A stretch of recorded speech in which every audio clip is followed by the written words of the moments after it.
Hello, how are you? It is good to see you. Um,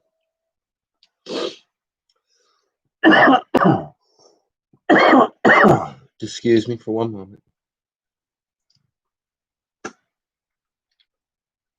No, okay. Um, so, what's going on, Kiki? Thank you for being the hostess. If A Rome says hello, comic community outside with a cold. Cold one haven't. Cold one. I have Thor #1, Spider-Man #50, and whatever comic the Alex Ross Wolverine cover is to read. Can't wait. Plus Dodgers Game 7, Rams versus 49ers, and Mike's auction. Very cool. I have not watched any sports during this entire time. What's going on, Smokey? I also saw Tony in here. It's Tony all night. Snatchface came in early, and Matt Rowe is in early. And Ruben Guzman is always dropping the community hello to everybody. So, remember those books that we looked at the other night? Remember all those Robert Crumb books? Herberto, what's going on? Let's sell those. As soon as I got them out, I was like, I can get all these back.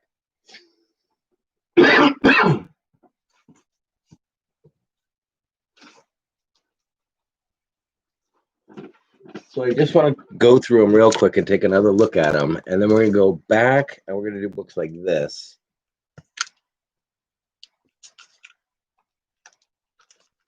So after we do the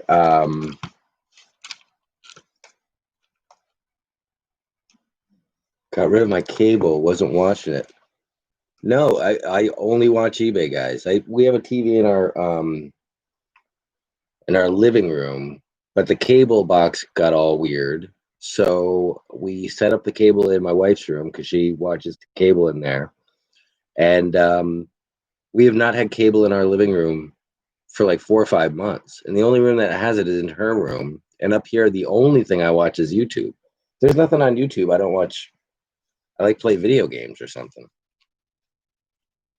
But there's a whole pile of books that we have here. Whole bunch of modern stuff that we have, including this great set right here that we're going to sell as a set. What's going on, Don Davis?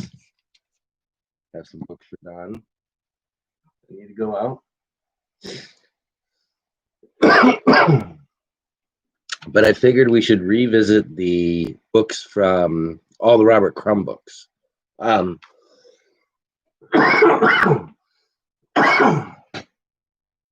Wow, that is completely pot related.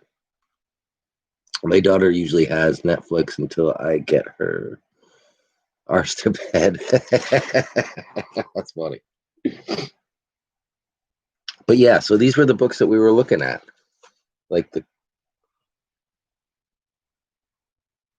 this is Zap #0, and again, there's like 100,000 covers of this, but this is the $2.50 version of #0.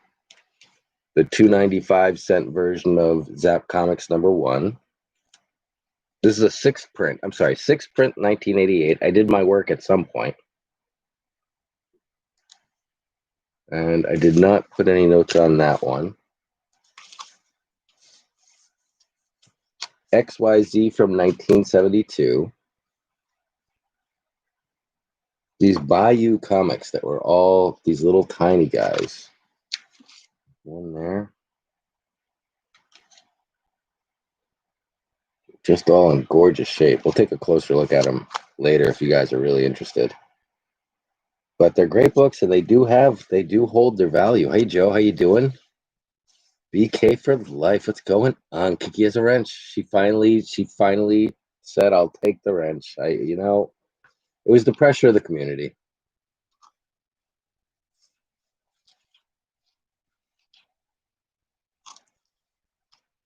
You see that some of these I have doubles on. This is a 75-cent version of that comic book, XYZ.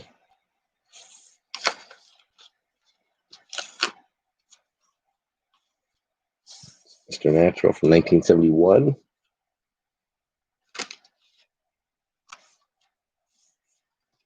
Best Buy Comics.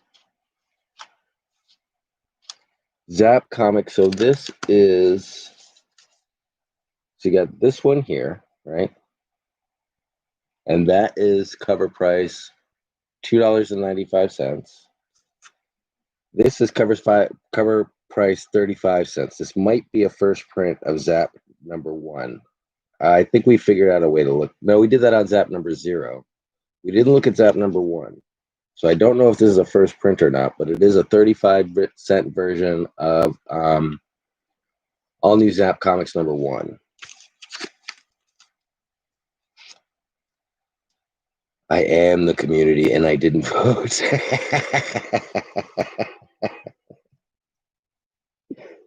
We got the Mr. Peanut, 1969. I have a bag for him. I'll put that back in the bag. Mr. Penis in the back. I didn't realize that. That's what's on the back.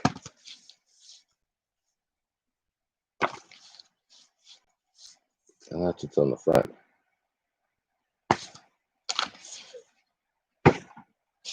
Got 2 of these. One is a 75-cent cover price. Actually, that's a covered up. No, 75-cent cover price.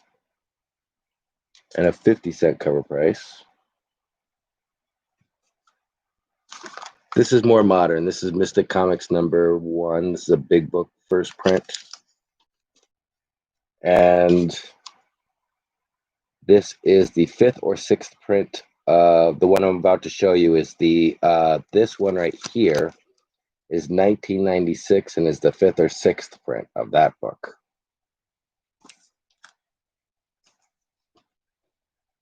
Despair. This probably is one of the rougher conditions. All the other ones are in really nice shape. This one I don't even know what the heck this is. I found this online and I grabbed it. It doesn't even have the original Komakaz, Kommakaze, Kamikaze, the original Kamikaze comics. Sorry, Kamikaze comics.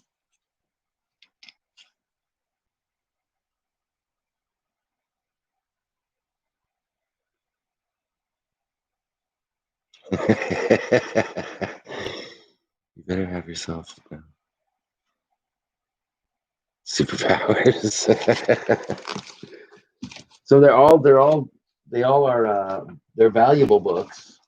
Oh, there's more.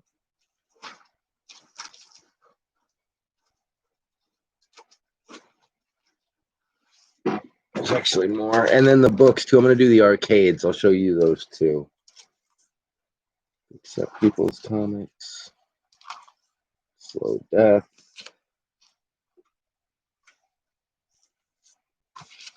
Any word on Mary Beth? No. But you know what I did here was that people haven't really been getting the messages from Patreon. So all my message I've been sending are from Patreon. And Never Seats, what's going on? And I don't think everybody's getting all my messages, so she might be not seeing them. So this is the comic portion. Junk Waffle, those are great. Late 60s, early 70s comics. Those are by, is it John Baudet? Last name Baudet, B-O-D-E. He was a big artist big French artist during the 70s. This stuff's worth a lot of money. So this is sort of like a 3-portion thing. That's they're awesome. They're awesome and they're worth money. I got a couple of these, so if that got damaged, I got a couple. This one especially is like a $25 or $30 book. That's, if you look it up, it's Fantagor number 2, Fantagor 2. Ripoff press, adults only, $1.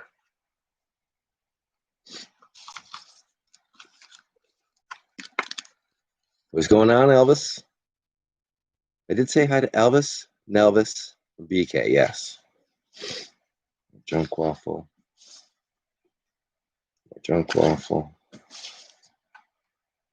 Hub is more, that's from the 80s, I think. Has a more modern feel to it. Snarf is something that, this is the only one I have.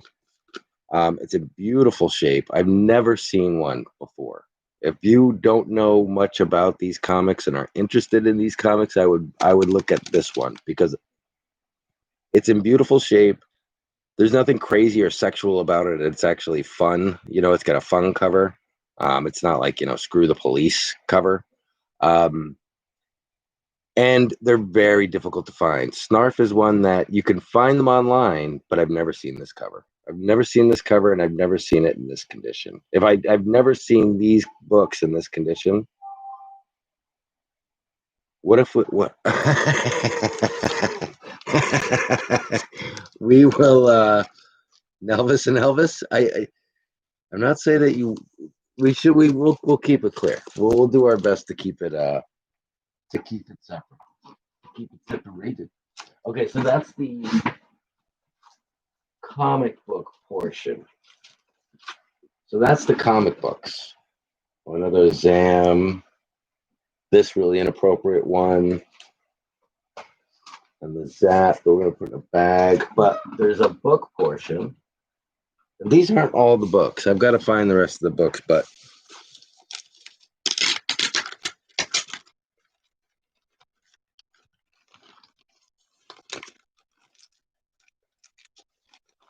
I don't know how to get this. Oh, here we go. I don't know why it's wrapped up like this.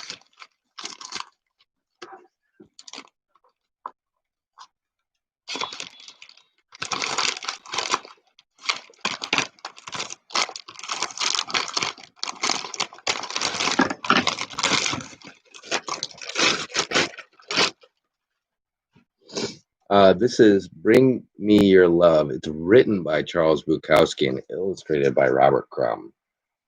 That's a cool one. This is just a great looking one. So just to show you the inside. It's like poetry with pictures. If you ever read Charles Bukowski, it's pretty disturbing, drunken stuff, but one of my favorite authors. So it's pictures, and the pictures are by Robert Crumb. So it's Bukowski's writing with pictures by Robert Crumb. And they're all, I mean, that's, if you've ever read Bukowski's writing, it's just pictures of what Bukowski writes. Oh, it's really short. I guess it's just one little story that he did. I didn't realize it was that short. But that one. There's the sweeter side of Crumb. That's cool. Those are sort of Crumb's kind of known for drawing these types of women who are like really big legs and stuff. But so this is gonna be more like the jazz stuff that he did. So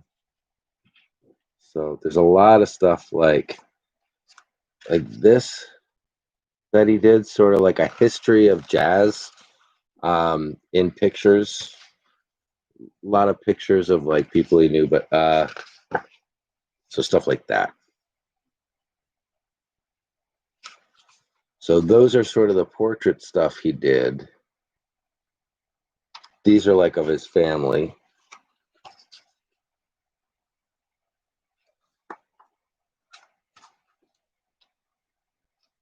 And then the cartoons are more like, and then there's like pictures of France and stuff. This one's kind of a mix. It's a lot different than the comic books. This is more like a sketchbook type thing. And most of the books are like sketchbook type things. What's going on, Mike Stinson? Any slabs? We still have 3 slabs that are Brian's, but we auctioned off all my slabs. And then we have Waiting for Food. And apparently, like, this is stuff that he just did while in a restaurant, literally waiting for food.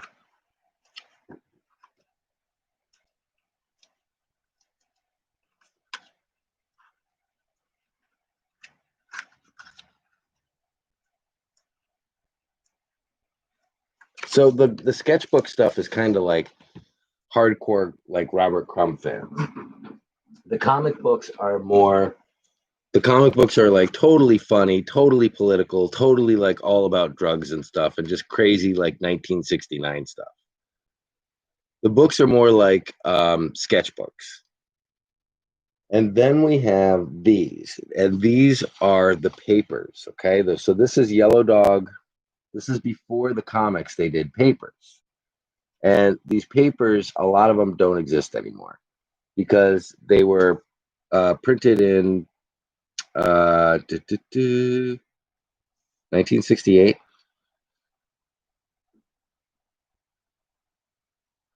Yeah, they were. These were like hand printed papers that they handed out. Um, these were the first comic book things. They're really like delicate, but if you saw some of the artwork in there, you'll recognize it in here, and it's like Robert Crumb stuff. So it's that same stuff that you find, the exact same stuff that you find in the comic books.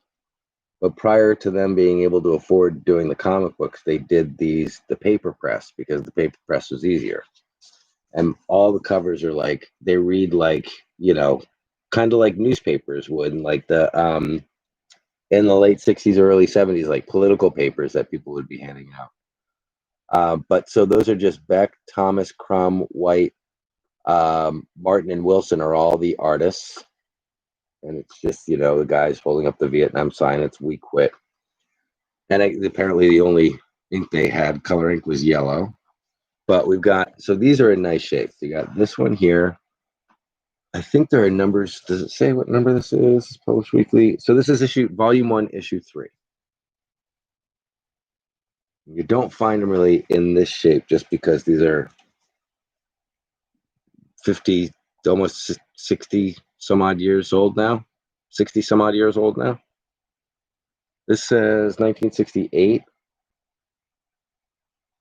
So 68, 69, I'm going to guess. So a lot of them, it's really just thin, like newspaper paper. It feels like cotton. So there's number 3, number 2. You can see, like, if they even get not folded correctly, how they can get just like a normal newspaper, But it's just this is the exact same stuff you find in the comic books. But prior to the comic books, they were doing these newspapers.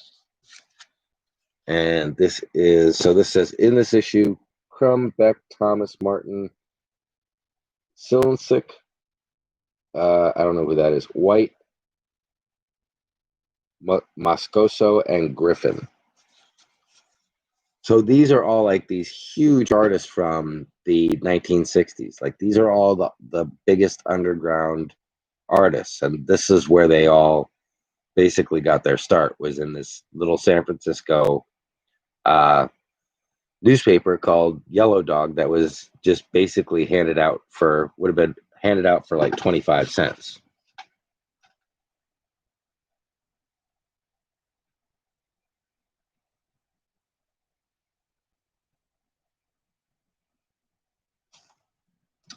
This is volume 1, issue 1.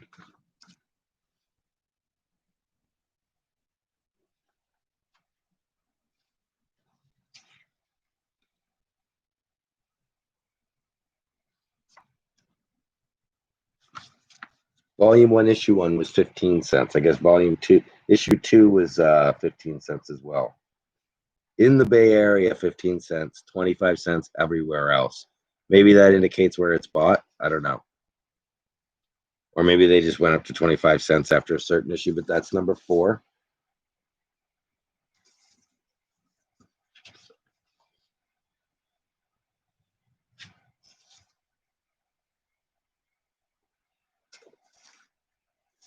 Number 5.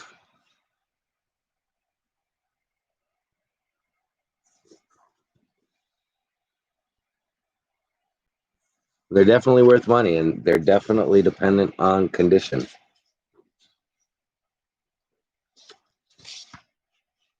Number 6.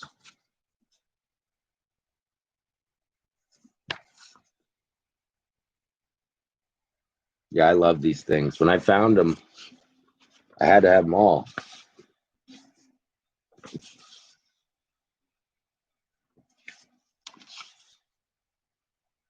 That almost looks like that is Stegman. So this is, in this issue, Robert Crumb, A. Martin, Wilson, Osborne, Florida, White, Thompson, Tattersall, and Shelton. But that work is... This is the guy who did the work for Fear and Loathing in Las Vegas. If you've ever seen the original book, Fear and Loathing in Las Vegas, that's Stegman, I believe it is. But he is so specific to his art style that nobody else draws like him. So, and he was in San Francisco. He did he was hanging out with Hunter S. Thompson. He also did he did a lot of artwork for Hunter S. Thompson. So Stegman, he would go on trips with Hunter S. Thompson, and then he would have to draw what the crap that Hunter S. dragged him into. But yeah, that's definitely Stegman. I don't know.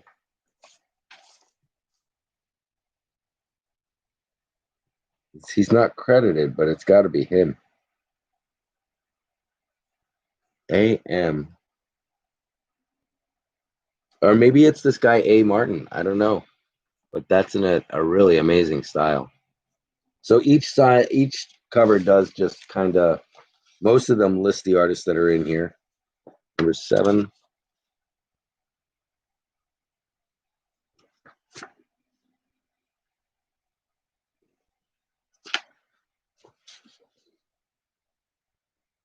Crazy stuff.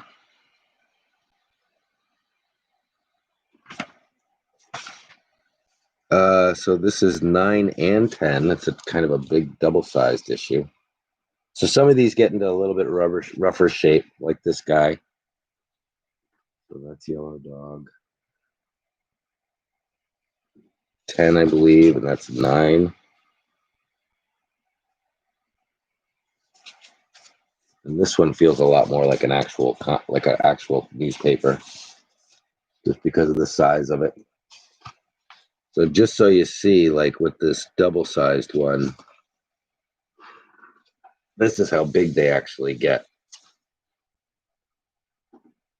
And that's how all of them open up to like this big double size. So that's, you'd read it like a normal newspaper, but you just get it in like this comic book form. Just incredible art. It's incredible art. It's incredibly old. It's amazing that they've held up this well. And you can just see, it's just like an artist magazine from like the 60s, and it just lists all the artist names that are in the book. And it's almost like people just doing sketch art and then submitting it to this magazine and they're printing it. Here's another one on number 1. Not in the best shape. Number 11 and 12. So this is a double-sized issue as well. They're more like, relics than anything.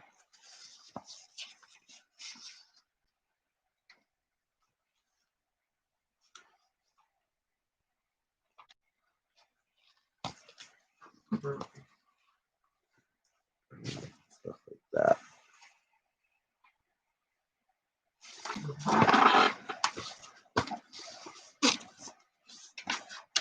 And then this is number 2, just in beautiful shape. And that's a classic cover. I think that's a pretty well-known cover. So there's those. So there's the comic books, the books, the Yellow Dog papers.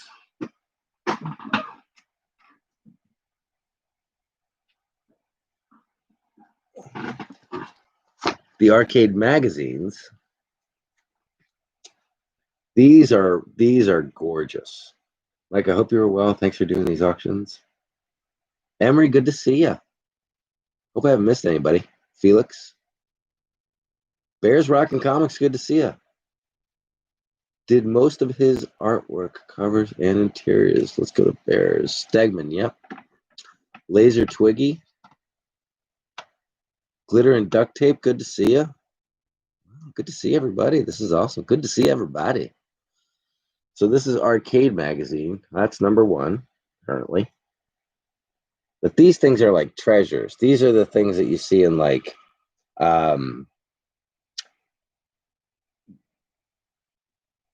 whatchamacallit, like museum shows. In just really beautiful shape. So that's number 1.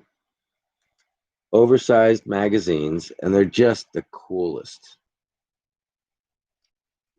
That's number 1. That's number 1 from spring of 1975. This is number 2 from summer of 1975.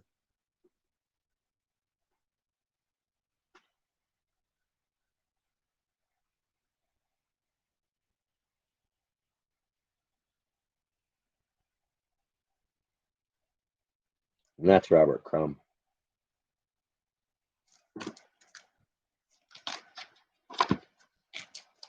There's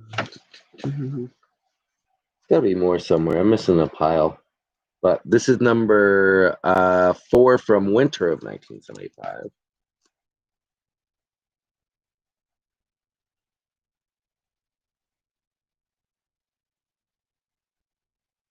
And they're just in gorgeous shape.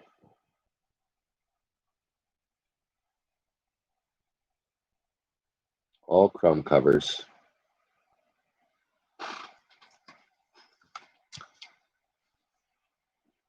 And then we got some Weirdo comic books. This is Weirdo number 24. And Weirdo is really just an extension of it's an extension of the paperback, of the papers, of the comic books. I mean, it's like you get to the center spread and it looks like the center spread of those comic book, of the papers. You know, and this was 19, so this one came out, this is Ripoff Press, 1988. So the same type of thing, just a collection of independent artists, kind of led by Robert Crumb. There's Robert Crumb work in here. And then these big pieces here. And that one right there, that's really cool.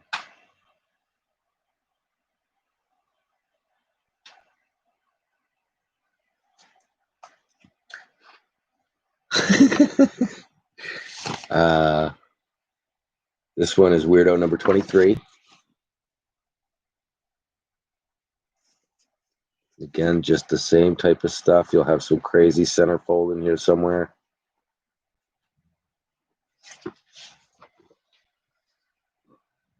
Stuff from the 80s. This is Weirdo number, and you never find them like this. They're never like in nice shape. They're always beat to hell. Just because they're total readers, you know? This one is number 5. This is Weirdo number 5. This is from 1982. First printing, 10,000 comic books. Second printing, 10,000 comic books. So this is a second printing, July 1982. Back, you got that.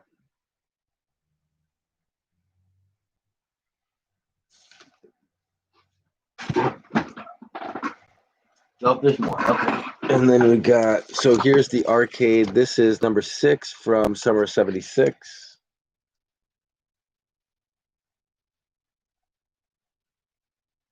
Awesome. This is number 7.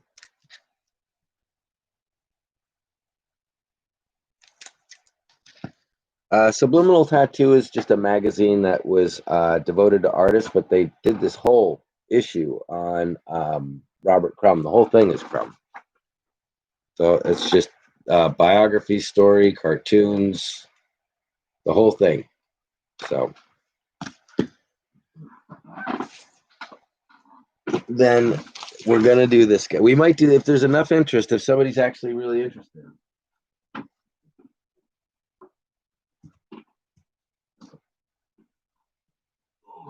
We got another book here. This is a great book. Carload of Comics. It's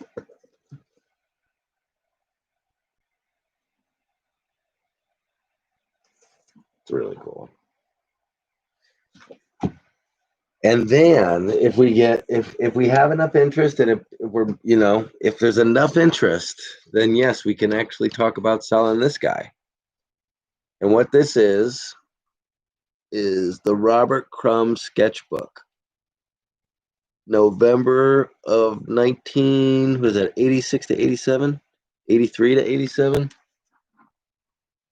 November 83 to April 87. Now, what he did was he took his sketchbooks and he sent them to a company in Germany. And the company in Germany bound them and put them in these Robert Crumb sketchbook sets. And I don't know how many there are of these. And there are different varieties. So this one is the blue. I think there's a red. But the rarity of the print, I guess, is dependent on the color of the pages. So this is the blue. It comes with so this is it's all in German because it was printed in Germany.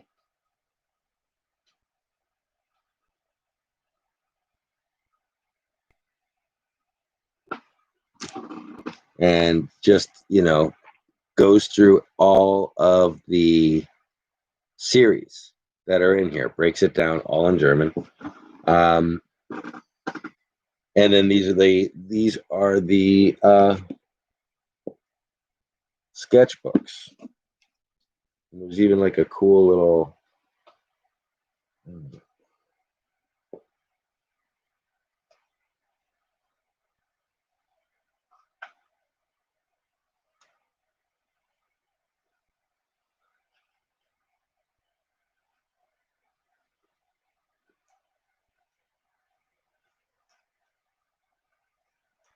even has like a ribbon to mark your place. And then it's just a sketchbook. So it's basically what you would see in the other books, but just like all of his sketchbooks from November 83 to April 87 in a very limited print run.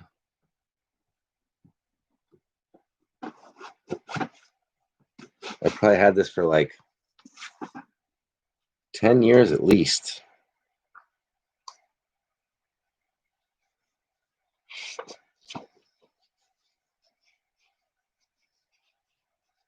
And then it actually comes with something else too.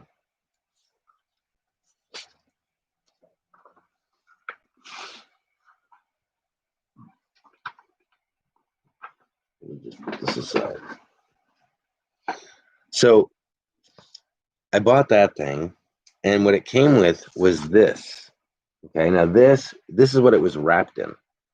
And if you look online, you're going to see there's Robert Crumb wrapping paper. And the only way to get Robert Crumb wrapping paper that I'm aware of is to buy one of the books that's wrapped in in his wrapping paper. So this was the paper that it came wrapped in.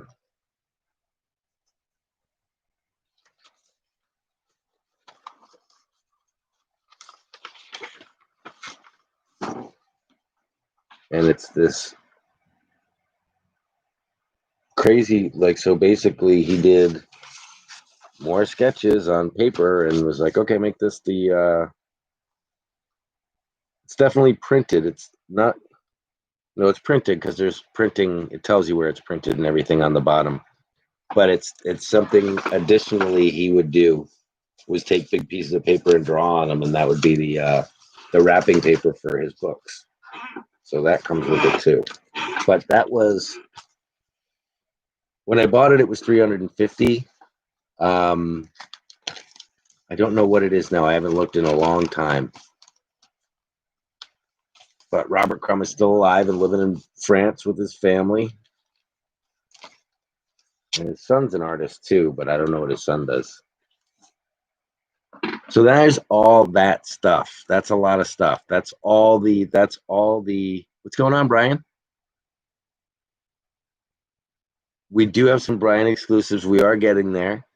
So that's all the Crumb stuff. We got the books, we got the comics, we got the, if we get there, the book. But we'll probably start with the comics. We'll definitely start with the comics and we'll see where we go from there. And well, we'll start with some modern stuff. Let me show you what we got for Brian's stuff.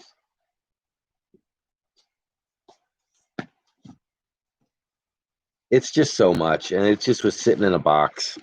And bring out the Kiki collection. I think this was it. I'm not supposed to say anything. That's right.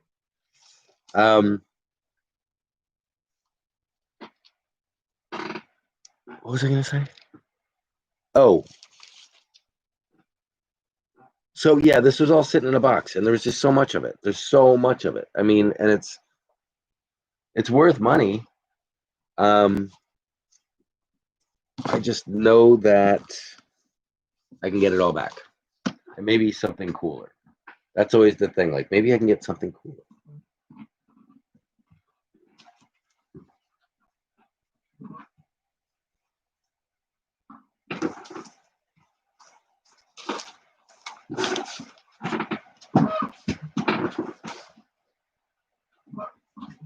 So, Brian.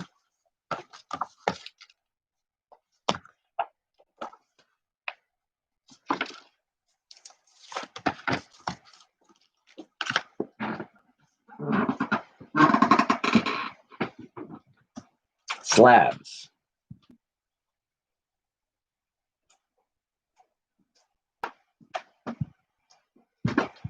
So we still have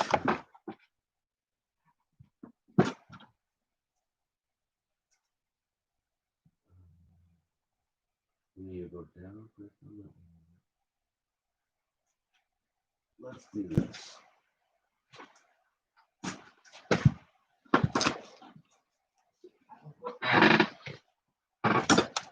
I want to show you what we have for the Brian collection. Let me just make sure I have everything together.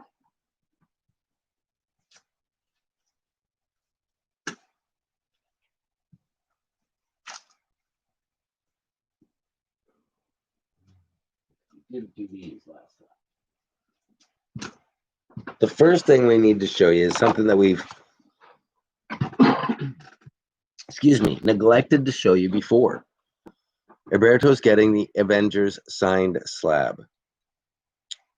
Very good to know.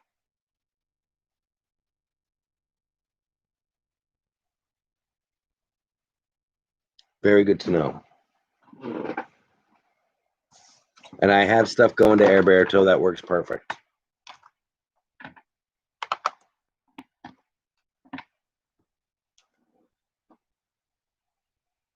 You did? I'm the worst.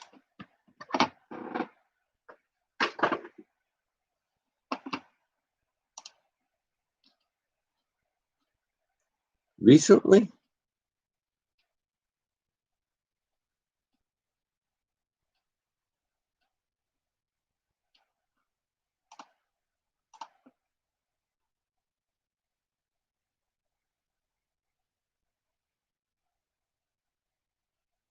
Son of a gun.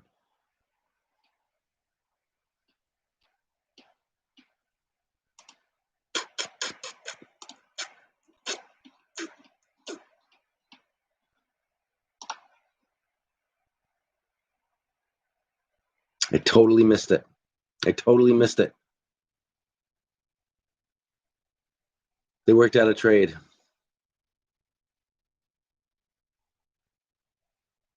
Failed again comics. Foiled again. Failed again. I'm so sorry. Foiled again comics. I don't believe I do.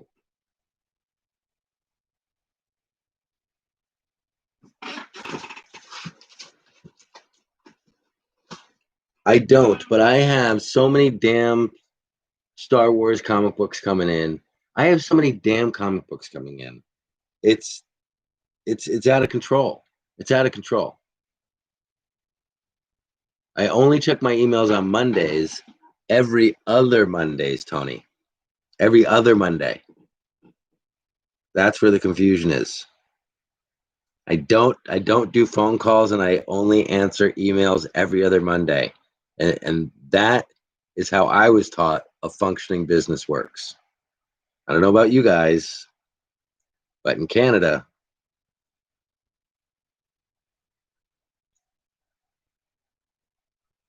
I sent you an email for BCW deal. That sounds political.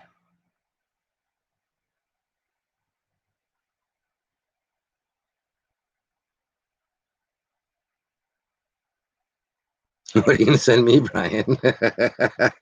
I do have Instagram. Yes, it's Mike Rogers 3027. Just Mike Rogers, MikeRogers 3027. Why don't I write that out?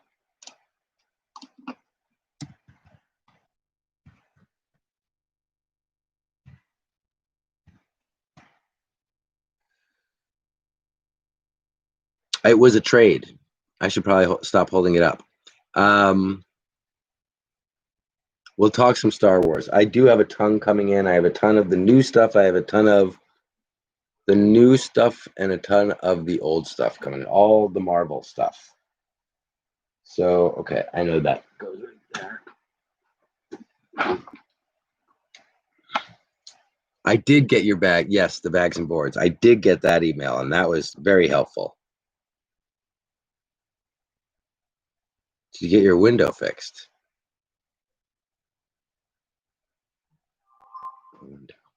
I don't know which window. Oh, from last night, why it was so cold?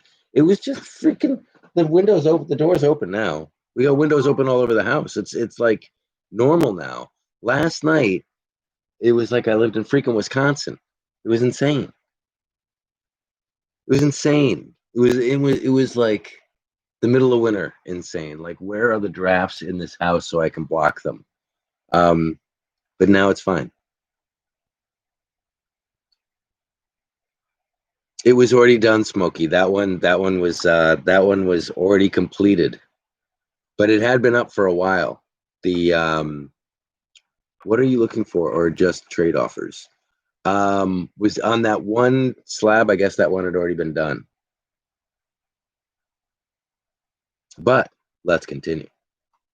We do have now. I checked this book out, okay, and I was confused on this book because I thought there was a trade on this book and a virgin variant on this book. There is not. This is the one in. Does it say?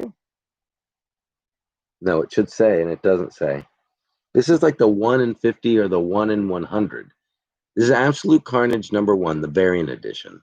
It's Donny Cates' story, Ryan Stegman and J.P. Myers' art.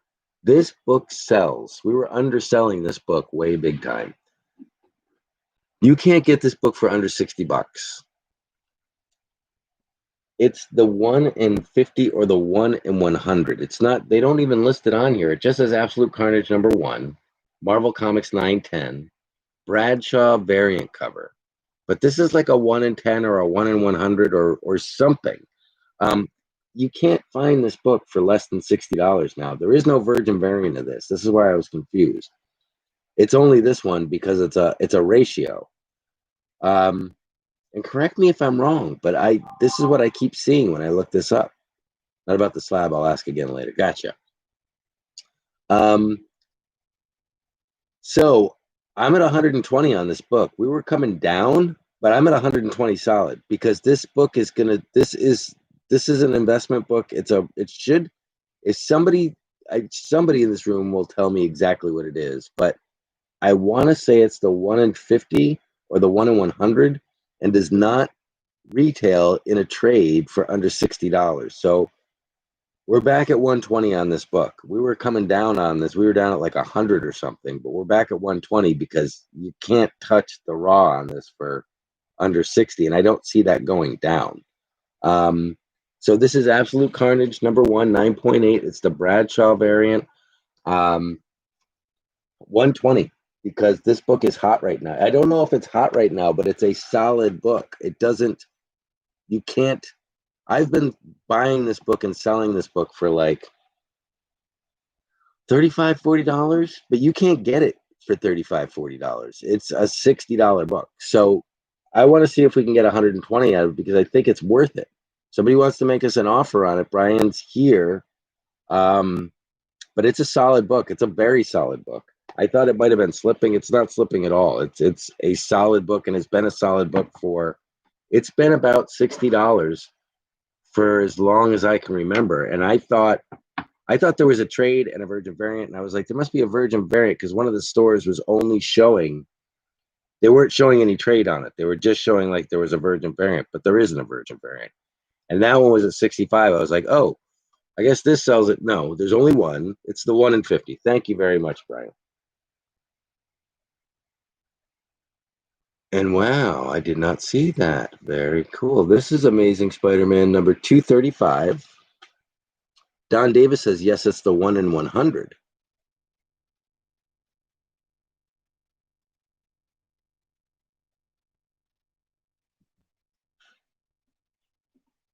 Let me check. Let me do one thing.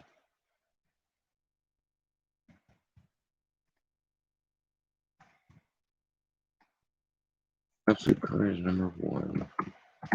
#1. Bradshaw variant. Let me just see if they say 1 in 50, 1 in 50, 1 in 50, 1 in 50. The prices are all, okay, that's used, that's new, that's the prices are all over the place. As if there were a Virgin variant and a trade, but it's just one. It's the 1 in 50 Nick Bradshaw variant.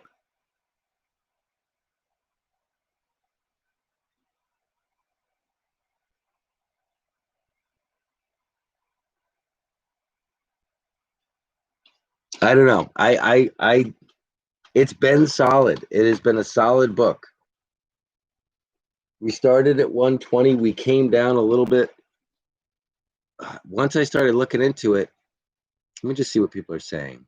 It's the that is what Google says, 1 in 50. That's what I just looked. I looked at Google and it said, just looking by the cover, Don, I from what it looked like it was the 1 in 50.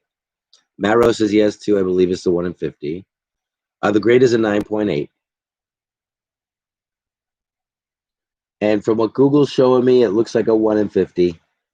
But I was confused as to whether it was 1 or 100 or not. Even when you look on Google, there's some that show that there's no trade on it. But if it's a 1 in 50, there's not a Virgin and a trade of a 1 in 50. It's just the trade.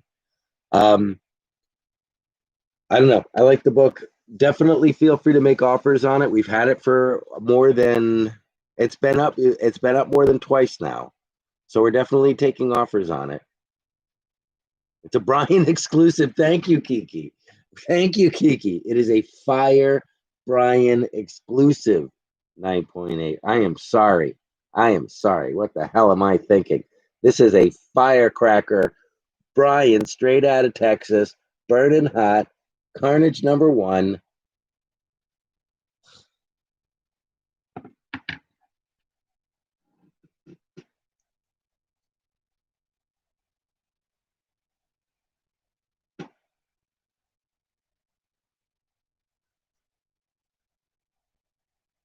$50 plus 30 for the slab. So that's base. That's base off the slab price and the ratio price, if you can find it at ratio, which is difficult to do. But I did see on those prices on Google that some of those prices, although some of those places might be sold out, I do find a lot of the times when I go looking at listings on Google and they'll list a certain price, I'm like, yes, I want to buy that. And it's like from 5 months ago and it's sold out.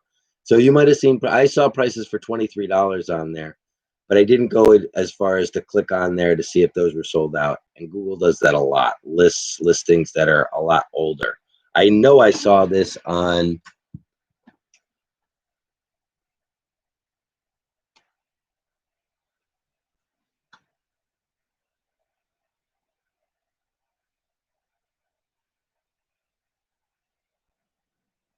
Who is it? Sanctum Centaurium. Sanctum Centaurium Comics. Selling it for $60.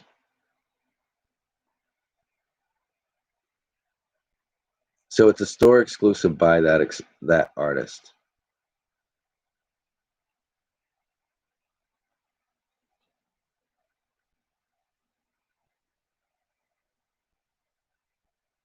I don't know, but it is the 1 in 50, and I didn't know it was the 1 in 50. I thought it was just a variant. But I do want to go on to this one. So this is Amazing Spider-Man number 235, featuring two characters we know are going to be playing into the Spider-Verse because every damn character with Spider in the name. PJ is about right. For base at a 1 in 50, yes, if you can find a ratio at 1 in 50 selling at $50 and you're only paying $30, that's $80. But that would be for any 1 in 50 in the world. So I can see that as a base price. Yes, definitely. $80 is a base price, and then you can work your way up from there. But I think that really is any 1 in 50 would start at 50 plus 30, if that makes sense. Okay, Atomic Counter has it a virgin copy. Don't know if it's the store exclusive. They might be. I don't know. Maybe there is a virgin variant of it as well. I keep seeing one, but I know that there are stores that will put that virgin. They'll put up a virgin variant that isn't a virgin variant. They'll advertise a book without trade dress on it, but then when you go to buy it, you'll find that it is a trade dress. So the work up is based on the individual want. Makes sense, Smokey. Totally. Atomic Empire has the virgin copy. Don't know if it's the store exclusive. Check to make sure it actually is a virgin variant, because a lot of times stores will put up things without trade dresses on them, even though they are trades, just to advertise them better. But this guy here is an Amazing Spider-Man number 235, featuring the origin of Will-O-Wisp and plus the deadly tarantula. And what I was saying is basically is that we know that we're going to see these two characters involved in the quote-unquote Spider-Verse because they're using any damn character that has spider in its name. These two guys are just, they just kind of got screwed because they're guys. So, they don't need them right now, but they will use them. They're villains that are spider-related folk. So Will-O-Wisp is already in play. And this is the origin of Will-O-Wisp. And then the deadly tarantula. I don't think we've heard from him forever. But Amazing Spider-Man 235. We all know how Amazing Spider-Man does. This is a 9.4, and I want to point something out to you. This book was never pressed. See that? Plain as day. How wobbly that is. So if you want to get this book pressed, pull it out of the container, get it pressed. Look at that. I mean, that's plain as day. Through the plastic, through the camera, boom, not pressed. So,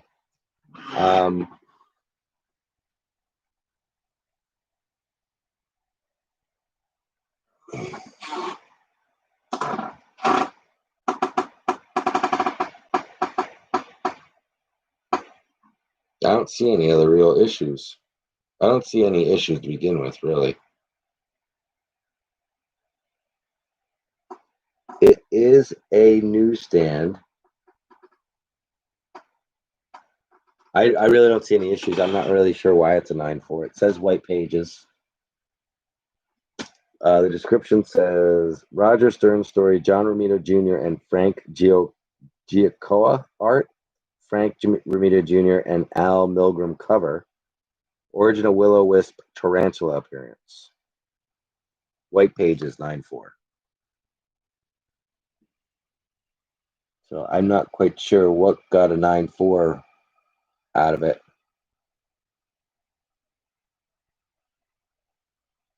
But it definitely could use a press. I don't know if that makes a difference. If it just wasn't pressed, and they're like, oh, this definitely loses 3 grades because it wasn't pressed. But I'm not seeing any real issues.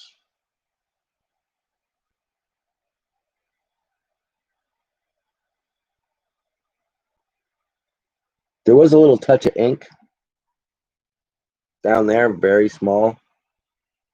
See that? That's just printer's ink. But look at the corners. Corners are brilliant.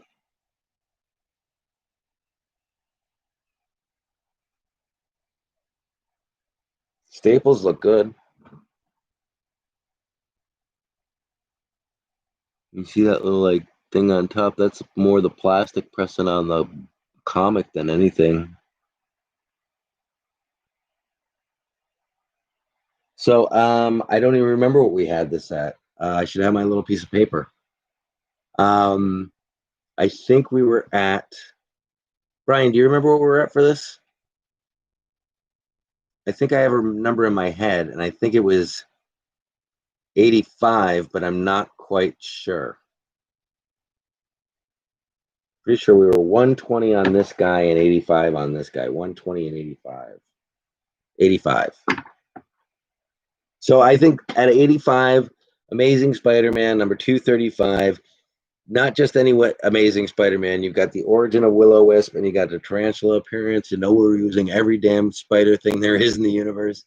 It's a 9.4. It could use a press, so there's nothing saying that it couldn't go up to a 9.6 or a 9.8. I have no idea. You know me in pressing. Me in grading, I really don't know, but I know that you can just look at it and tell that it wasn't pressed. I know Brian didn't like get this out to CGC it, so it's not like I'm saying Brian didn't get this pressed. I mean, it was whoever originally slabbed it did not get it pressed. Brian. So $85. So we have the Absolute Carnage number 1 at 120. And we're looking at offers on this just because of, you know, all the conversation that we obviously just had. I don't know if we've confirmed if there is really a virgin variant on this. I don't know if there is. So 120, but taking offers because we've all seen it before. But I do like this book. It is a solid 9.8. It is a 9.8 Absolute Carnage number 1 variant edition. It's the Bradshaw. $60 is what I'm seeing. You know, it's a slabbed filter, nice and clean, looking for a good home. It's a slabbed filler, a nice and clean, looking for a good home. I like it. Gonna get out salesman. And then we have, of course, the Amazing Spider-Man that you really can't lose on. 9.4 that hasn't been pressed with the origin of Will-O-Wisp. $85. We're pretty solid on that, I think. I think that's legitimately an $85 book. So we've had them for a minute, so we would not mind moving those tonight. And then we have these guys. And these we haven't shown before. These enormous Secret Origin Alex Ross books. And they're really cool.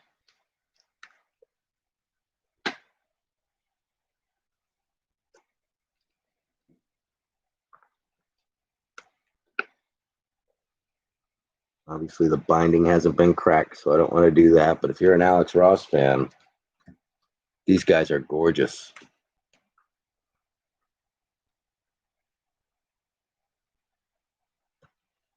And then we got another one. This one's even bigger. This is Liberty and Justice. This one's actually even heavier. Has more of a story. This is definitely like a book.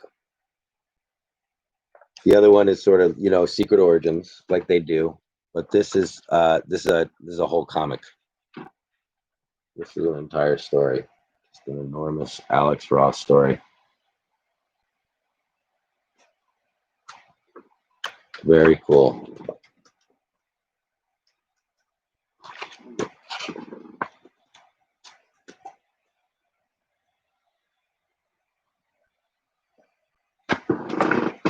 So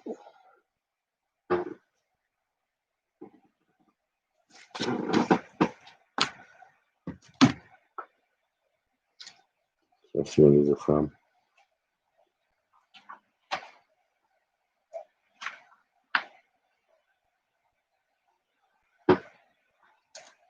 I don't know what year these are from, but damn, they're nice. So we got these two here. Auction these, no reserve.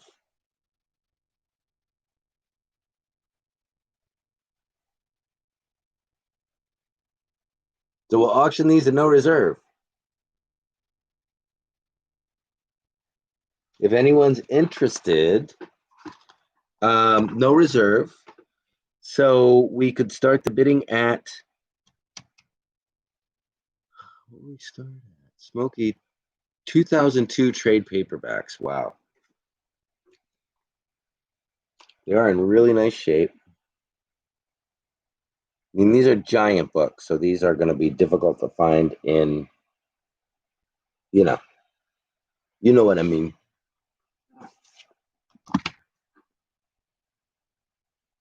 So Snatch Face comes in at 10. Don Davis says 5. Snatch Face says 10.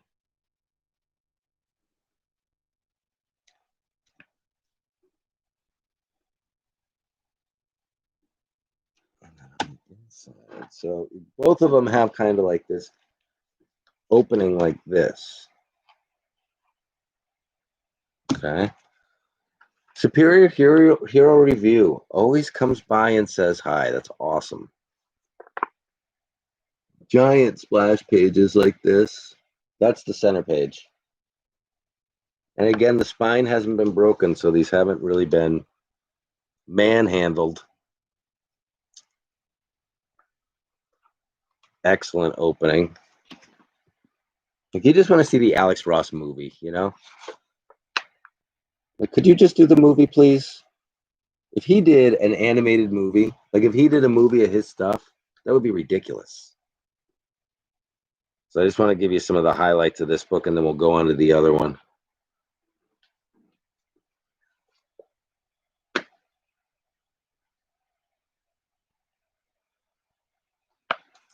I've got a copy of Kingdom Come we can sell tonight, too.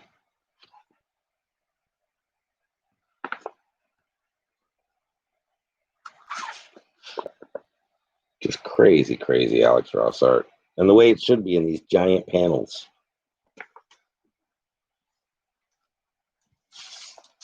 So a flurry of bids. I'm just going to keep working. You guys keep going.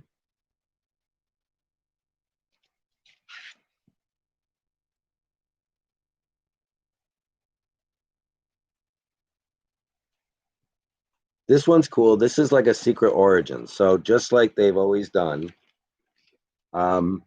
just like those books that we have from like the late 60s and early 70s, this is the secret origins. So Aquaman, right? You got the killer picture of Aquaman, and then you got the things down here.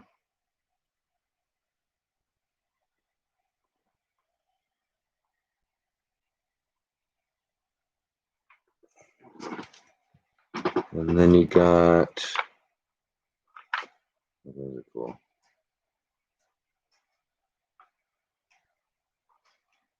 Plastic Man. Let me just find, like, Shazam. Like, these are so cool.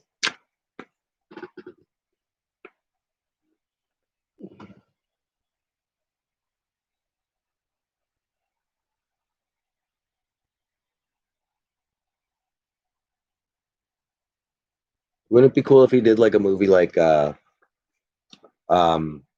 Miles Morales, but it was just him doing? He's more, he does DC better than anybody else. He's not really a Marvel guy. He's more of a DC guy. Here's the Green Lantern. Like the Green Lantern, it's all like wicked green and all universal.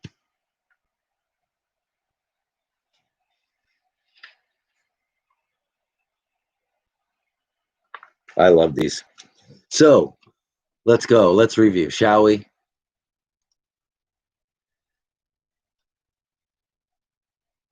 So Don Davis came in at 5, and Snatchface went to 10, and BK went to 12, and Snatchface went to 13, BK to 14, Snatchface to 15, BK to 16, Felix at 20, Snatchface at 21, Felix at 22, Snatchface at 23.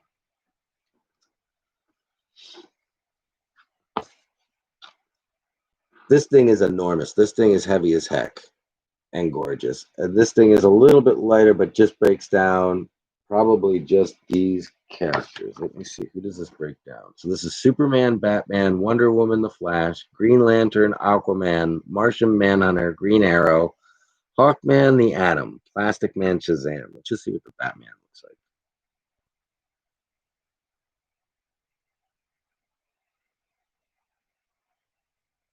Atom, Hawkman, Green Arrow, Martian Manhunter, Aquaman, Green Lantern, The Flash, Wonder Woman, Batman.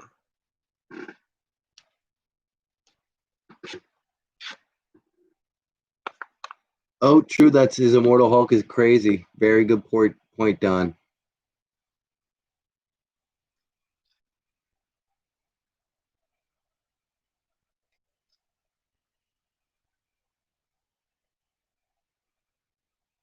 And the timeless covers that he's doing for Marvel are amazing. But for some reason, he's doing what would shipping be on these?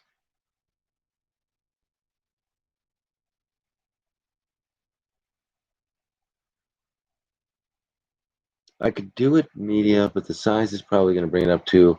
Could we just do $10 on the shipping? Because I can get it in. If it goes media, I can get them in a nice secure box. But if we just do $10, I know because of the size of the box, when they do the dimensions on the thing, it'll come out to about $10. So Felix comes in at 25. Good to see you, Felix. I think I saw you earlier over there. Okay, I did see you at 20. Felix was in at 20. So Felix came in at 25. They are gorgeous.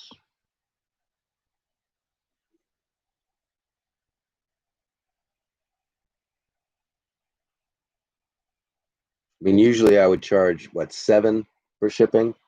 So I'm just charging $3 more just because I know it's going to be an odd size box. But Mary Beth just sent me that portfolio in a box that will fit these perfectly. So I already have the box. That portfolio was bigger than these things. These are gorgeous. So I'm going to set the timer just to speed things up a little bit, just to see where people are at. This thing is huge. We should look a little bit more at this thing. This guy is like, feels like it's about 60 pages of story.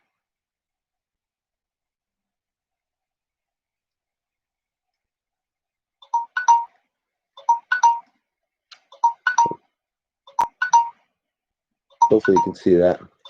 It just keeps going and going and going.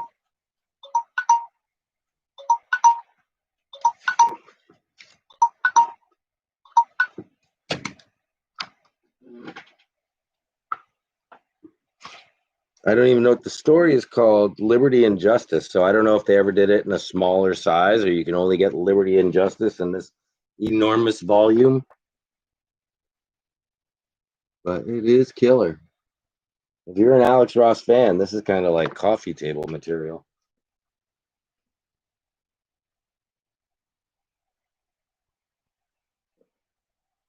So Felix is still at 25.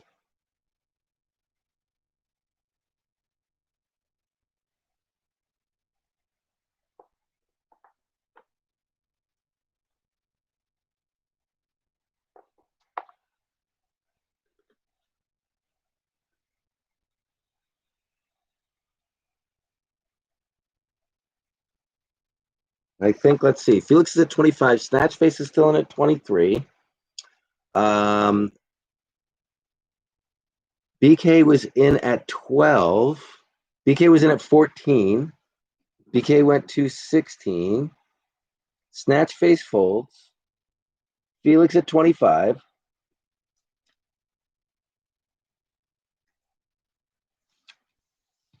BK folds. I think there was somebody else in there. Felix 25. I think that might be it. I think we might have Felix at 25. We're going to get one more 20-second timer just to see if anybody else is interested.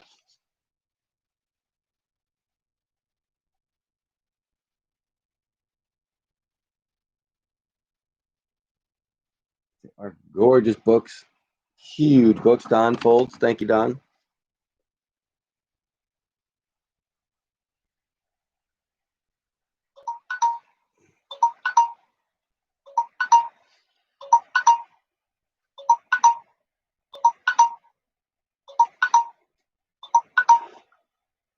So these will be going to Felix at $25 plus 10 for shipping if possible, Felix. Just because I'm the just because I guess. Yeah, I'm sorry, my brain's not all there. Just because this will be part of Brian's lot. So I can't do the free ship. I can do free shipping on most of the other comics, but just on these, I guess, just because these will be a little bit more expensive.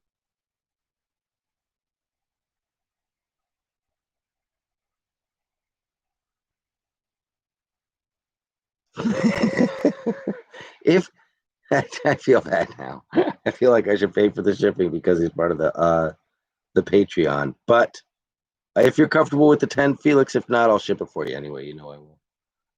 So Brian 25.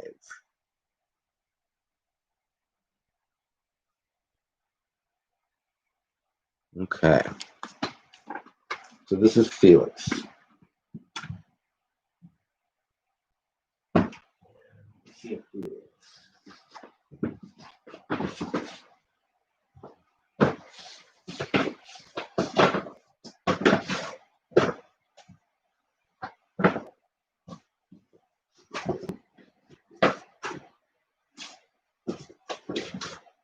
What the heck in there? Okay.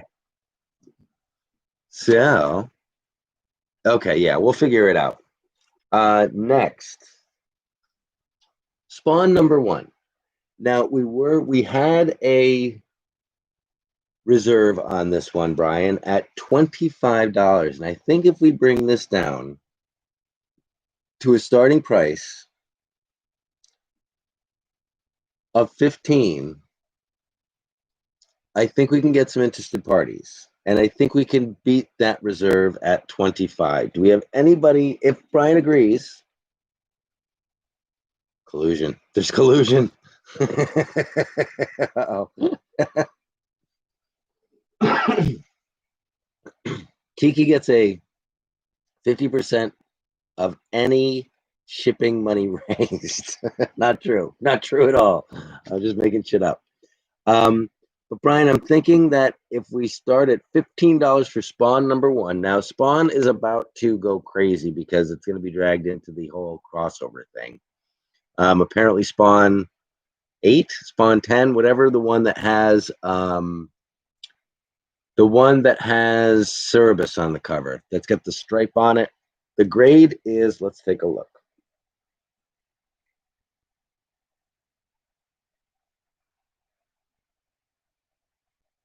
Oh, totally laser, definitely.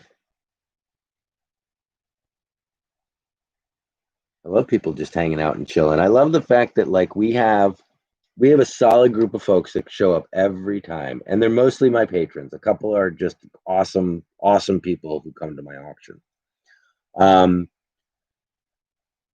But there's only like literally like 6 or 8 to 10 of us, and there's always like 22 to 25 people watching, and I'm like, that's cool, man. I love the fact that people just watch, that people are just chilling out, comfortable watching. I'm like, that's awesome. So grade wise, I'm gonna say, I don't do grades and I'm horrible at grading, but I'm looking, the corners are tight.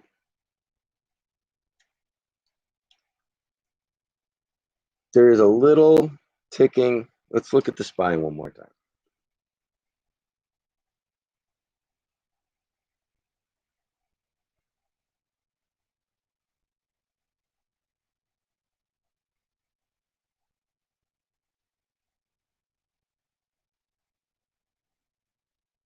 So some minor ticking on the spine.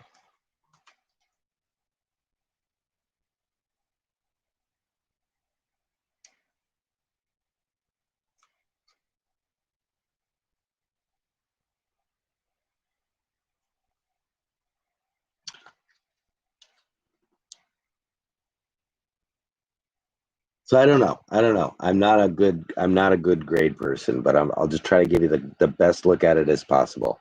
Um, but the one that has the stripe through it, the Spawn number 8 or Spawn number 10, that one is supposed to be very crucial. And everyone should be buying that. That has Cerebus on the cover, and it's color. It's either black and white, and there's a stripe of color. It's probably color with a stripe of black and white where Cerebus is. And Cerebus is kind of standing in front of with luck 9-0, if not 8-5. Thank you very much, Felix. Um, so that one, the one with Cerebus on the cover, 8 or 10. It's like I'm buying them at $3 a piece right now, and that book is supposed to be pivotal in what's going on in crossover. And crossover is literally going to be doing a crossover between Image and Marvel. And some say DC, but I haven't seen any.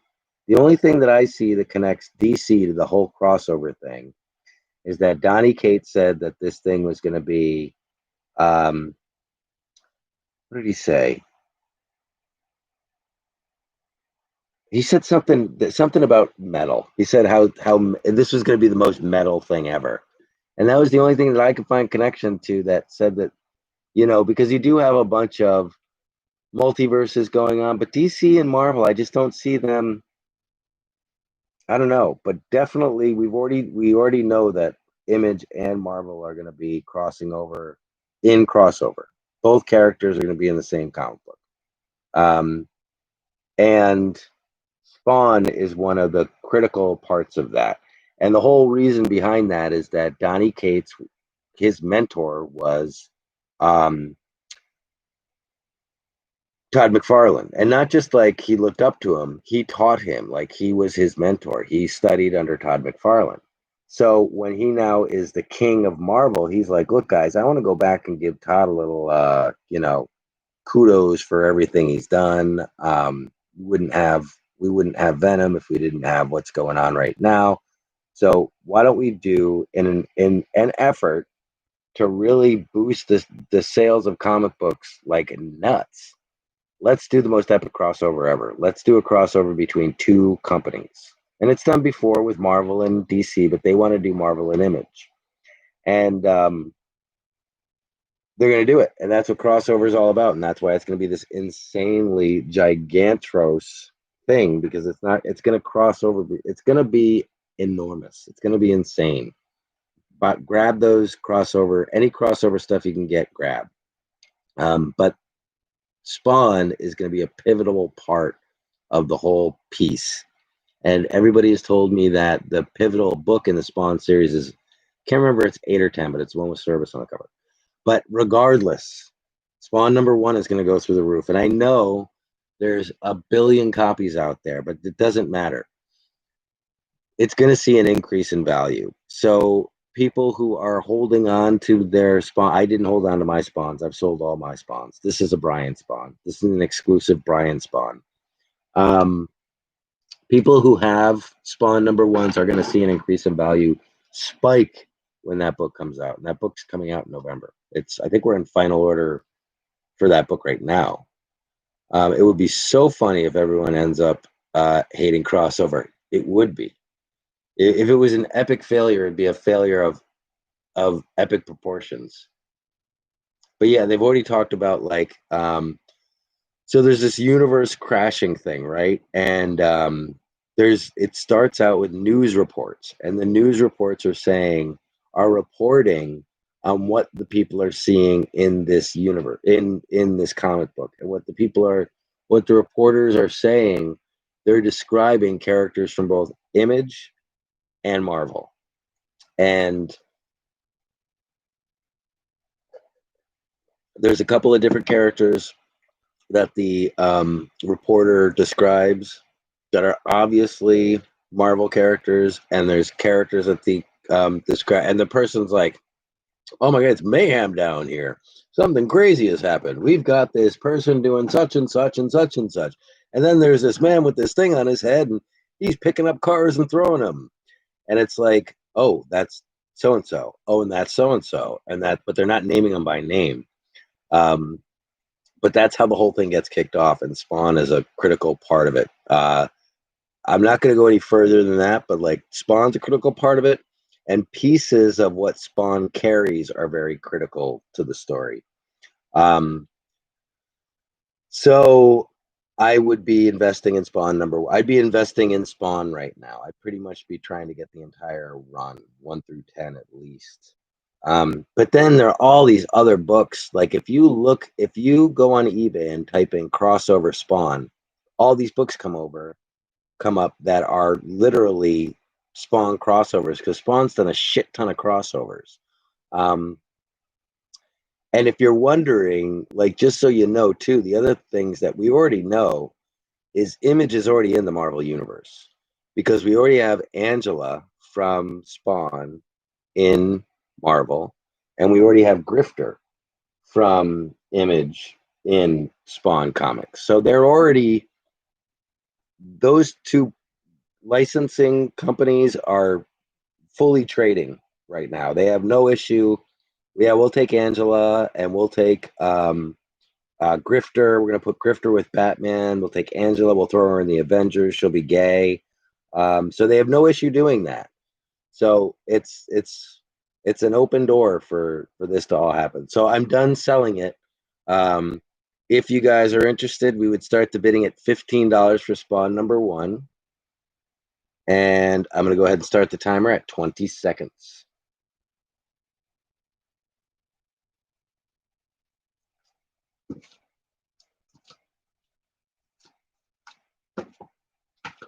But I would keep your eyes on the Spawn property altogether. Oh, shit. You got to do these. Because, Mike Stinson comes in at 15. At the buzzer, Mike Stinson comes in at 15.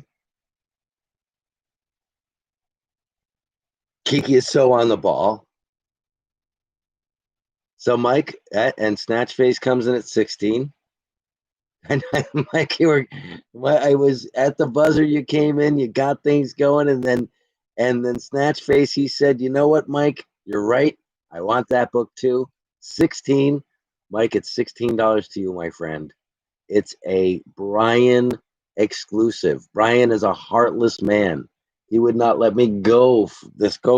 I would have to pay Brian more money out of my pocket if I sold you this for $15. So it's $6. Right, Mike. Mike says, "Mike, I understand. I understand. I've talked to Brian. I understand what you're dealing with. I'm going with $17. I'm going with 17." Snatchface says, "Mike is right, and I don't have a Spawn #1. Now I can go out and get a Spawn #1 from somebody I don't know, somebody on the streets, somebody who might follow me home, or I can get it from Mike."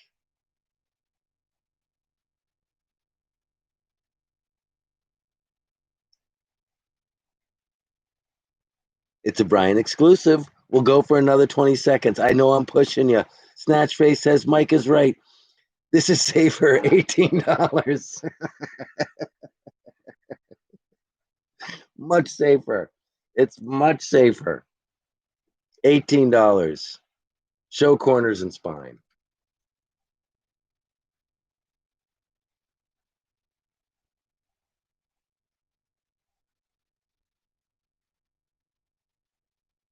We're giving you the slow roll. This is the Home Shopping Network roll. Now that looks bad, but I'm telling you, it's not bad. It's like we're holding it under a like a what do you call that? Microphone? No, a microscope. It's not that bad though. We're really like, it looks like we're holding it under a microscope, because if you look at it,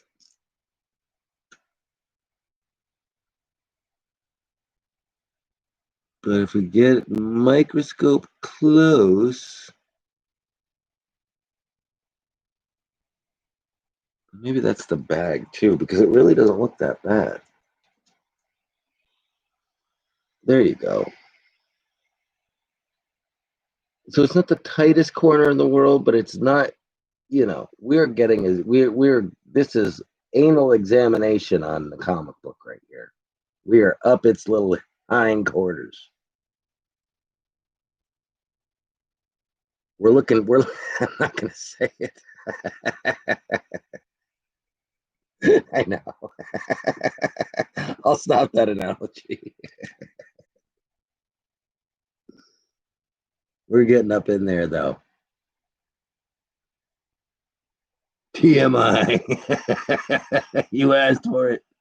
You're getting it. So Mike Simpson was at 17. Snatchface went to 18. He said, I want to get it from somebody safe like Mike.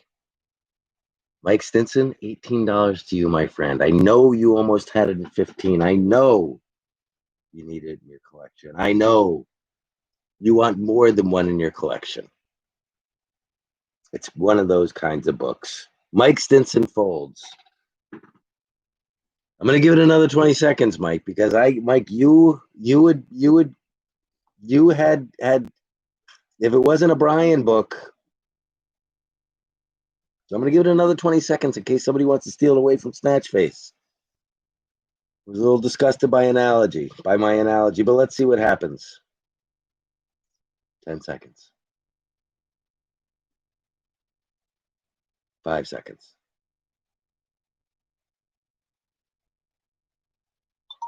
1 second.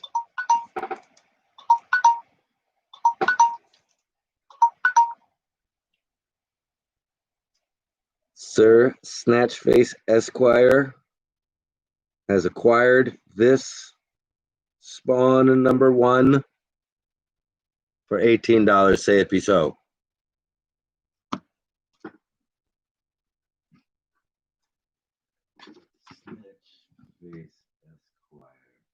Snatchface Esquire.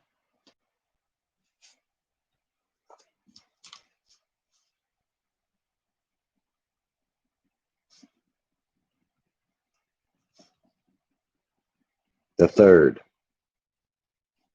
Sir. That's how you dress that up. Brian.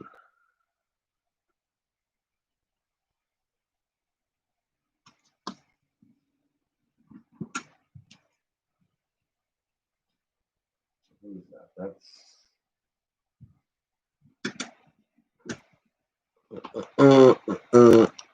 we will move a lot faster, I promise. I know it's been moving a little slow. I'm a little slow.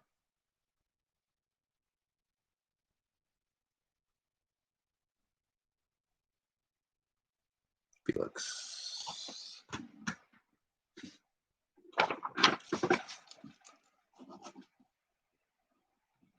Okay, let's step it up.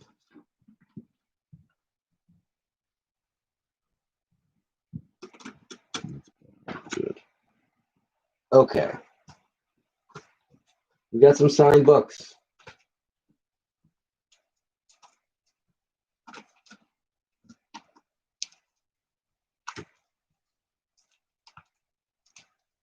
Let's hold off on these. And let's do this. Okay. So, I want to talk to you about these. So, these came in. I actually have another set coming in. Should be here Monday or Tuesday. But this set, we were selling. I had this set before. This is Venom 27. This is the John Boy Myers. The set. Okay, you got to sell it as a set. This thing, when we sold it before, I think we broke it up, and I want to say we sold it like for 40. Actually, I guess we did like 40 and 30, so it would be like 70. But this thing shot up. This thing is like, I was looking online before we did this yesterday. The lowest price I could find this for was 75, and the highest price was like 125 for the set. So people are very, and you can see why. I mean, that's probably the most awesome null cover there is. It's sick. It's absolutely sick.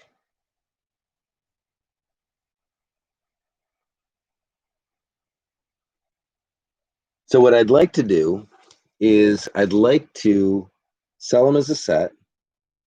We should definitely do an auction. And why don't we start the auction? I'd like to start the auction at 35. If anyone is interested, I'd like to start the auction at 35 for the set, and we'll go from there. But at 35, I think, like, take a look online for them. Comic Tom and Gem Mint Bad Mouthed Virus Codex. Fucking bastards.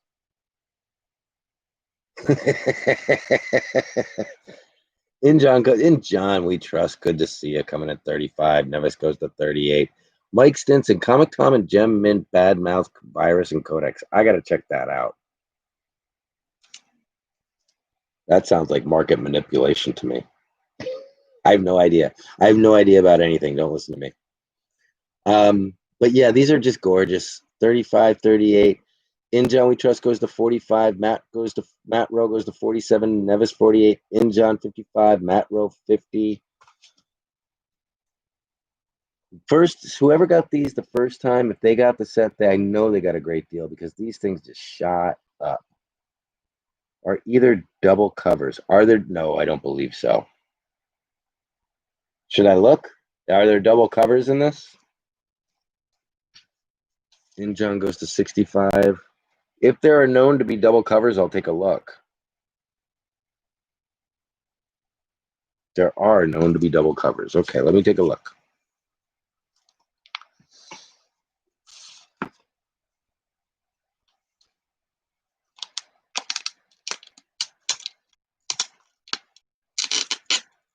Yeah, we'll have another set available next weekend.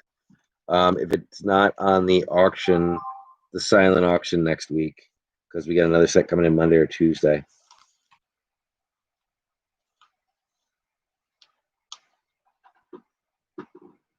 No.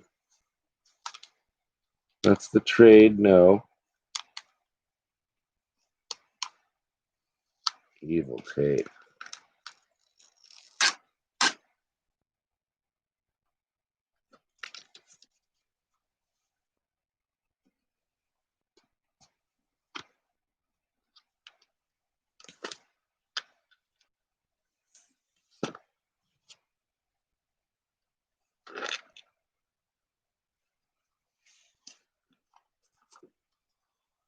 It's literally two covers. Isn't it literally two covers, show? Like half one, half the other? Oh, wow. In John's at 65. Never says yes. It was on Comic Town. It's literally two covers, show. Like half one, half the other. Oh. So you would see it right up front. Just get this tape off here. This is the worst.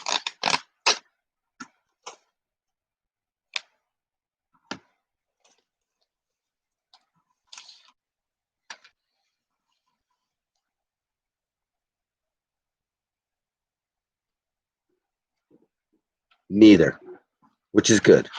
I don't need to deal with that tonight. I mean, it's always fun, but it kind of gives me a heart attack. Whoever got that, whoever got the double cover on the other one. Remember that double cover we sold?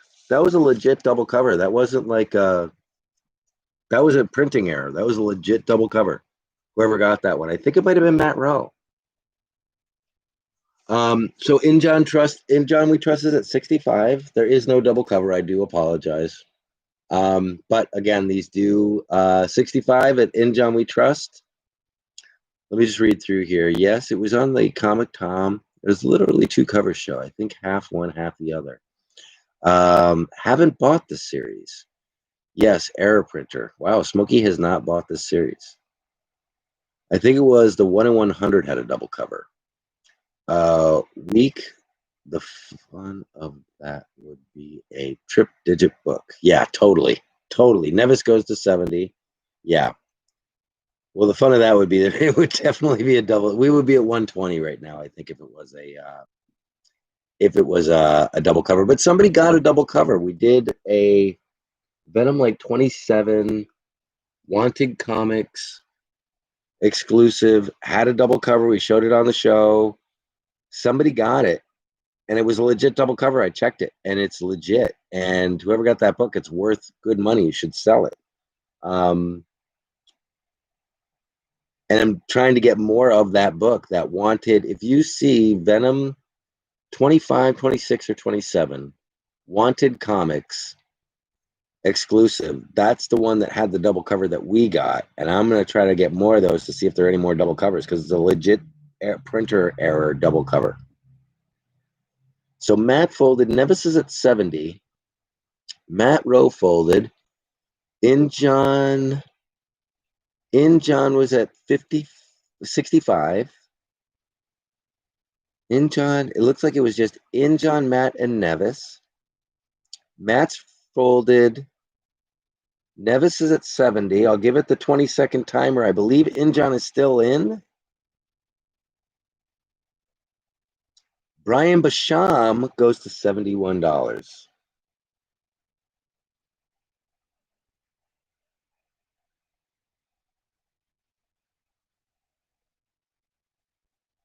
Beautiful set.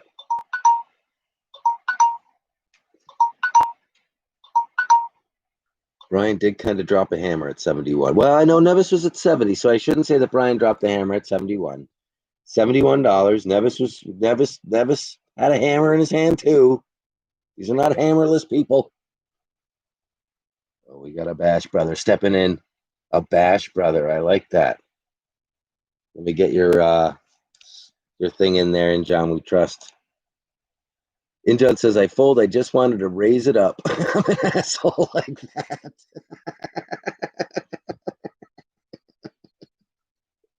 That's Nevis folds. Well, I would almost say that you did it, but Nevis did go to 70. Nevis drove to the hoop at 70.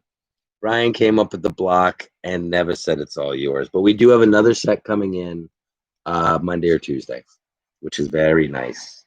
So this is going to Brian.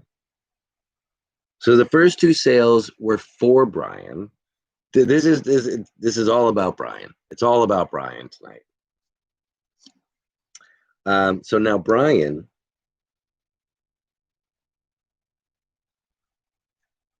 $71. 50. So Brian, tonight we're gonna do the money for the books, and I will call you, but just so you know, just so in case I don't get in touch with you immediately, I'm gonna do 50 tonight, and that's for the for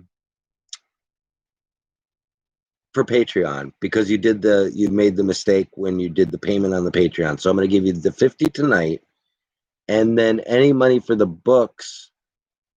Once I find the sheet, I'll add the sheet up. The sheet has the past sales on it and the sales from tonight, and then that will be paid tonight or this morning, just so you know, just so that we're all caught up. But at some point this evening, like I wanted to do it right before, but I'll probably do it right after. I just want to immediately, this is like 5 weeks later. I want to just get you that money back for the $50 for the Patreon that you did. But then just to get all caught up, so that everything should be taken care of, just so that you have an idea of what the plan is. This is Brian. So I want to do these sheets of paper. It's a little better.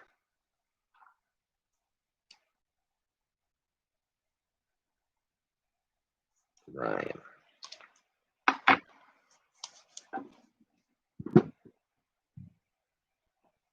I like this better. This is much better. C squared, what's going on? Are you paying In John commission? I am. Yo, Chris. It is the Brian Show. This evening, it's the Brian Show. It has to be. In fact,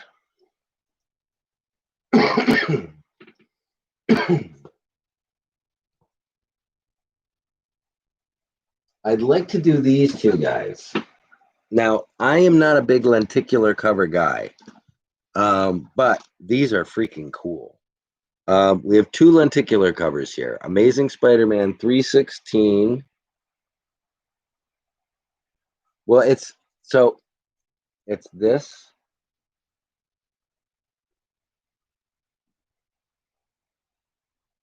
And then how do we get there? And then her.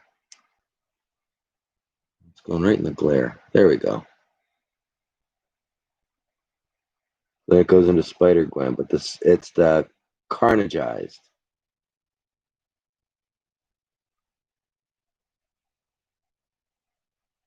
That is really awesome. And then does it change on the bottom? Yeah, it changes.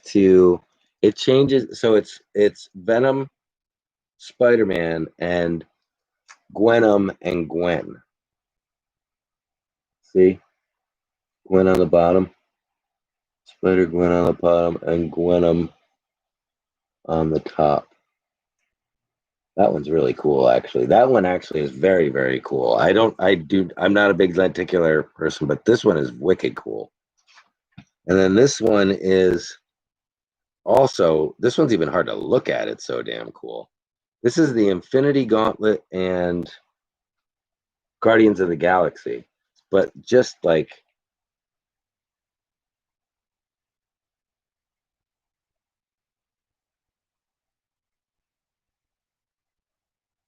that one's really cool. That one's really well done.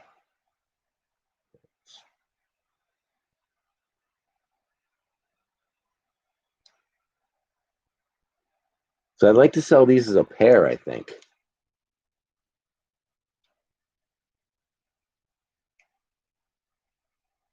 Yes, and I think what I want to do is a pair, and I'd like to start the pair at 25, because I think I just am not attracted to these, but these feel like these are worth some money, man.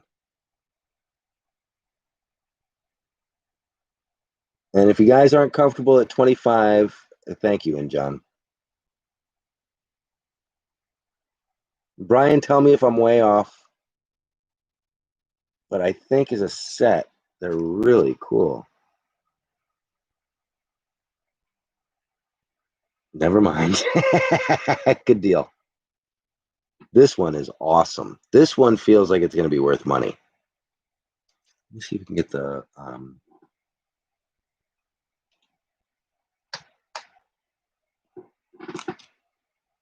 yeah, it's better.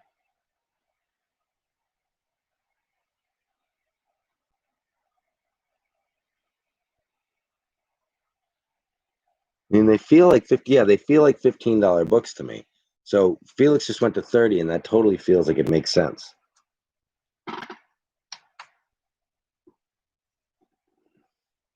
Let's see, you're cool.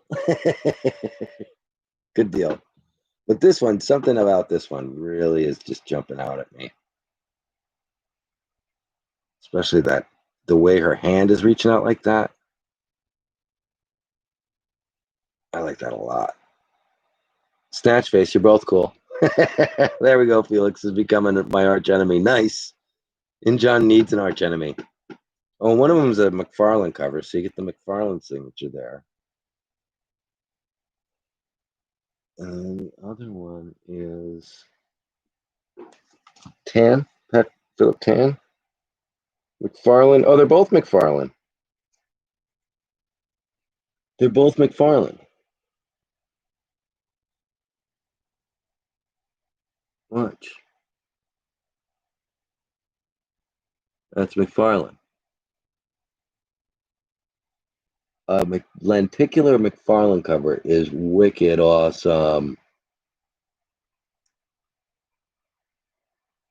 That's a great cover. I gotta find that cover. Wow. Sorry, I'm just goofing out on these. So Felix is at 30. This is killer. There's a place where you hold this thing and you can pretty much see both pictures at once, and there's a lot going on. Yeah, don't hand a high guy these things. We'll never get this over with.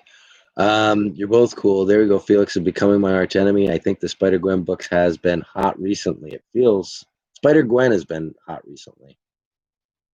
That's kind of good right there. It's not getting Spider-Gwen in the picture. I think Spider-Gwen has been hot lately. You got any Silver Age stuff tonight? Batman, horror, etc.? We'll see.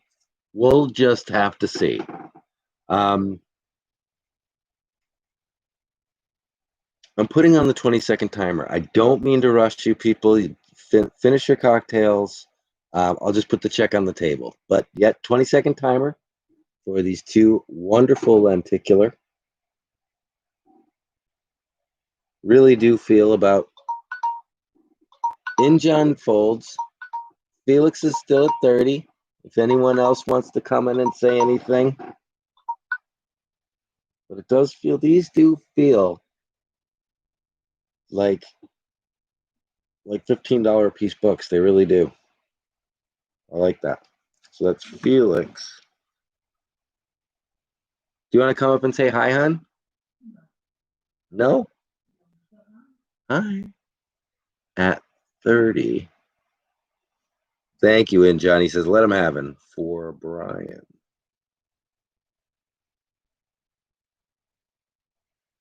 Okay. And this is Felix, and Felix does have.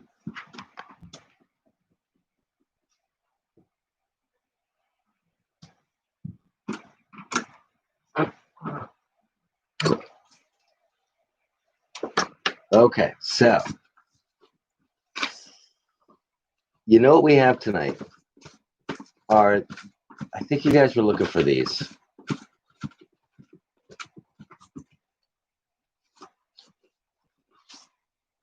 These are the Max titles. So the Chuck Austen Max titles. The U.S. War Machines is one of the coolest stories there is, and it's the Max storyline. So for U.S. War Machines, we have 7, 8, and they're the Max series. So they're like, you know, they're explicit content. They were their big explicit content series. Number 3, number 4. There are a few more in here.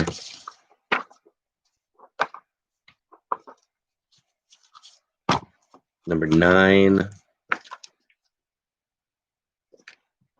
Number 12. These are just out of order. Number 1. Number 2.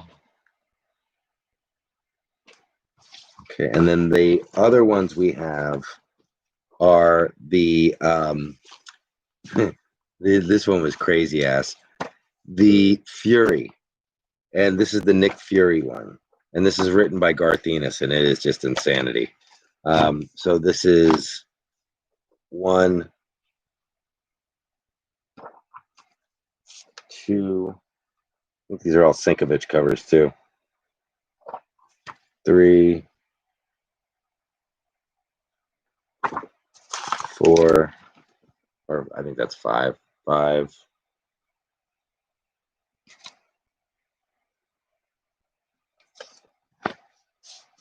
And 4.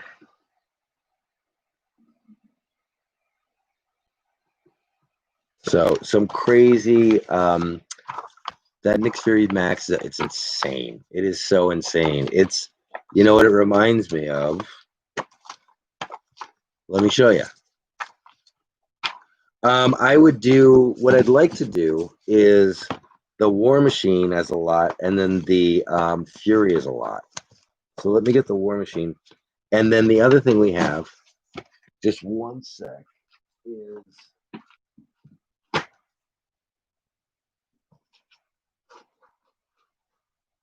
Punisher. So I am selling my original Punishers, 1, 2, 3, and 4. These are my originals. That's why the bags are, that's why they look like this, but I'll take out the comics are perfect. We will be selling these tonight. Literally had these since 1985. All the different prices on them, like what if they bought them at, what it was worth, at one point.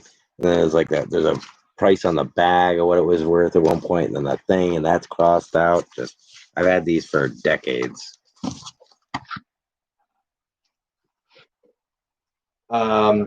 And then if you're into, if you want to get deep into the Punisher and deep into the, yeah, we'll let those go tonight. If you want to get deep, we can do, Lone Wolf and Cub, #1 in perfect shape. Lone Wolf and Cub, #2 in perfect shape. Lone Wolf and Cub 3 in perfect shape. And Lone Wolf and Cub 4 in perfect shape. So this is all it's all Japanese art, but it's kind of like what Frank Miller was motivated by. It's Lone Wolf and Cub is basically the series. This story is a old Japanese story. It's kind of always been done in comic book and art style, but it's the basis of the story for The Mandalorian and a ton of other stories.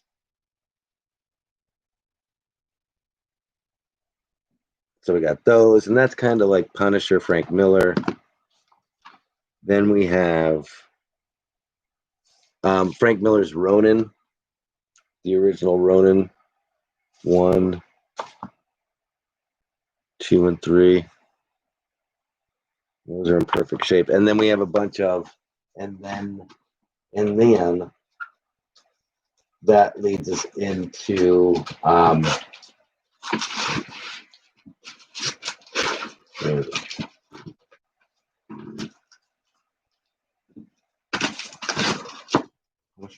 there it is. Punisher. Just the Punisher. We have the War Journal, and we have the regular series. So if anyone's looking for the War Journal, and we'll go back to the that Max series. I just want to show you what we got here.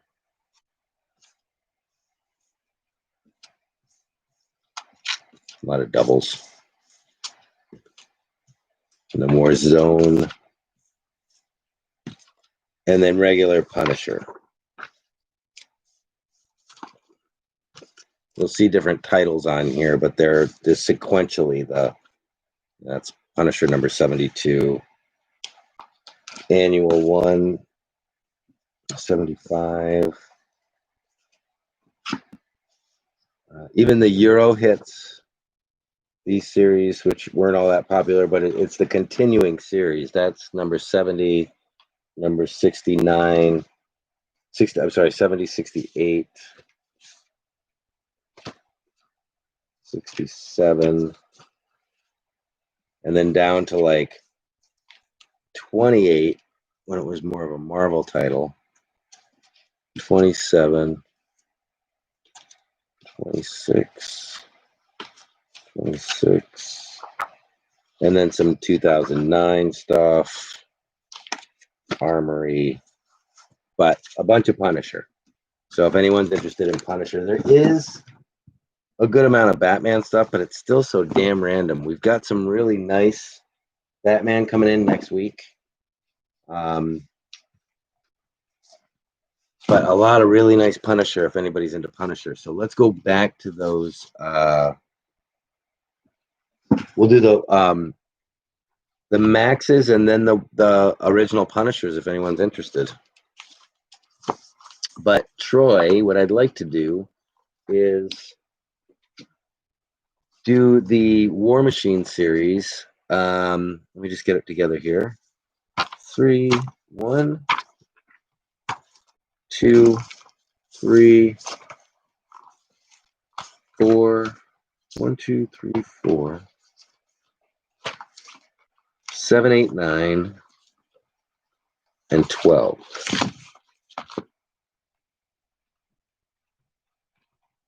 And so it's a little random, but you do get number. Thank you, Troy. Troy comes in at 3. So you get U.S. War Machines, The Max by Chuck Austin, #1. #2. #3. And the idea behind this whole series, is that the original Sergeant Fury's Howling Commandos are given War Machine outfits, are given Tony Stark's armor. And I don't know who they are fighting, but you got what's his name with the bowler hat on. Even his thing still has the bowler hat on. And these Max series were just insane. They this one was not as crazy as the Punisher series and the Fury series. The Fury series was absolutely crazy, but a very good story. Stuff that they keep saying that they're going to go back to. Troy's at 3, Injon at 4, Felix at 5, Injon at 6, but stuff that they keep saying they're going back to, and the stuff that if you listen to people who talk about comic books, they will say Punisher Max is insane. They base some of that Punisher Max on one of the movies. It was War Zone. One of the movies they based on that Punisher Max series, which was just crazy. What was I going to say? So they keep coming back to this series as kind of the last great Iron Man series, because Iron Man has kind of sucked or just been mediocre forever. But this was the one, and it doesn't even have Tony Stark in it. It's really just Nick Fury and the original Howling Commandos getting the armor and going on on their mission. That's why all the books have this on the back. That's like their new emblem for their command unit. It's on the back of every book. So people always go back to this book. This book should be like number one should be at least like a $15 book. So you get 1, number 2, number 3,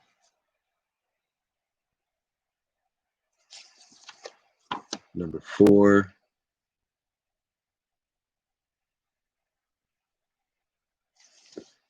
number 7,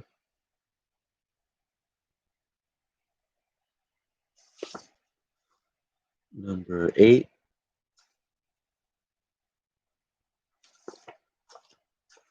nine, and 12. That's a great cover. And then the art inside is like, I remember it being a really good story. Wow, like this one's all black and white. That's number 7. The art's really good.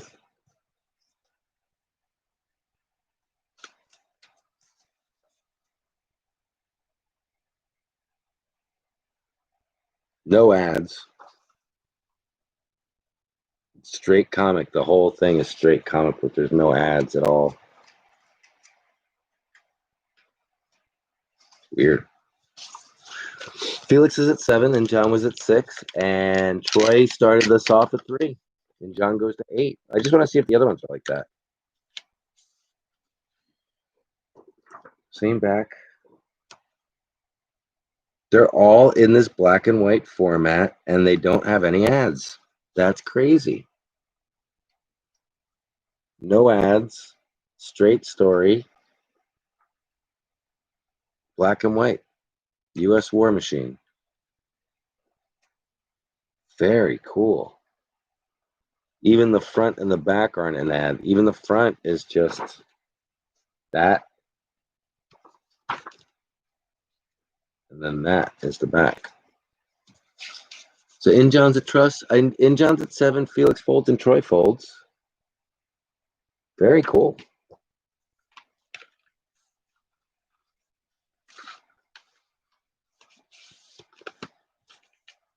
So it looks like Injon's getting this lot. Oh, Troy didn't fold. So let's just give it the 20-second timer.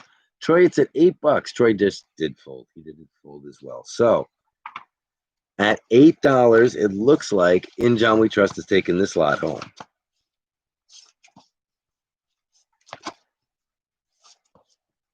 Excellent. So Injon, $8. Excellent.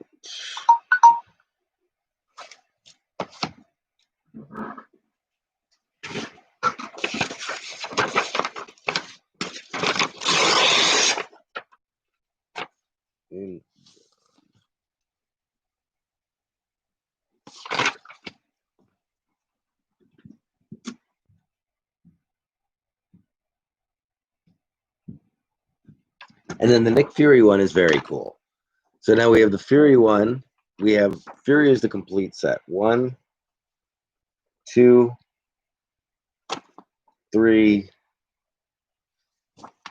4, 5, and 4 and 5. And I think, was it a 5-book set? And this is by Enos Robertson and Palmati. And this story was just insane. So this one's all color. And this was just like the gore and stuff in this. It reminds me of it's just like the Punisher. I mean, it looks like the Punisher. It's driven. It's written just like the Punisher.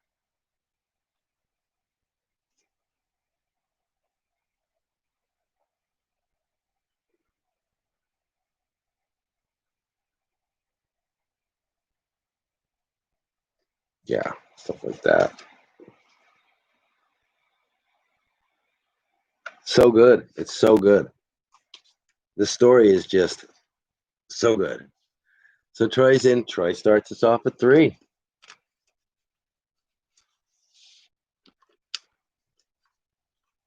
U.S. War Machine, I think, has separate books in it that are worth money. And with this one, it's like you need the whole series. You need 1 through 5, and you just need to read it because it's so good.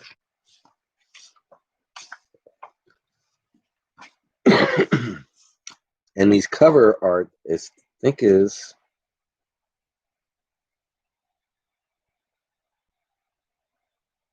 doesn't say, but it looks like Sienkiewicz or Sienkiewicz.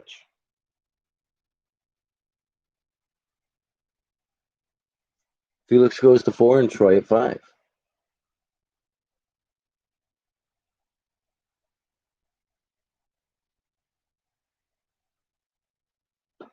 And that mess is probably actually in here.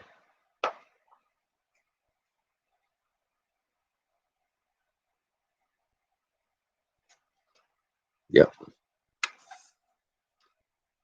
Very much like Garth Ennis work, very much like, well, that looks a lot like Preacher, but just insane, like Preacher, Punisher, that same feel to it, just the coolest story in the world. Yeah, really, really crazy stuff. So Felix is at 4, Troy went to 5, Felix went to 6, Troy's folded. And wonderful covers.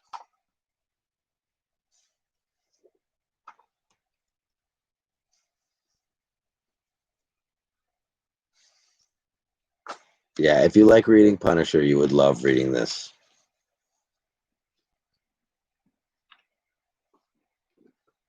It's about as outrageous as the covers. There's some dark humor in there too. It is. It's Warren Ellis. He's just, or Garth Ennis, not Warren Ellis, Garth Ennis. Both of those guys are insane, but he does some dark stuff. So Troy is folded. Felix is still in. Was it just Felix and Troy? Oh, it is. So I'm going to set the timer, 20-second timer. Felix is in at $6. It was just Felix and Troy. $6 for the set. Unbelievable. 14 seconds left for this incredible read. Don't know about the resale on them. If they ever did a movie on it, it'd be freaking insanely fantastic. Perfect condition. Felix is going to grab those at $6.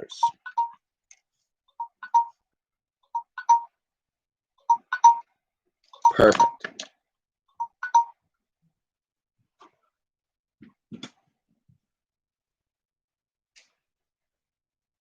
Ooh, slide out of that pile. That's not your pile, Felix. Stay in your own pile.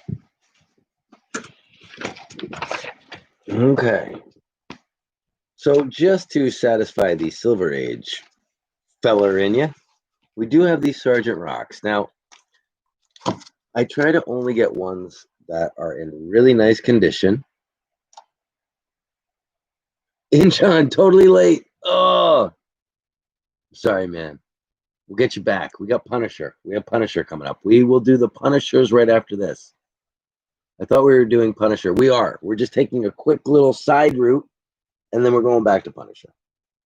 So this is just for those 20-cent folk out there. I only get Sergeant Rocks when they're wicked cool, like this one. Little rough. Mike has ADD. I do have ADD. I do have ADD.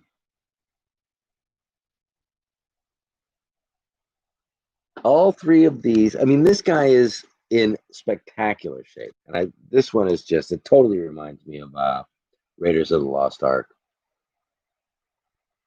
But this one's in great shape. We'll sell them as a lot. Although there is. So they're just not in the condition that we're used to, you know? So let's just take a look at them.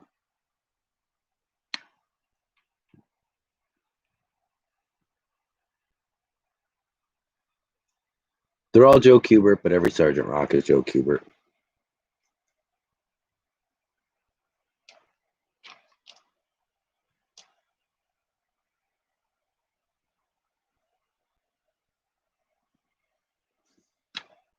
So there's that one. There's this one.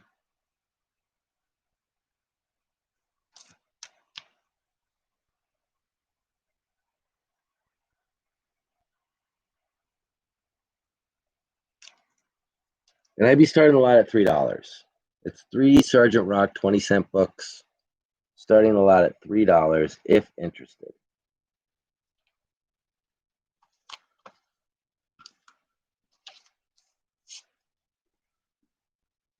Injon comes in at $3.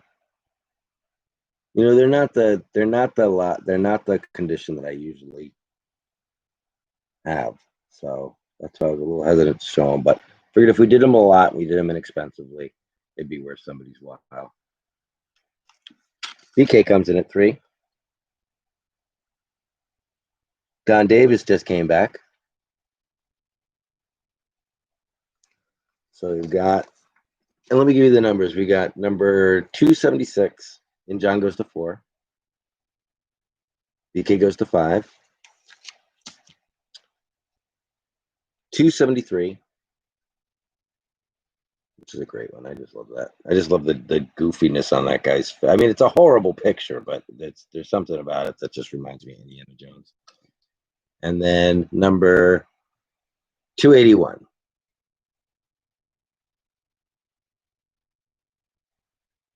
They all have some condition issues. That's why I figured if we did them as a lot, it'd be worth your while.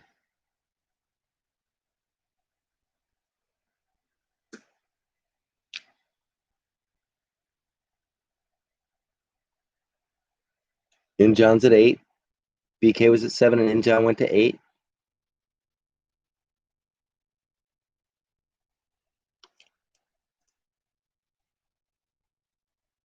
Oh, I'm not even showing you these.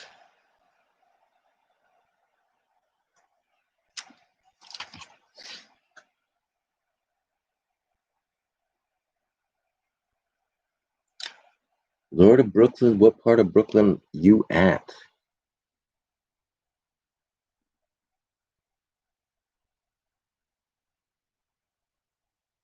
BK folds to Injon. I don't trust it. He says, I don't trust him. So this will go to Injon at 8. All of it. All of it. Where are you from? What part of it? All of it. I'll give it 20 seconds just in case somebody wants to come in for the steal. The flag's up, though. The flag has been thrown. I'm respecting the flag. This is going to Injon at 8. You were good, Kiki. We need a flag. We need somebody to throw a flag up. If not you, who, Kiki? If not you, who?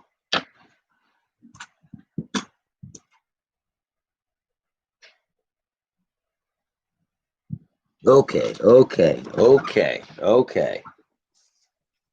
It's Mike Baby Book time. When I was a child, when I was just a mere child, I walked into a comic book store. I saw these. I put them in these bags, obviously, and never took them out.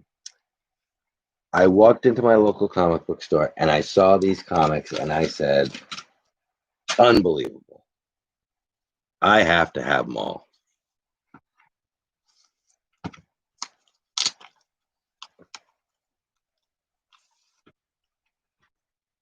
The Mike Zeck original series,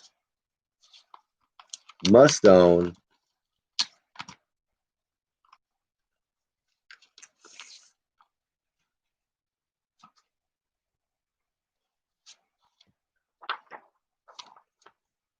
Read them once, maybe twice. I've been in here for like 40 years. So you don't have the fifth book. I do not have the fifth book. I don't think I've ever owned the fifth book. I must have got to number 4 and was like, I love this series so much, I'm going to stop reading it. So number 1.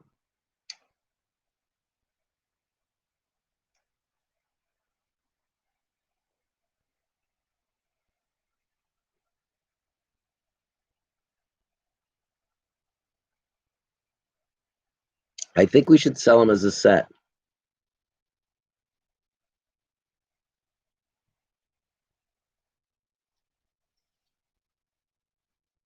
What do you guys think? Snatch face. Well, I think we need to start them. I think we need to set a reserve. I think we're going to sell them as a set because it doesn't really make sense to break them up unless maybe people just want one. Maybe people just need one. Is there anybody out there who just needs like one book? I know.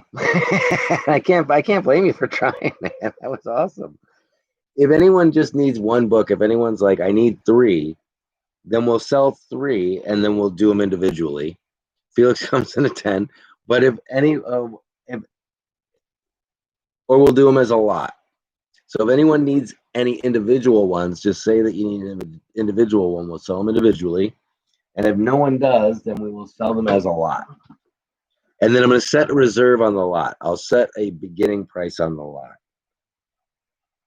Because the beginning price on the lot, if we were going to sell them as a lot, the opening price for the first 4 would be $50.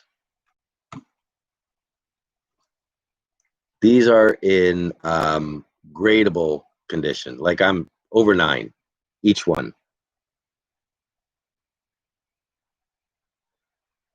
So we'll sell them as a lot, 1, 2, 3, and 4, but we would have to open the bidding at $50.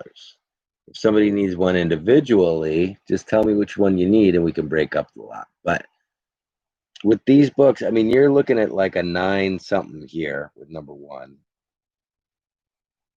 I'll get you the condition on the rest of them.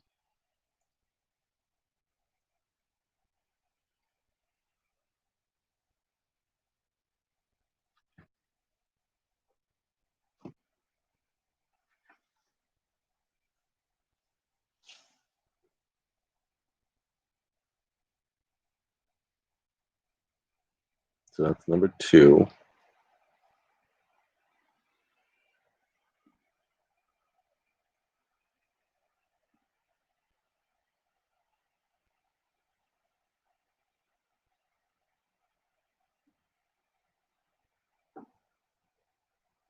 Let's see what's going on down there.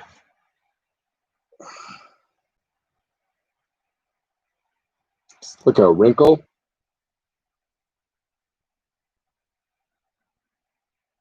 It's not like a cut or anything, but it's kind of like a wrinkle. I don't know how else to describe it.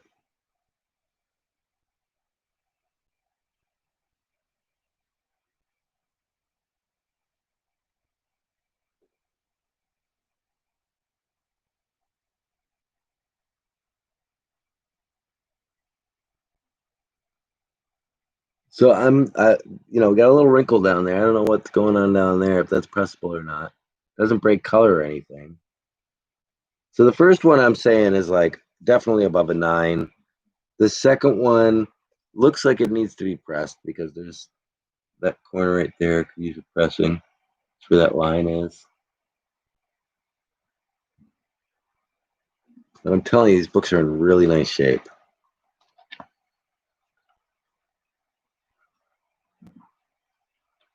And if we can't get it going at 50, then I could go down to 40, but that'd be $10 a piece. So we'd have to start the bidding at, that's $10 a piece for the books, and that's ridiculous. So Smokey says, I just want number one. If you wanted to start the bidding, so if somebody puts in a bidding at 40, then we can start all four at the lot. Smokey just need, and Bob World comes in at 40. So the Bob World is in at 40 for all four books. So Smokey, right now, if you wanted to get number one, it would cost you $40. Hopefully we can do better than 40 because these books are in really nice shape. Smokey must buy the lot. I'm sorry. I've got to respect Bob's bid of 40 for the lot.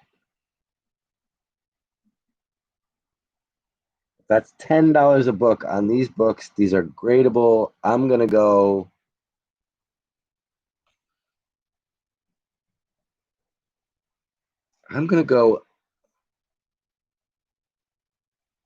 little issue up here.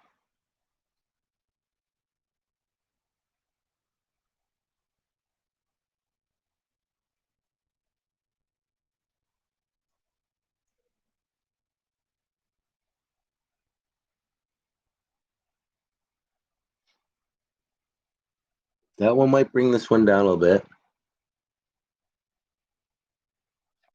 That was number 4. This is number 3.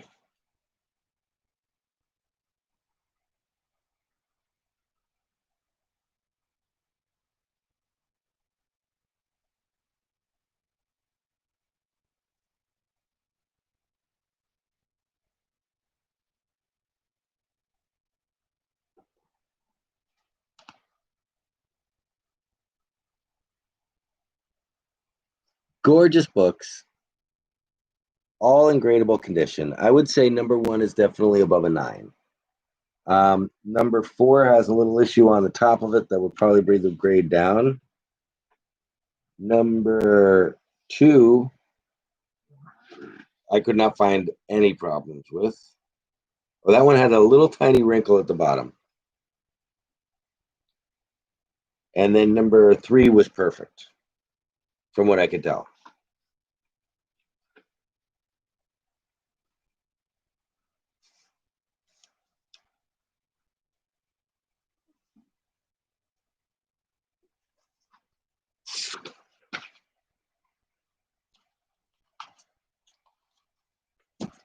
I apologize, Smokey. Okay, so 1. I'm going to say above a 9.0.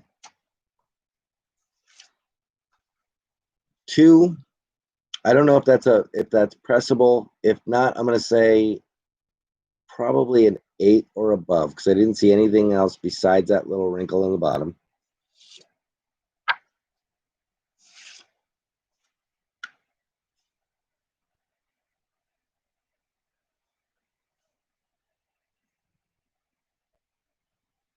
This one is looking great. I couldn't find anything on this guy at all.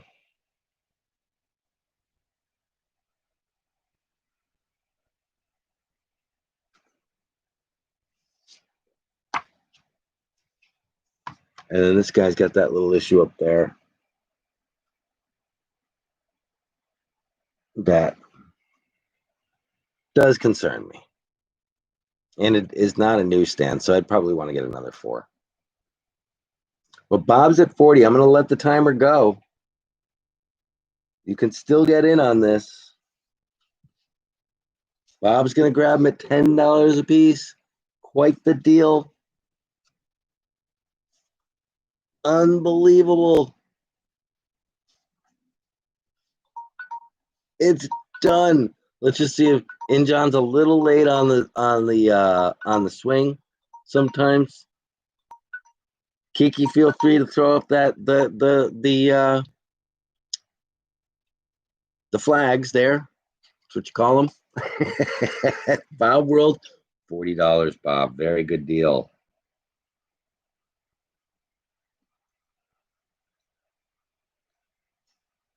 Totally. Good win.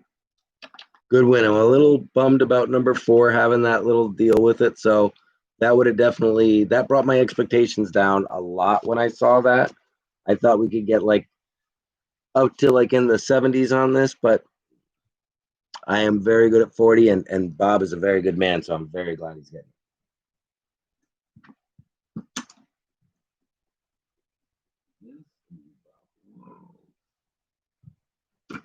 No problem at all, Bob.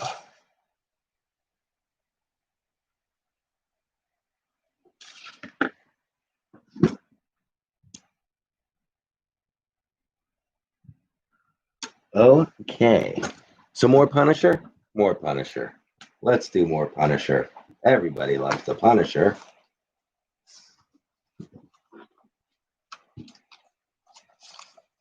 Let's get you a little lot of Punisher.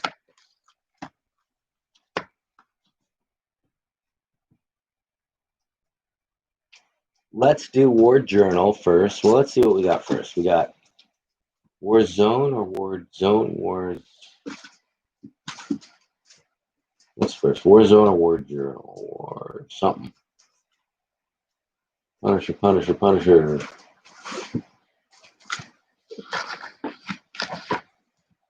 So let's see what we got. 75, 72, 88, 71.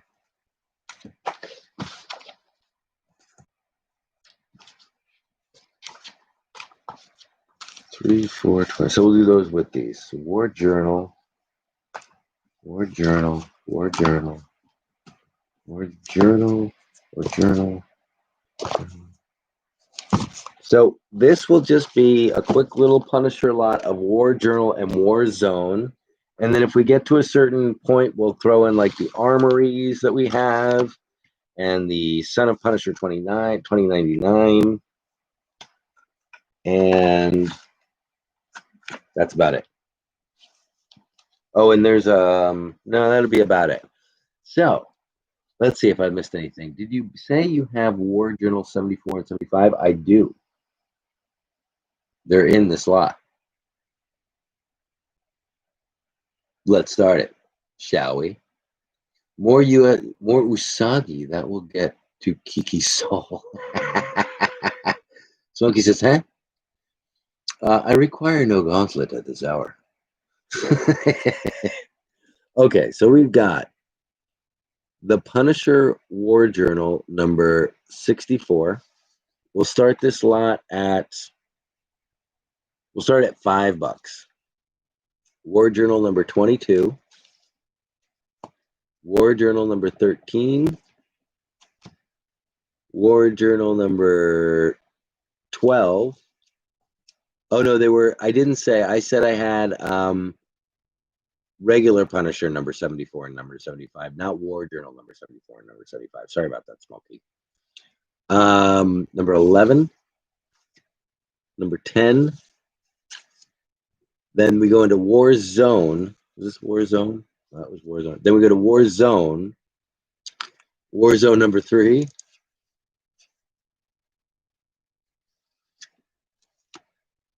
War Zone number 4. And War Zone number 29. But yeah, I don't have the War Journals. I only have, yeah. So Snatch Face is into the War Journals. He's digging them. Snatch Face, if you can get it up to, if you want to bring it up to like $10, actually that doesn't make any sense. Let's see if anyone else is interested. So again, it's War Journal number 64, 22, 13, 12, 11,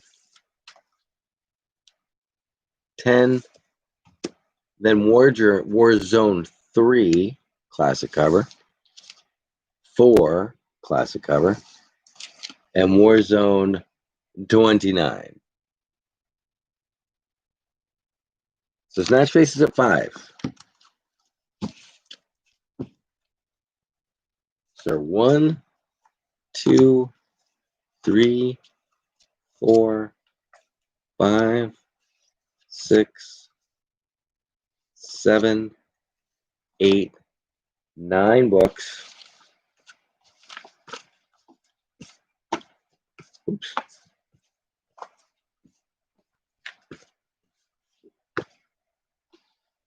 Snatch Face is at 5. Snatch Face, if we can get it to 8. Actually, I'll probably just throw these in for free. So Snatch Face, I'm going to give you 20 seconds, but it looks like you're going to win these at $5. And then I'm probably just going to throw in these other 3 for 3 because I don't want to work you for another $3. 12 seconds on the Punisher Warzone. In John we trust. Where are you, buddy? If we get it to $8 in, John, I've got 3 other books to throw in. But the buzzer did go off. Kiki has not thrown up the checkered flag yet. I don't know, in John. Nah, Smokey wants these. Smokey gets them at $5. Not Smokey. Snatch. Snatch Face gets them at $5. And we're going to throw in Son of Punisher 2099. I don't even know what that is. I'm sorry. But these are cool. The Punisher Armory number 5 and the Punisher Armory number 6. And that's going to Snatch Face. Snatch Face at $5. It's a big lot of books for $5.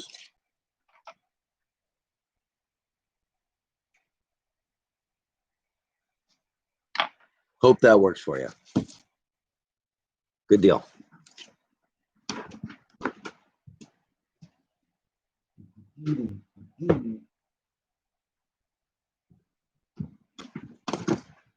This was just the other ones. Okay,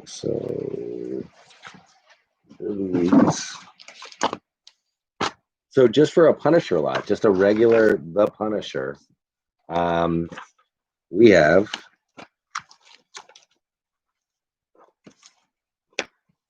let me just see here. 70, that's the annual. 75, 71, 88, 72, 26, 27, 28, 67, 68, 70. So kind of a random lot of Punisher here. But we did get the 1, 2, 3, and 4 were out there. Those were huge. We did do that. That was accomplished. 172, 68, 67, 7, 28, 26. So what we have is this. This is the Punisher regular series. Punisher number 26, 27. I don't know why these paper things are in here. 28, I'll take them out. That one has Dr. Doom, which is interesting. 88, which is way out of sequence. 75 in really nice shape. I'll start this at $8, just in case Snatch Face is the only one who's interested. So $8 to begin, if you're interested. Actually, I'm sorry, $5 to begin if you're interested. 72, 71. Snatch Face goes to 8, but that's okay. Snatch Face. I'll throw in more comics if you do win, or just make it 5. We'll figure it out. We'll see if anybody else wants to bid. There you go. 70. We're not going to hold you over a barrel if you're the only one who wants to bid. 68, 67, and the annual. So we'll do it real quick. We'll just run through these quick, but we might just be giving these to Snatch Face, which is totally cool. And let me just run through them one more time. But the annual, I mean, you pretty much know if you want these or if you don't. So We don't need to hold them up for too long. But if anyone else wants to get in, feel free. If not, be a nice lot of Punisher for you.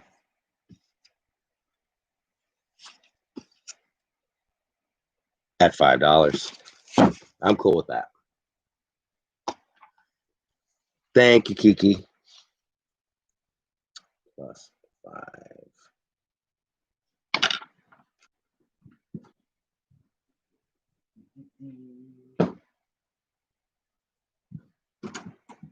Okay, and those were the extras.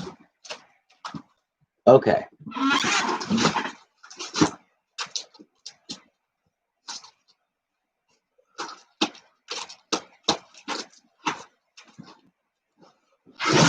These were two. We haven't even gotten to the thing that I advertised yet. That's funny. Bob Rolls. Not a problem at all, Bob. No problem at all.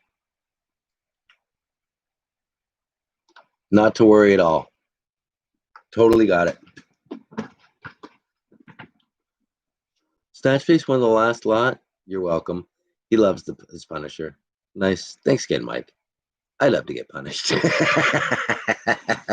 So we haven't even gotten to the books that we've advertised, but there are a lot of books here. So I wasn't going to sell these. I don't know why. Just because I think they're so cool. But I will get them again. I know I can get them again. So we will sell these.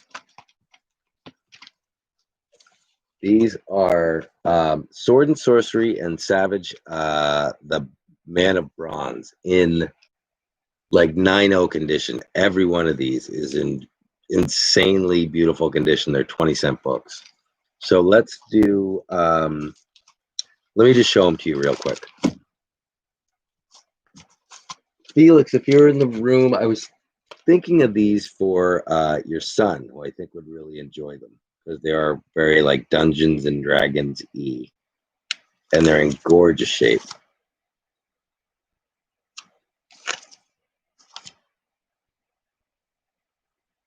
Wicked 70s, you know, they really cross between the adventure, horror, and just cool 70s art.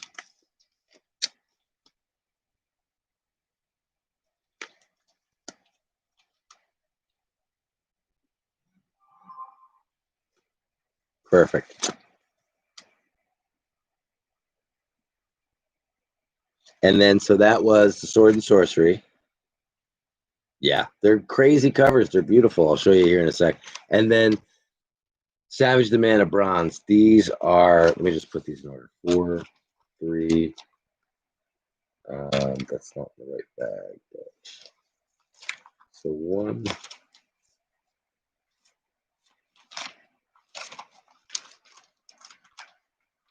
1, 2, 3, 4, 5, 6, 7.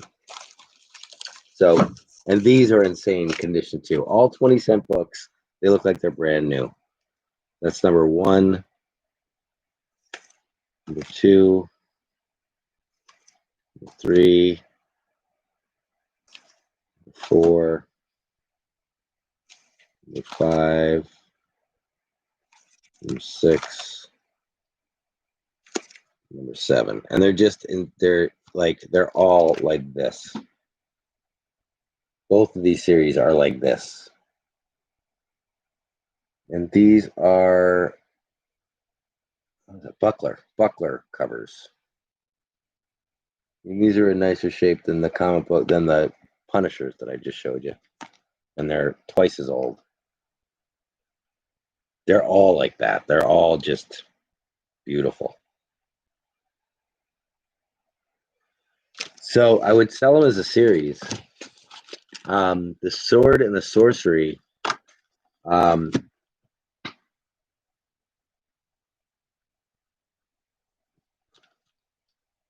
This is 1, 2, 3, 4, 5. So these are 5 books. They're in they're just in incredible condition for their age.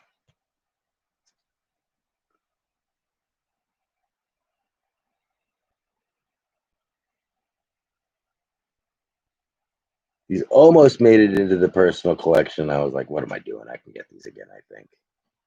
But maybe not in this shape. 20-cent book. I guess 1967.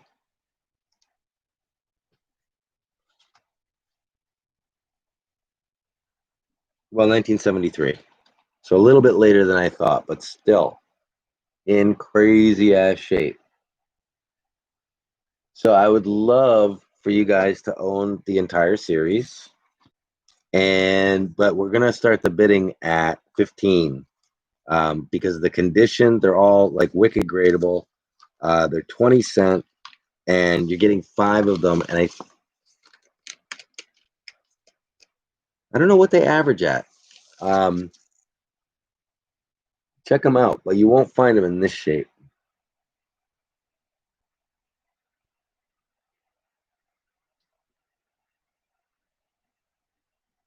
DK for life. Wow.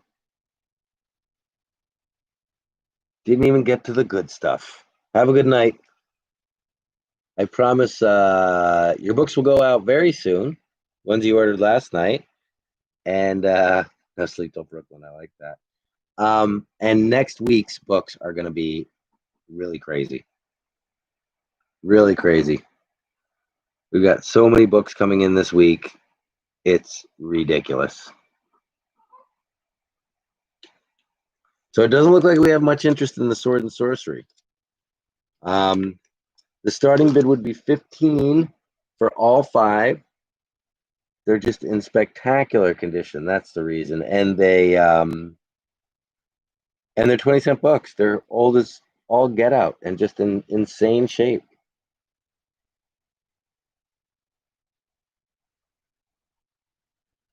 Felix, good call. Felix comes in at 15. These are like personal collection books just because, or get them graded books. Just because this condition, it's going to be very hard to find again. Oh, no problem. So we are still bidding. Kiki put that up by mistake. Felix is in at 15.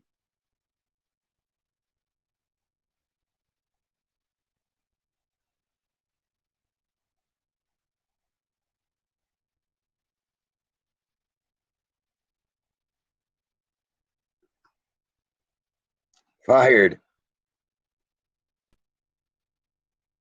I mean, like, just that right there.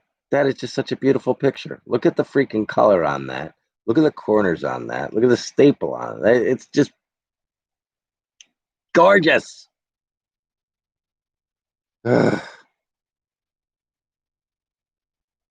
Beautiful. Just beautiful, beautiful books. Awesome, awesome stories. These read like a Dungeons and Dragons adventure. Look at the art on the back. Look at the back of the damn comic book. The back of the comic book, it might rival the front. Look at this damn thing. I'm making you look. Gosh, dang it. Ugh.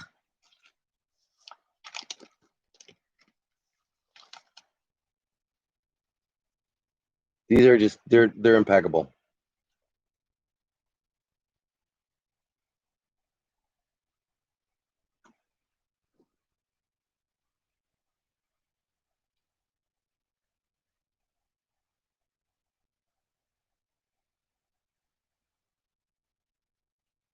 But if Felix is the only one involved and interested at 15, I totally understand. We're going to start the 20-second timer. Beautiful, beautiful books, but they're old DC Sword and Sorcery. These are personal collection type books, but you got to be interested. How do we pay? PayPal. If you have a PayPal account, PayPal.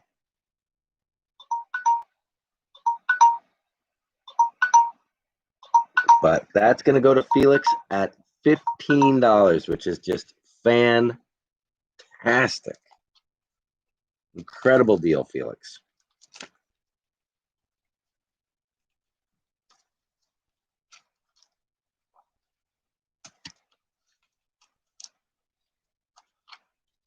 Just beautiful, beautiful, beautiful books. These are just gorgeous, gorgeous books. Unbelievable. So Felix plus 15. Excellent. A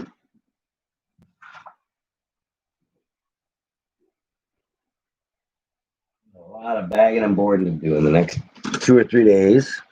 And then we're going to do the Savage Man of Bronze, because they're just like those.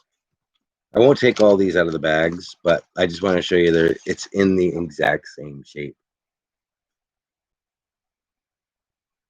These books they came from the same seller. I've had them probably, well, that's a little rough.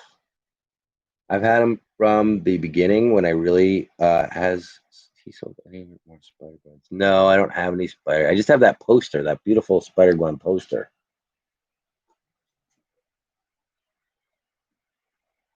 But these are they're freaking gorgeous. So this is Savage Man of Bronze, classic 1972. Again, this is, so it's 1, 2, 3, 4, 5, 6. Oh yeah, and 7. So 1 through 7, 1972 to 1973, all 20-cent comics in spectacular shape.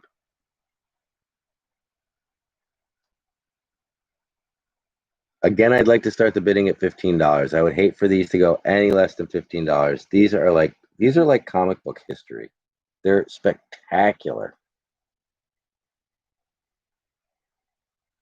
20-cent books. Felix knows what I'm talking about. He says that's his deal. $15 for all that. Yep.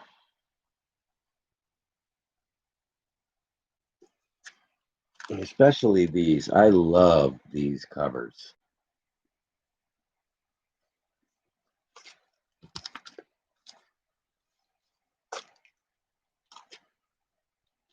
$0.20 DC goodness. 1973.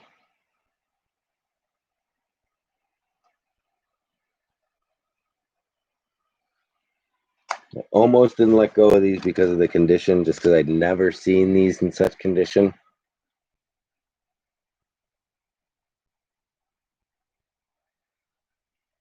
But I'm hoping I can find them again. They are beautiful. They're absolutely beautiful.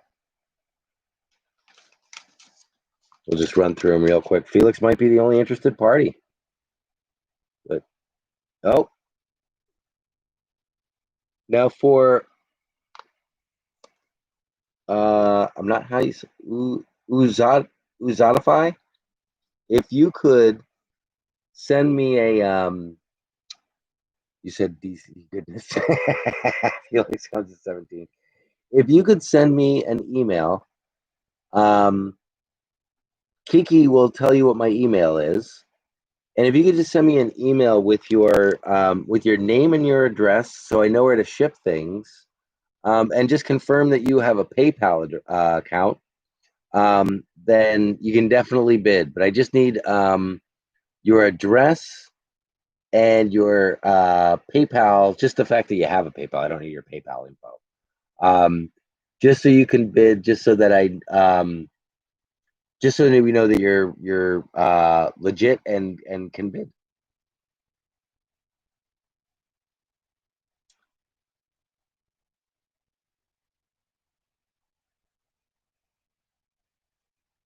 So where are we? That was number.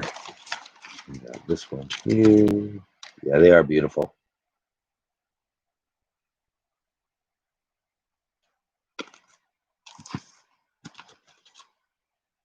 Oh man.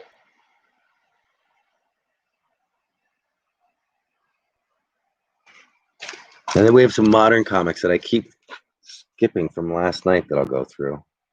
Cat comes in at 18. Cat, what's going on? Cat must have just jumped on.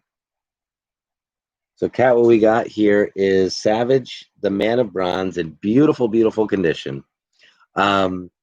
Busy, understood. And we've got number 1 through 7. Cat goes to 25, Felix at 20.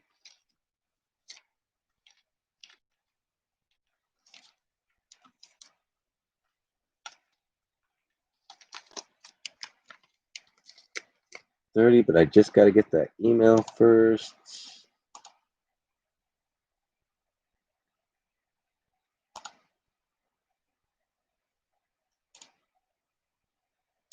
So Oozatify, until I get that email, yeah, I can't really consider your bids. So Cat and Felix, for right now, just until I get Oozatify's email, you can ignore those bids. I sent it. Let me just see. Sorry, but I didn't mean to say that. If I got it and everything's cool, then you should be fine. Here, just one sec. Sorry about that.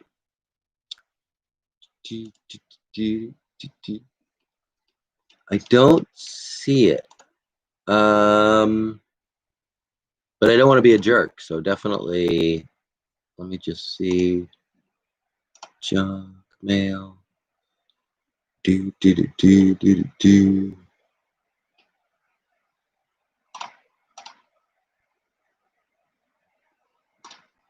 I don't see it, and I would love for you to bid. So if you could just resend it, that'd be great. But yeah, no, I don't want to like say that you're not a good bidder. No problem. But I will let Cat Design is at 35. Felix is folded. We're gonna give Uzutify just a minute more here. No problem at all. I'm gonna drink my really nasty coffee.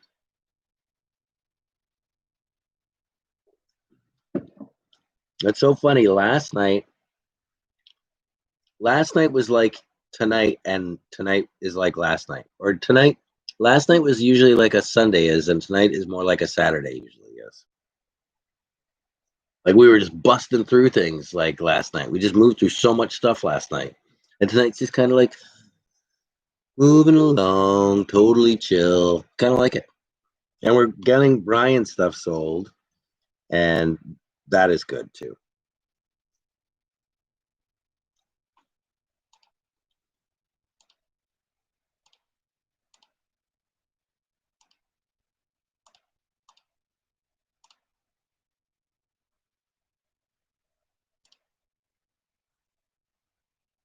In John We Trust was on fire last night. Yes, there's a giant pile of comic books. I've got to bag and board all those. That's like my day tomorrow. Is just bagging and boarding all of In John We Trust comic books. Oh, there it is. You're perfect. Thank you so much. Excellent. So In John, no, you're all good. I got it. It said I'm trying to do it on my phone. I got it all set. I got it. I got your email. I got everything. So Cat is at $35. If you would like to bid, feel free to bid higher. You're totally cool. I got everything. But Cat is at 35. Feel free to bid higher or just say fold. Or not. Cat says or not.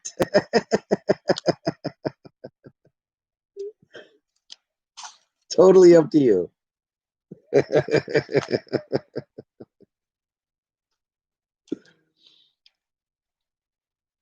Make sure that wasn't my email. Make sure. No, it definitely was him. Yeah, definitely was him.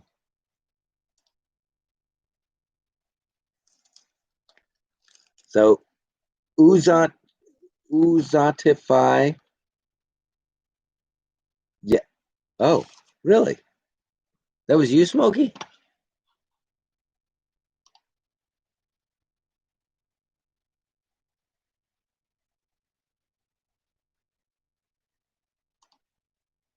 Oh, that was okay. The one that I just got. Okay, the one I just got was from Smokey. I haven't seen Uzutify, and Uzutify said, "Does it have my name and address?"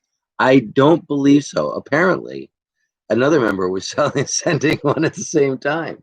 That Smokey sent one at the same time. So does it have my name and address? I have an email. I do have an email. I believe it's from Smokey. Let me check again.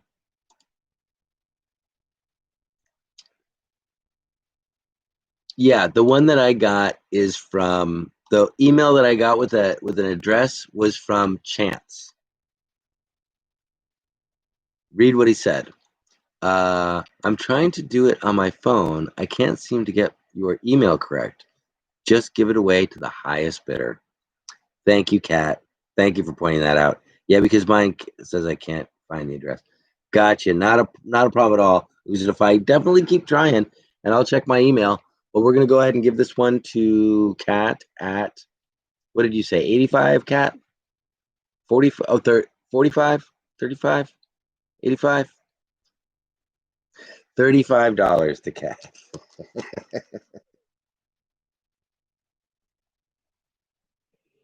35.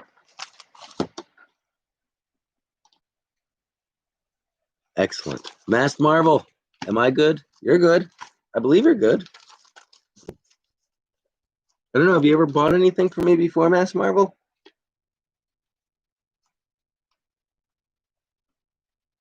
If you're not accepting his bid, it would be 25. Oh, really?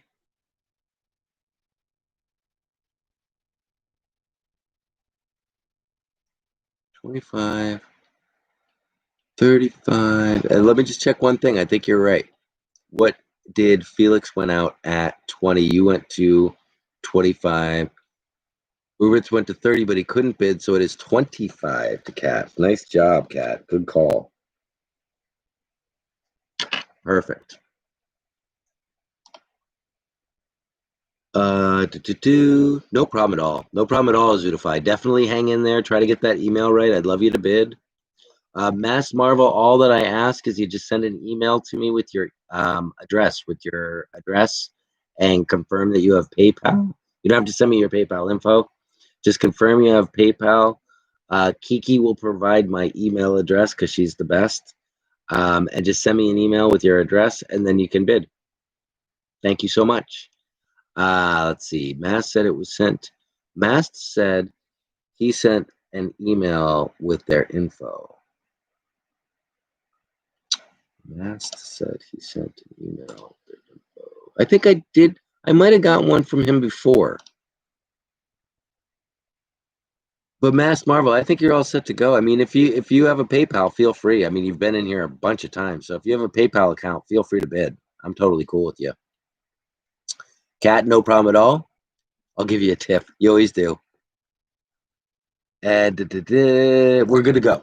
So this is going to Kat. That's $25. That took for a minute. That took me a minute. So this is gonna be Kat.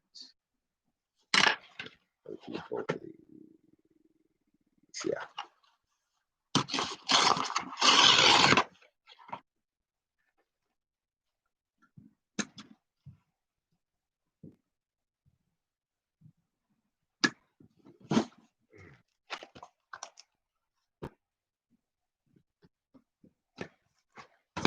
Let's do these, shall we?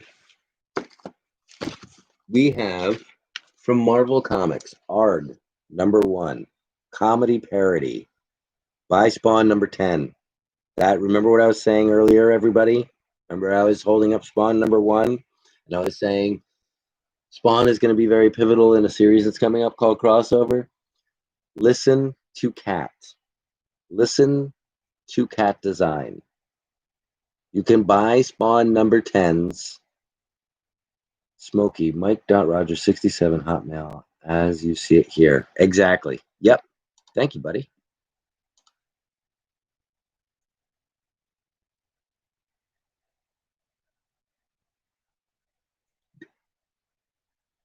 Uzats, you are all good, buddy.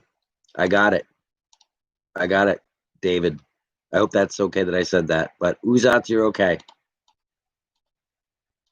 I got your email.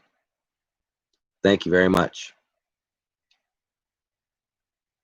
It does. It totally throws people, and so does the 6-7. So there was a new release on Spawn number 10 limited edition. Really?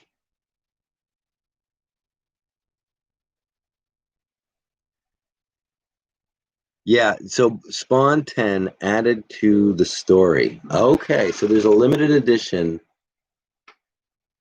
So there was a new release of Spawn number 10 limited edition. So everybody, you got to keep your eye out for the new release of Spawn 10 limited edition.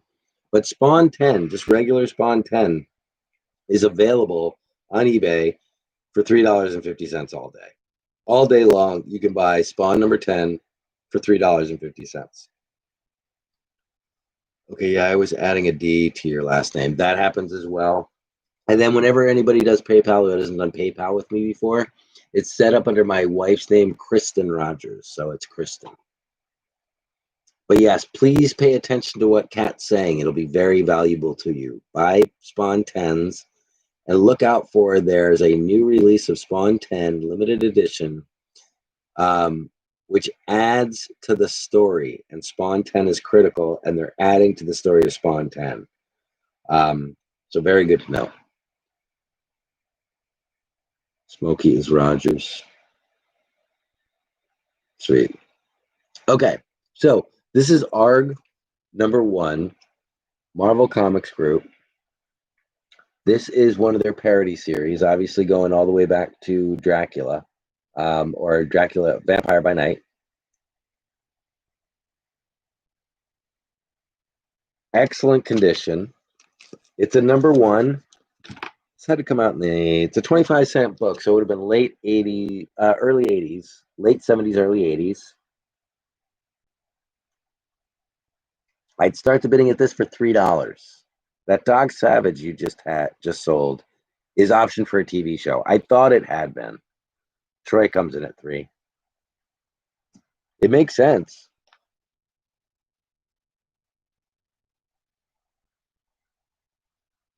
They did a one in the 80s that was terrible. That one in the 20-cent one is the only one you want. So the person who I purchased this book from, he puts little things on them, how much they're worth or what he thinks the value is. So he has fine plus on this, and he's saying this is a $20 book. Troy says, Mike, I want the damn book, start the timer. So we're at $3 on ARG number 1. Felix goes to 5. I did start the timer, Troy. I'm pausing the timer.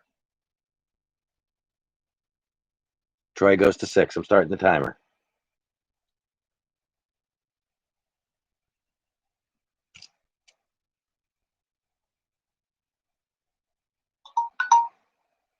Troy goes to, I don't know why the timer's on. I'm sorry.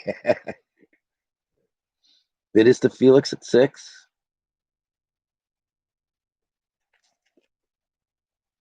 The gentleman who sold this to me believes it's a $20 book in a fine plus condition. I have no idea who that person was. He may be blind. Cat goes to 7. It might have been Cat who sold me this book. Cat is not blind. Felix folds. Cat laughs.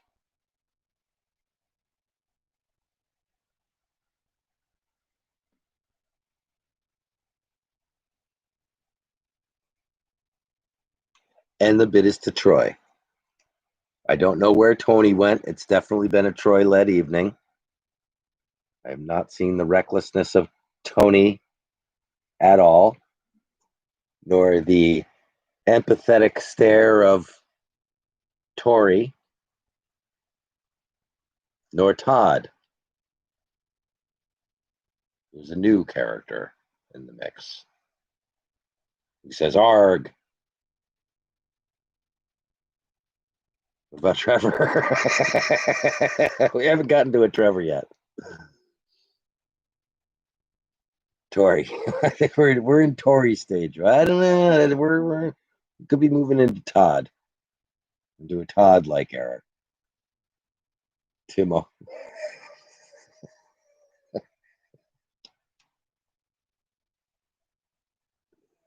Just don't call him Toby.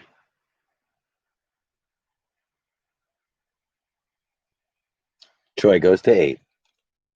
That felt like a Troy move. That was definitely a Troy move. I fold to Travis. It goes to Travis at 8.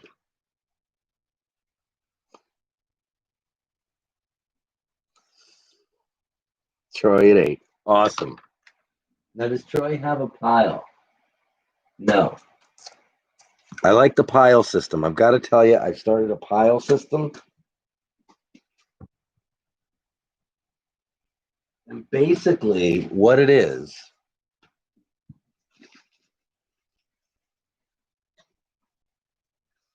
in a nutshell, is a system of piles.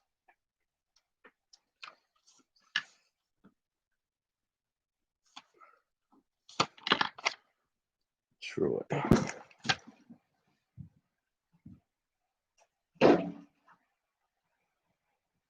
Very complicated network piles. We're doing it. I don't care. I don't care what you say. I'm doing it. It's Ghostbusters. It's silly. It's crazy, but we're putting it up there. I'm starting it at $1. I'm starting it at $1. It's a 6.5. Mr. Guy says it's a 6.5. Mr. Guy doesn't give it a price. It's a wonderful book.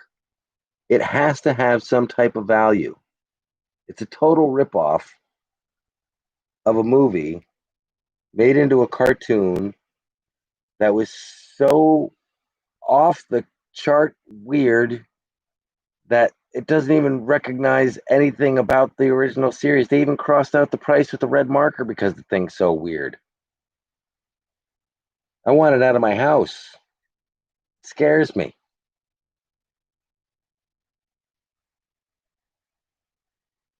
Okay, we don't have to do that. But we do have some really nice books. Okay, let's do this one. This is you like my system? This is a beautiful book. It's a beautiful book. Toss it on my pile. This is beautiful. You can toss it on my pile. I'm going to charge you $1 for it, though, Kat. I'm charging you $1.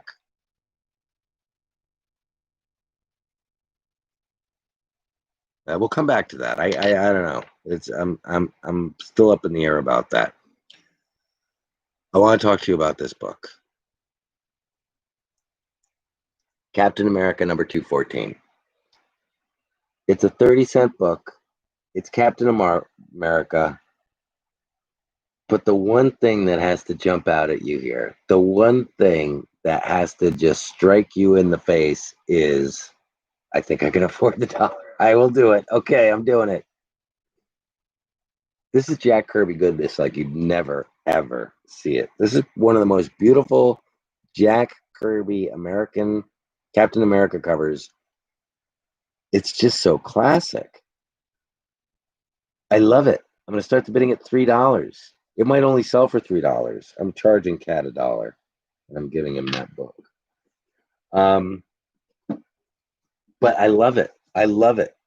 I bought this because Matt Silver comes in at 3, because of the Jack Kirby-ness of this book. It just screams freaking Jack Kirby, and it's in beautiful shape. Absolutely gorgeous condition. Look at the guy. Look at his face. Looks like some Aztec warrior. You can't even see what his face is. I'm glad you guys like this book. That's very cool.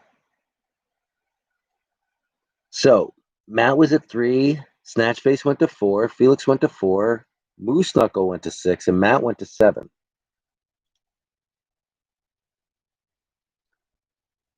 It's funny. We had a Iron Man. We've had it twice now. There's this Iron Man that we have that's a Jack Kirby that just screams Jack Kirby. And I'm watching Bueller the other day. He said he pulls it up, puts it on his rack during the show, and says it's one of his favorite Jack Jack Kirby Iron Man's. He's like, it's just such a classic. I love this book. I'm like, we've had that book twice. I love that one too. It's so classic Kirby. There are just certain characters, like when you see Kirby do the Eternals, he did a lot of the original Eternals, and it's like cool, but it's not Captain America. It's not one of the big four, the big five. You know, when he does one of the big five, it makes a difference. That's a great cover right there. Beautiful shape. So Matt's at 7. Felix is folded. Moose Knuckle is folded. I think Snatch Face is just still in.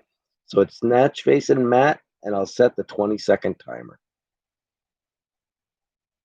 But you don't get any more Kirby than that. You just don't. In the face, the faces, the really blockiness. Everybody says that he kind of looks like it's almost like Snatch Face folds.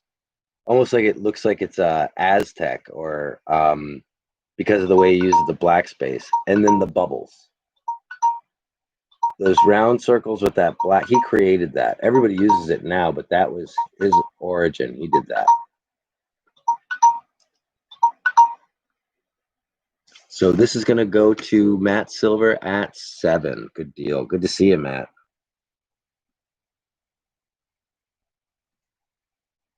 $7.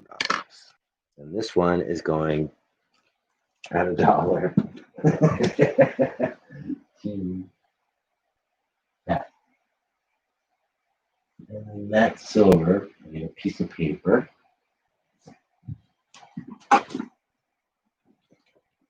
Woo!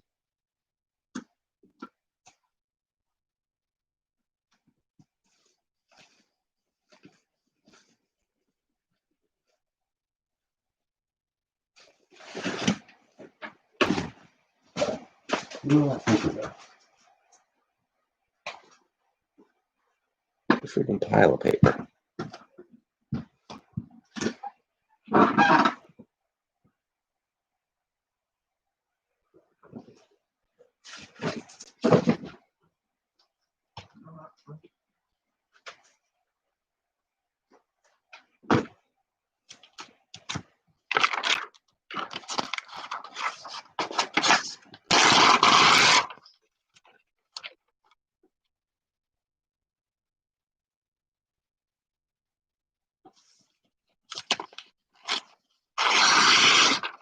Very scientific.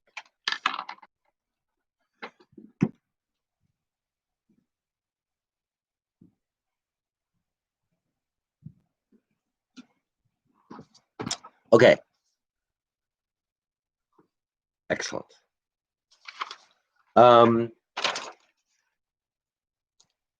I picked this guy up. I don't really know anything about it, but it is Magic the Gathering. So I know Magic the Gathering people are crazy about Magic the Gathering, and it's from Armada Press, which is a very small press. It's in a bag, and it has a card. Okay, now I don't know anything about Magic the Gathering. I just know people are crazy about this crap. The card is Sorcery Fireball. So it's not a big card. It's a Sorcery Fireball card. But it is a Magic the Gathering Woodshade Mage #1 from KB Toys in the bag with card. I don't know anything about this stuff, but I'll start the bidding at $3 if anyone is interested.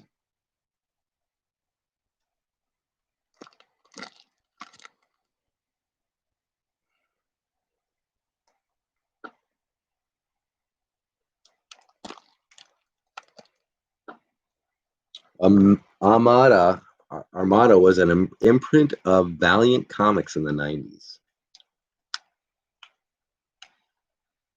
So again, I know nothing about it. You might want to look it up on eBay. Old Magic cards go out of play within a year. That's definitely an old one. That looks like one of the original ones.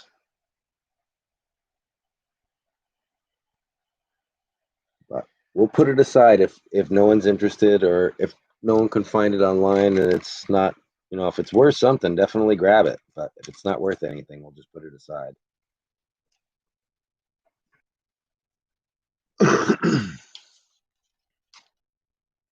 We have, I'm telling you, I'm picking up anything House of anything. So if it's House of M, House of X, House of whatever. This is the House of M sketchbook, okay? So again, I'm just grabbing it because it's House of. Old Magic cards go out. Okay, that's what you were saying before. Anything House of, I'm grabbing right now because everything that those House of stuff, everything there was popular. All I have right now is the sketchbook. I do have more coming in. But I do have the sketchbook if anyone is interested at $3. Our mystery person did put $3 on it.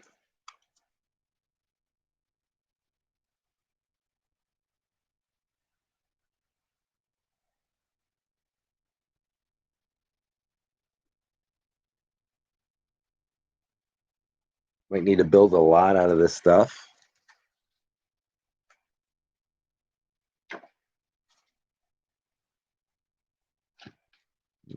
I don't think anybody wants that. What do we have? House of M.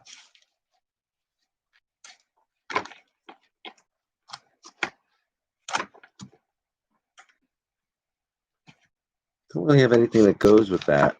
If we're not interested in that, that's I don't take offense. It's okay, guys. It's okay. We'll move on.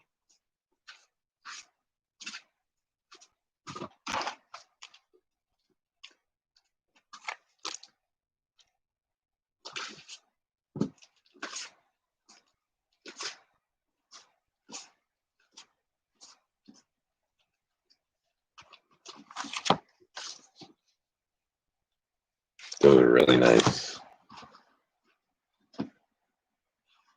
Did they do anything with Night Force yet?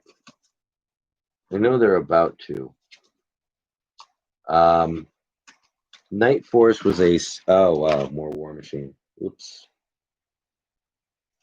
Night Force was a lot like the Suicide Squad. It's a weird that they haven't done anything with it yet. So I have all the beginning ones. So this is number 12 in brand new shape. 12, number 8, number 6, number 3, 10, 4, 1, 2, and 9. But that's, put these in order. I think it's 1 through 10. 12.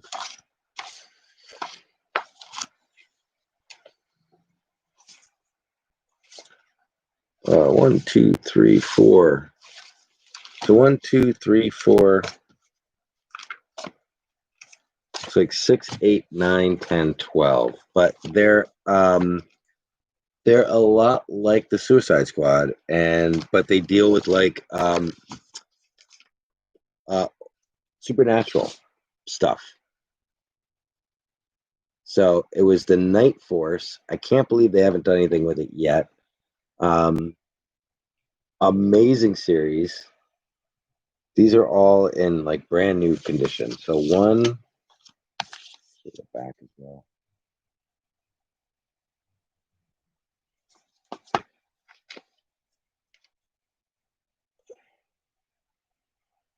Cat comes in at 5. And that's for the whole lot, the whole series.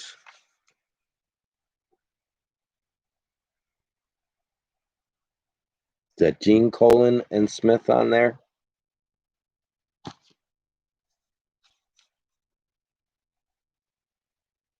It's a classic. You can see they were all drawn by Gene Colan. Yep.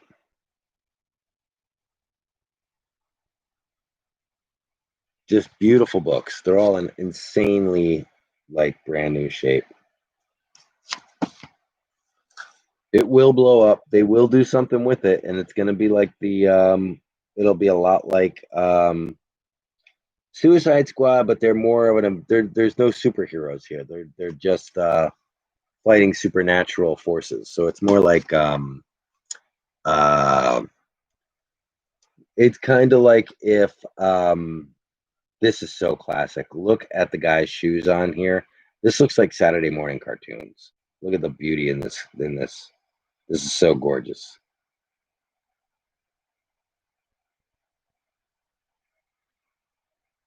Oh, that's so good. It's comic book greatness right there. That is just awesome. I mean, just look at the guy.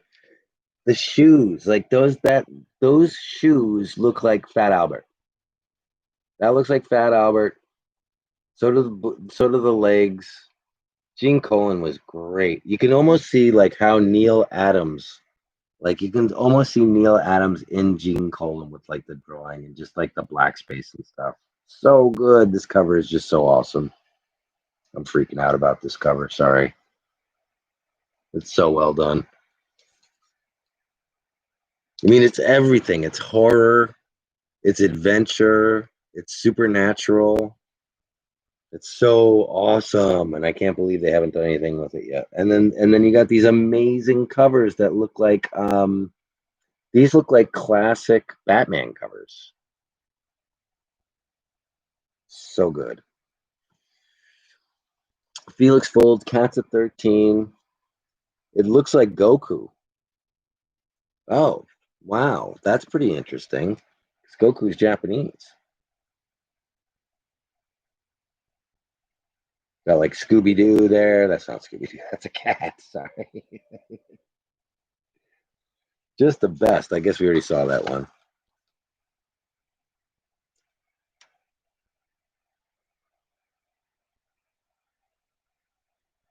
Great, great, great art. And then this is number 2. No stress on the spines either. They've just been sitting in a box, really. I read them once and then just left them in the box. But they are so good. Like if they made a 1970s TV show out of this, it would have been your favorite TV show ever. So it looks like Felix might have already won this. I'm still talking about it.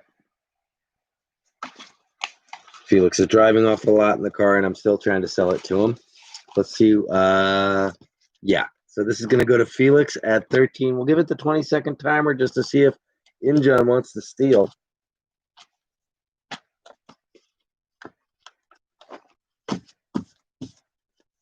Don't know how he won when he folded. Oh. We're not really paying any attention. So let's see. Cat won at 13. Felix, you sure? You sure? I'll just give him to you. Charge Cat, and I'll just put him in your pile. No? Okay. Cat at 13. Cat's like, I wonder what the hell's going to be in that box when it finally gets here. So Cat at 13. I guess I'm buying some books. Sorry, Cat. Plus 13.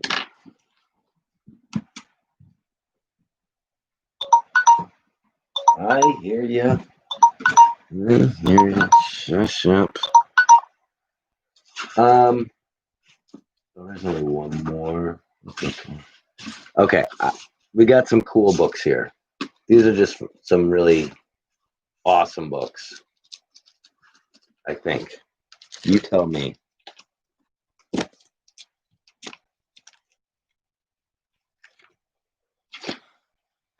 I wasn't going to sell these. Kiki says, nope, they will go to Brian's.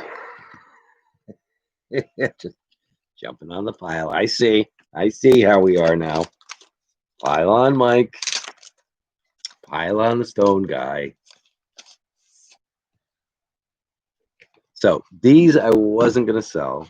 There's actually, I think 4 of them. Yeah, it's book 1 and book. So there's 6 altogether.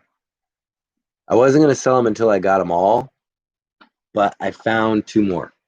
So I'm going to sell these, and I'm just going to try to collect them again. But these are Jim Steranko. That's what freaking Nick Fury's supposed to look like. Love these books. So I've only got 2 of them. They all come with the shield symbol on the back. The covers are classic Jim Steranko. Sylvester Stallone, totally. Like Sylvester Stallone. and James Bond from Moonraker. Would that be Roger Moore from Moonraker?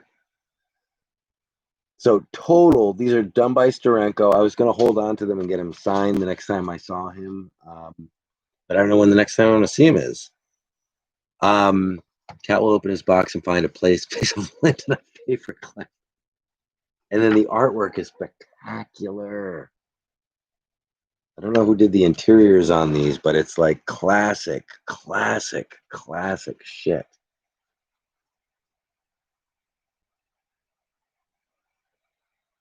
These are beautiful. They're so cool. I didn't want to sell them. Actually, is it Jim Starlin who did the interiors on these? I can't. I should know. I could just by looking at the art. They're just beautiful. They're freaking gorgeous. So if anyone is interested in these two books, this is book 1 and book 6. Book 1 and book 6. You got 1 and 6. You got either side of them. I would start the bidding at $5 just because they're so freaking gorgeous. I'm going to try to get all of them. I want to get the whole set. Then I'll probably sell it. And then the back. So the writer is Bob Harris. Breakdown, finishes, colorist, letters. Paul Neary.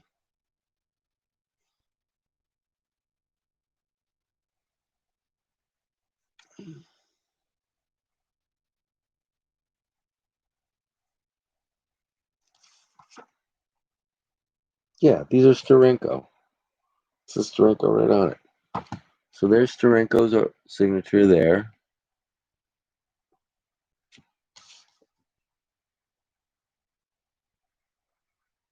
This one might not be Steranko. This one is Tom Palmer. And that one's Steranko. And they're just the coolest damn books in the world. So if anyone is interested, we have 1 and 6 available at $5. I don't see anyone jumping on that. So I'm going to keep moving to, we have a small lot here of funky books.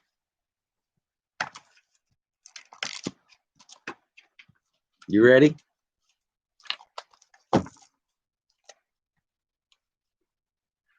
James O'Barr, The Crow #1, Dead Time. Clive Barker, The Yattering and the Jack. Ready? This is a book. Very weird, twisted Clive Barker book.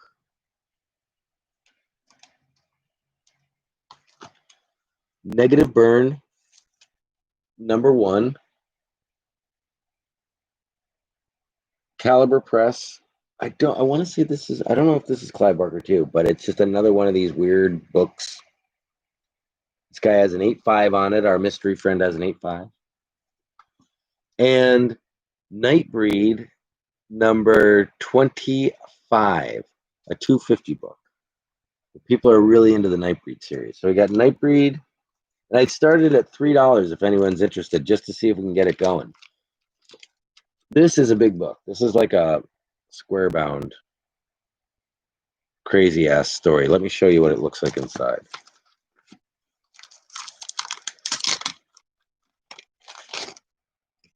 So it's big. And then the inside looks like this. This book is crazy ass. This is a huge Clive Barker crazy ass horror story.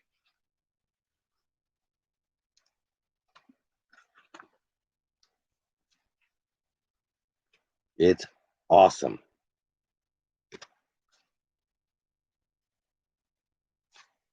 So you got your normalcy.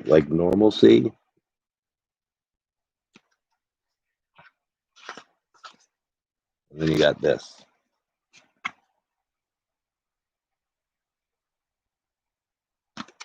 It's called The Yattering and the Jack. It's just insanity. So there's like this monster chasing him around, this like demon. But insane. So there's that.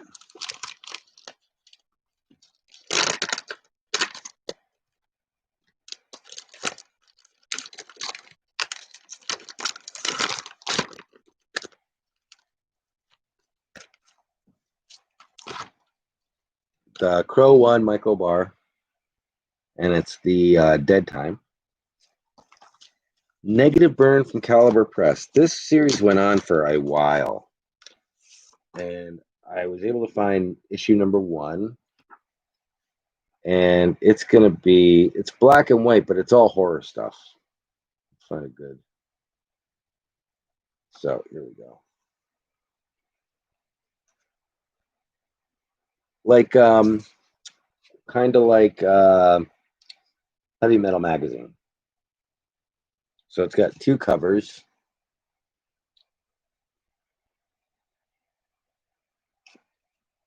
And that's that one. Is there Clive Barker stuff in here? Joe Pruitt, Bob Burden, Ryan Boland, Philip Hester. And this is from 1993.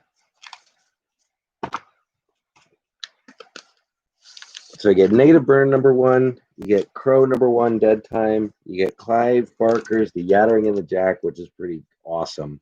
And then Nightbreed, which is just a fan favorite type thing, a very like a cult type thing. People love this comic book. So Kiki was at 3 and Kat went to 4. We're going to set the timer. Just dropped to about 30 degrees outside right now. It literally is freezing in here again. Maybe it's the ghost. But it's all over the place. It can't be. I got to pee like a racehorse. 10 seconds. 10 seconds left.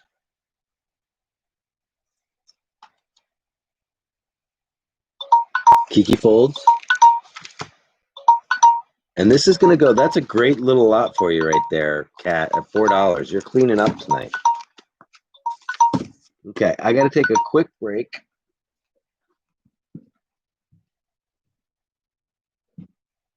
But I got to tell you guys, I'm kind of in it for the long haul tonight. So I'm going to at least go for at least another hour. I'm just going to run for a minute, get a refill on my coffee, do this, go to the bathroom, and I'll be right back.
I forgot to make coffee.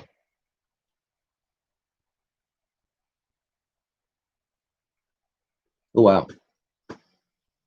Gonna have a smoke break too. Nice jar. Thank you. I got that at a temp job that I worked at for like Halloween candy or something. I was like, I know what I'm using this for.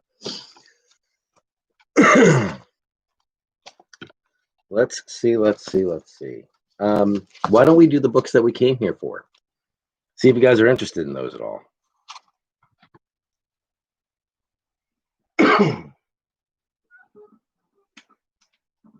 So the comic books are probably the funnest, and then the arcade books.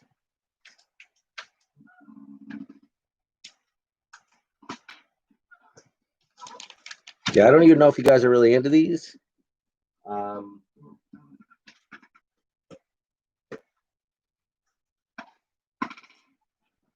Let's see.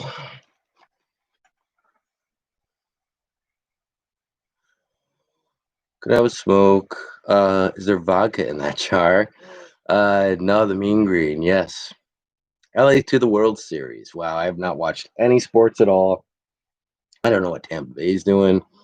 I don't know what New England's doing. My buddy's a Miami fan. I have no idea what they're doing. I usually know what the Jets are doing. So LA went to the World Series. I didn't know they were still playing baseball. Dodgers came back, and stopped watching at 2-0. I hope they win after being cheated 17-18. Talk about absinthe. I used to drink that shit. Now the devil's lettuce. So we do have a lot of options. We've got the Robert Crumb stuff. This is all the independent stuff. But maybe we're not there. Maybe that's not what we want to do. We have X-Men. We don't have old X-Men. We have kind of 300 X-Men. Did you throw my Batman up yet?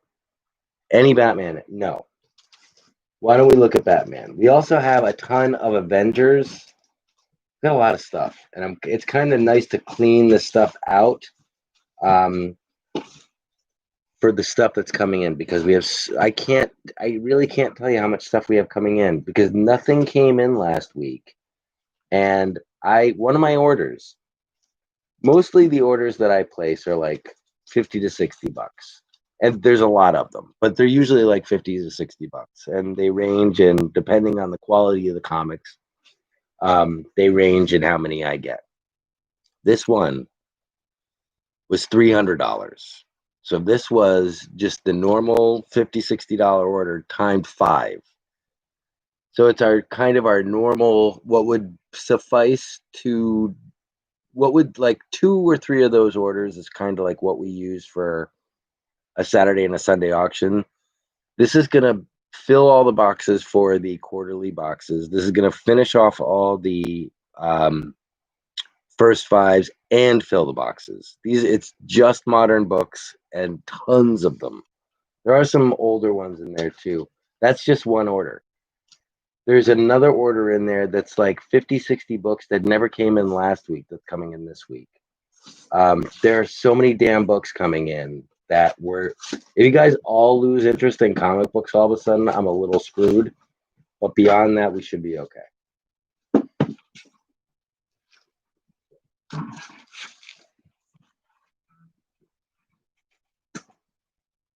That was my only concern. I'm like, if everybody in the world just all of a sudden loses interest in comics, I could be in trouble.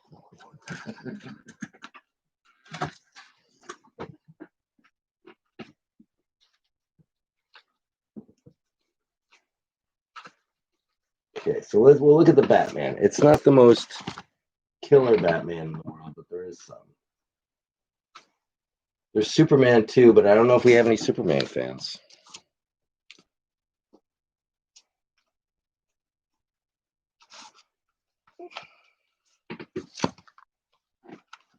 I don't know if that's gonna move. Anymore. Yes.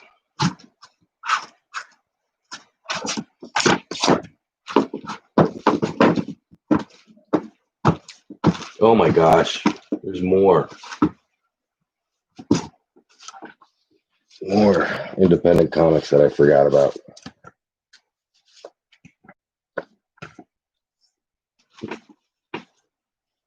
That thing's a mess. Freak Brothers. Oh, we got good Batman. Here's the good Batman. Good. Stay awake, C squared. I'm almost there. I'm almost there, C squared.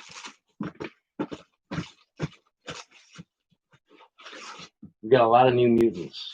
I know the movie wasn't all that great, but that's still a very classic series, and those comics do still sell for a good amount of money. Okay, I think that's it. Do I have anything really interesting? I do have one thing that I can't sell that though. My dad gave me that. I will show you one really cool thing.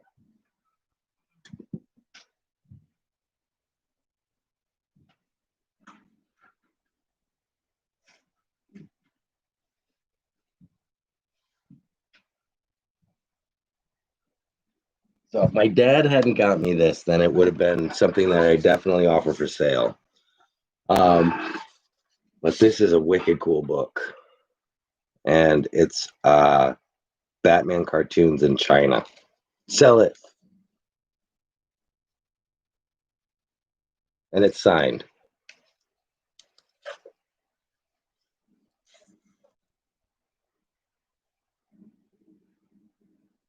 I didn't realize it was signed until just now, actually. Oh, maybe we'll just keep that on. But so what it is it's Japanese Superman or Japanese Batman. Translated. Let's see if I can do this. How can I do this? So these are the comic books of how Batman's comic books were in Japan.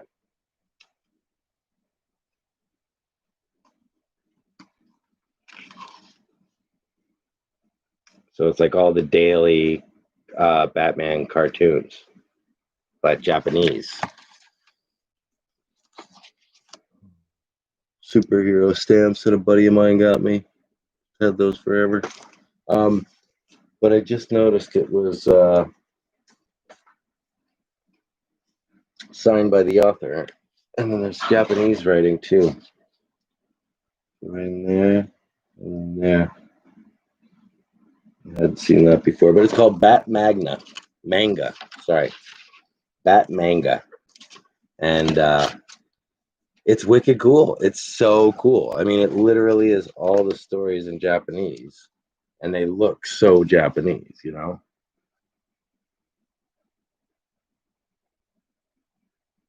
But yeah, it's all the. I think these were from like the 50s and the 60s. But very, very cool.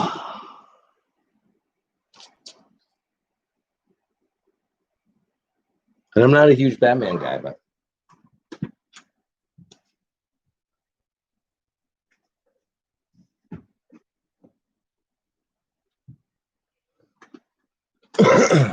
So what we got? Yeah, it's very cool. Very cool.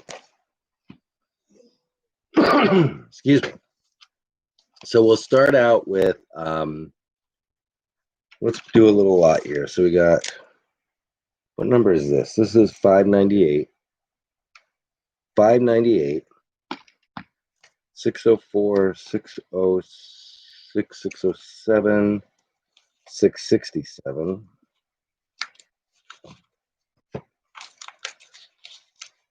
500.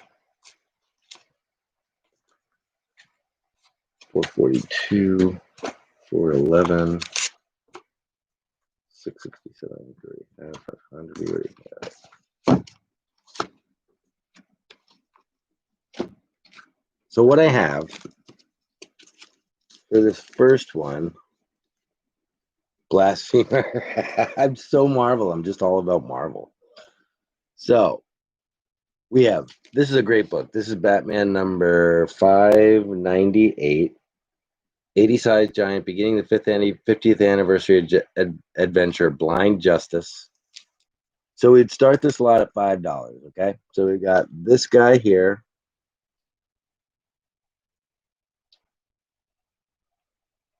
That's, what did I say, 598. 598. Then 604.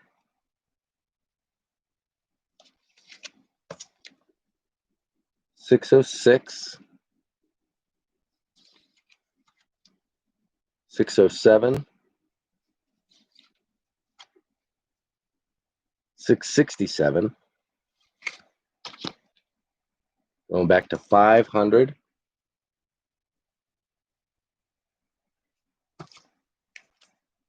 442.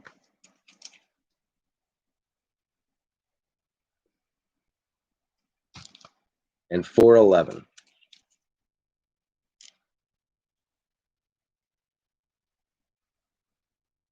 So that's what I have for this slot. So what was that? You guys bid. I'll just put it in some type of order here. 598, 598, 604, 606, 607, 667, 500, 442, 411,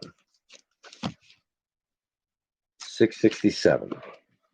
So Intel was at 5, Felix went to 5, Snatchface went to 6, Felix at 6, Felix at 7, Snatchface at 8. Number 667, that's that new suit.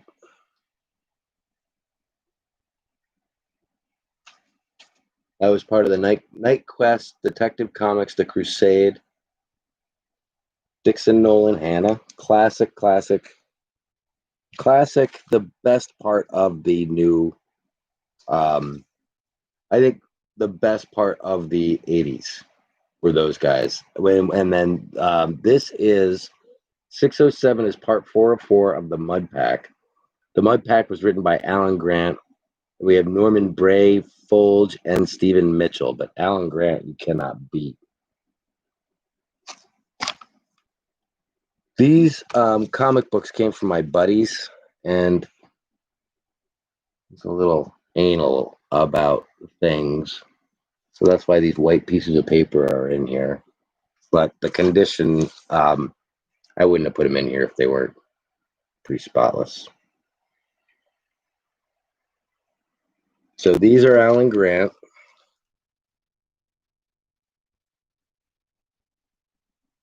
And that's the whole Mud Pit series except for 605.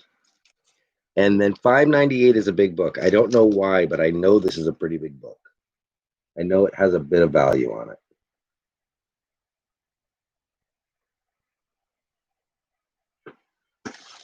Uh, 500.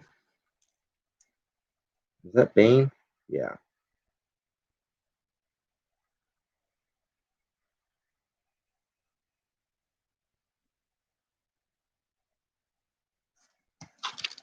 $442, and this is part of A Lonely Place to Die, A Lonely Place for Dying, where they kill Robin. And 411, which is Collins, Cockrum, and Heck.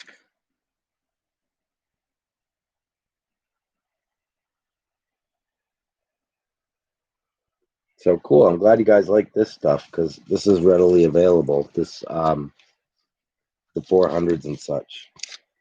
But so Felix is at 6, Felix is at 7, Snatch Race at 8, Felix at 10. In John, quick rising up. I'll come with the hammer soon. Let me see what else, if we can add anything else. So let's get these. Let's see if we can add anything else, because you guys are up at 18 now. Felix is at 18. We got somebody who wanted to drop the hammer. We have a hammer dropper. So those are just repeats of 6, 6, 7, and 500. Okay, so what we can do is this. If you guys want to get it up to 20, what we can do is we can finish A Lonely Place for Dying. So, or we can start to try to complete it. So, Felix is in John You Trust is at 17. Felix is at 18, waiting for me to add more books.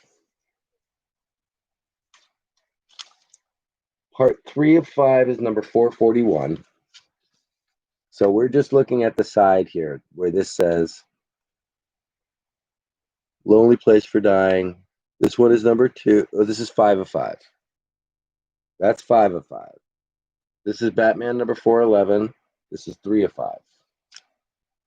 Okay, we're going to get a little bit out of the Batman series, but we're going to stay in this and we're going to try to complete this part. We have number 4 of 5. This is the New Titans, number 61. Batman, A Lonely Place for Dying.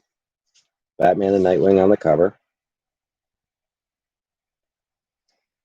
We have Batman, A Lonely Place for Dying, 2 of 5. Now, these are done by Marv Wolfman and Perez. This is not like a crap series. This is the New Titans, number 60.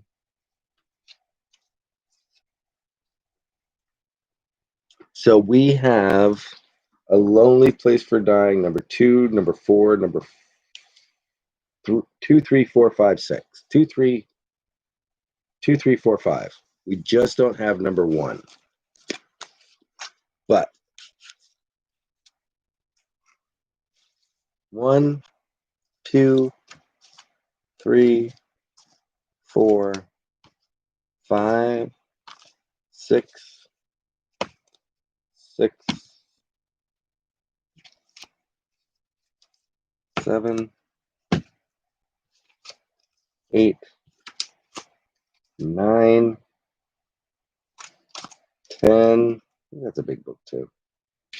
And 11. So 11 books altogether. We're at $21. I think that's it. Wait. That's not it. Okay, you ready? We're going to add, well, we're going to finish it with this because these don't make any sense. We'll just finish it with this. And that's Batman, the Last Night on Earth, Book 1, Snyder Capullo. And that finishes out the Batman portion of our show. So it's Batman, a Last Night on Earth, number 1, Book 1.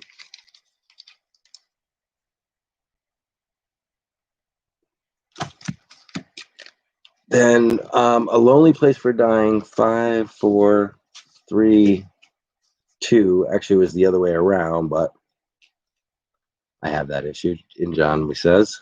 So he's having trouble with getting past 22 because he goes to 24. 500.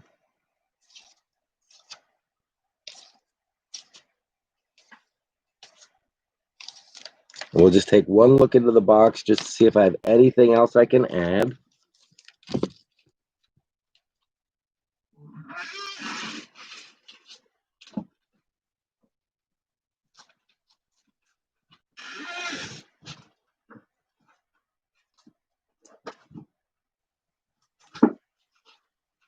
Oh, there is one other thing.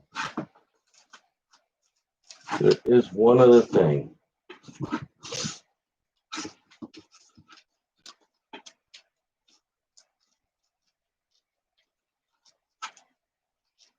Give me one sec. Where was that?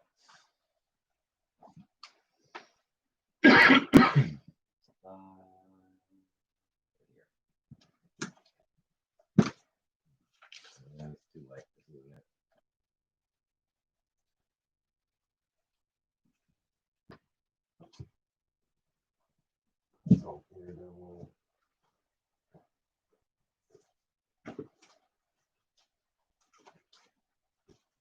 That stinks.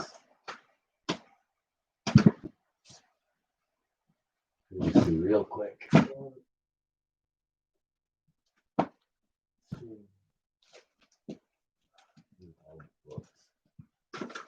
No, no, no. Don't.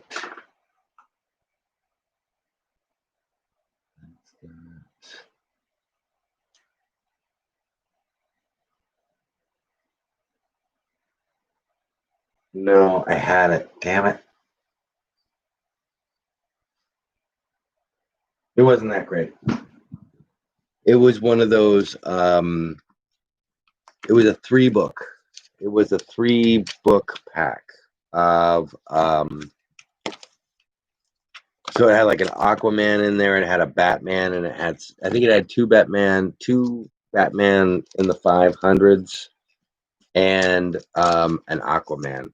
It was from the 80s, but it was one of those packs that was all, so all the books were like wrapped up in the pack, and I'd never opened the pack. But I digress. Felix Folds, looks like In John We Trust has got this at 24. Just giving it a 20-second timer just in case anybody wants to steal, but I think it was just you two guys. Felix got sick of listening to me and folded. It happens.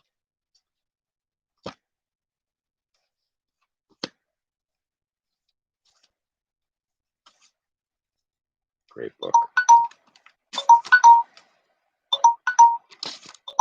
Okay.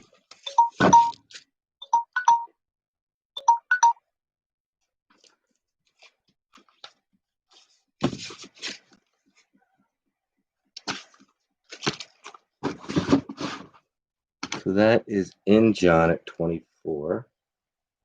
In John's going to have like a crate, like one of those like wooden crates that you like pile up with the hay in it, full of books.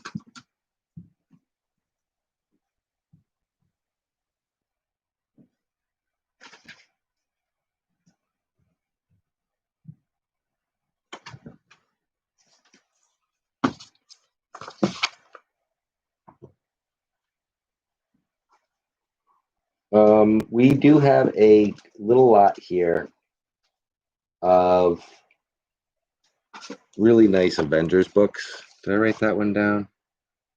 Yeah. That we forgot to do last night. And these are really nice ones. I'll just get them out of the cruddy bags.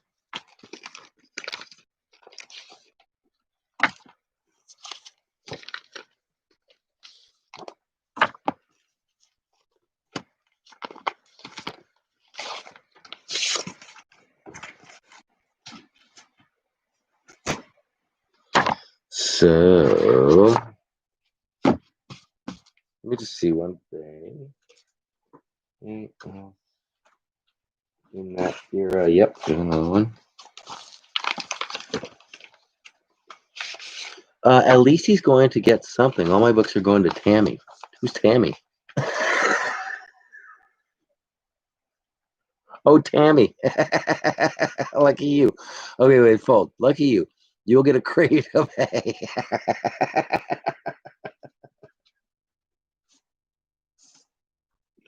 Your books got there okay. Oh, we missed a good Batman. Damn it. We'll come back to it. I just want to see if there's anything else I can throw in with these classic Avengers we have here. They're classic. These classic Avengers.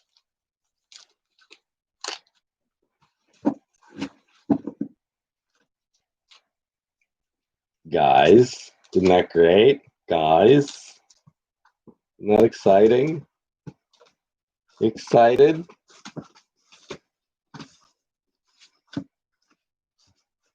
Well,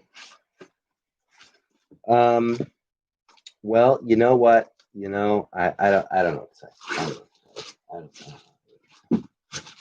I just don't. I'm beside myself over here, folks. Let's just do these. These are good books. Bueller? Bueller? Bueller? Bueller? Yes, Mike. I got all my books. Thank you. I was joking, Mike. Don't take everything so damn seriously, Mike. um, so this is a nice little lot of books. I'd like to show you right now. Avengers number 222 in fantabulous condition. I think that's the Scorpion. I don't know. He looks more like the Dildion, but I'm not quite sure who that character is.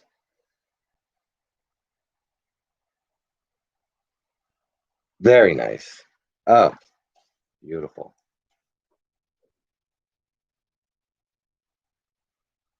I didn't cut it out. I didn't get the special offer. 219. She's a newsstand. She's looking good, guys. She likes long walks on the beach. She's just learning English.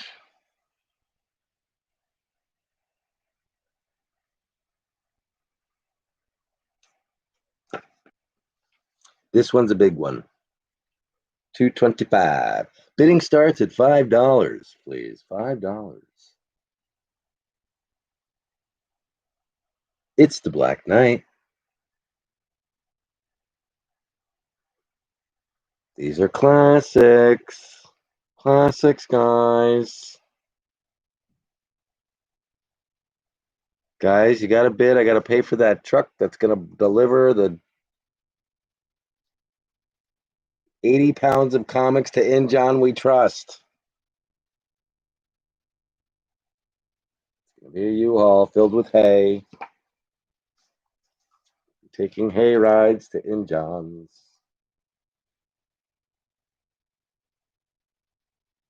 You are missing out, fellas.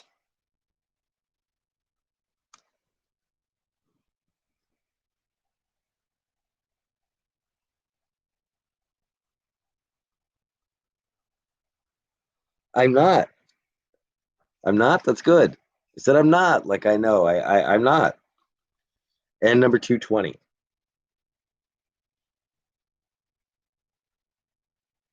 Maybe we could make it like a hayride. We won't get the U-Haul. We'll get an actual like cart with horses and such, and we'll take a little hayride with masks and social distancing. Maybe we'll get several carts, depending how many people want to come.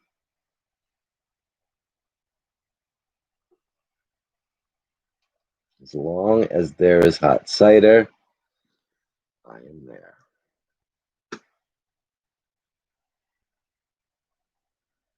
And weed and hot cider, but you can't smoke weed on the hayride. Learn that the hard way. Do not smoke weed on the hayride.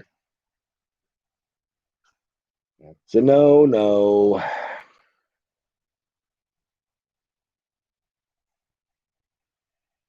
Flaming hayride of weed.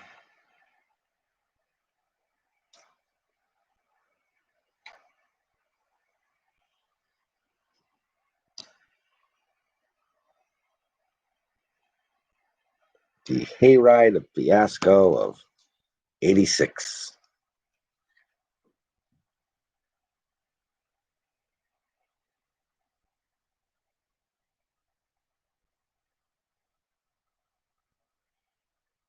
In John's at 15, cats folded. I think that might be it. Snatch.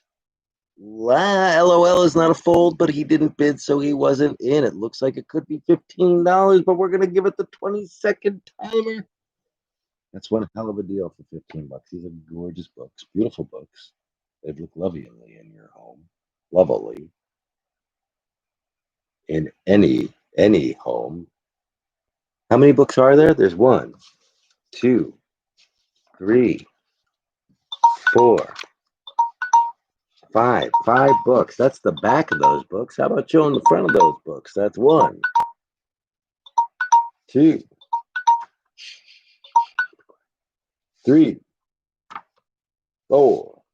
I'm counting wrong. 4, 5. 1, 2, 3, 4, 5 books. That's 5 books. That's 5 books in, John. Trying to sell it to you, and you've already bought it. Those are in gorgeous shape. In John at 15. Beautiful, beautiful books. All of your books. I've taken every one of your books out of the bag in John. I'm not quite sure why. That might delay shipping. In John you trust.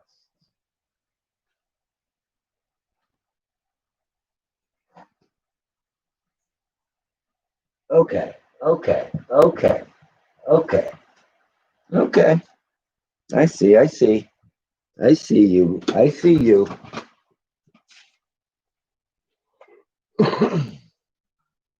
You got a lot of shit.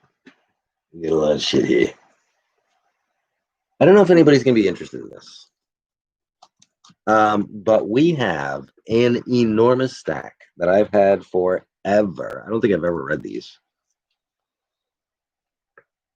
Elfquest. And besides, like let's just get to the actual series. I think this is the actual series. They're pretty damn cool. They're all very damn cool. I've never really gotten into them. They're all, black and white.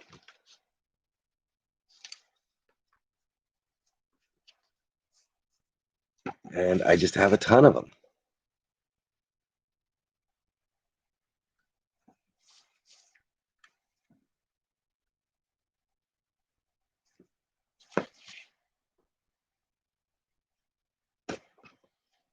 They're all like brand new. But I don't know if anyone's interested. This is all the actual series. So we're counting down from 33 now. 29.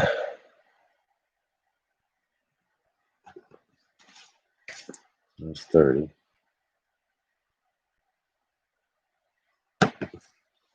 27. 25. Hey, look, there we got another one. And then there's like New Blood. More Elfquest. The first issue. The crochet issue. So I got a ton of these. I don't know if anyone is interested.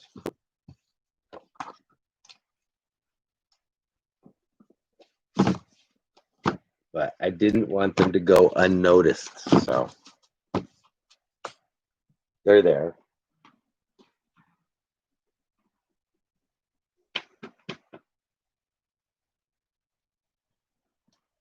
Injon says he's at 5.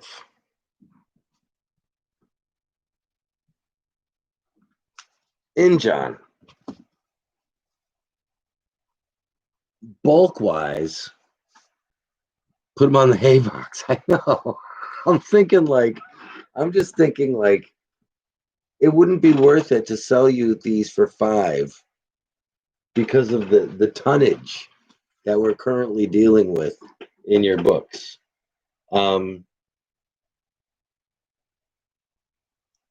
If you would like these, Injon, if you are serious and you do want the Elfquest, I will sell you every one of them. There's 1, 2, 3, 4, 5, 6, 7, 8, 9, 10, 11, 12, 13, 14, 15, 16, 17, 18, 19.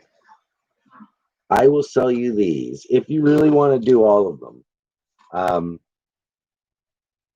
Literally, I'd do them for $20.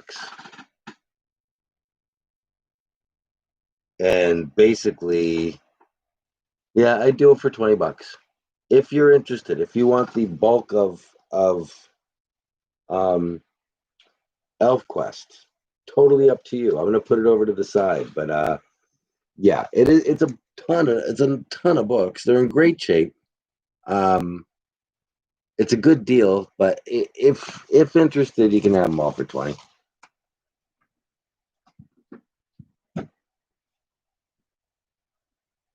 The pure tonnage. The pure tonnage.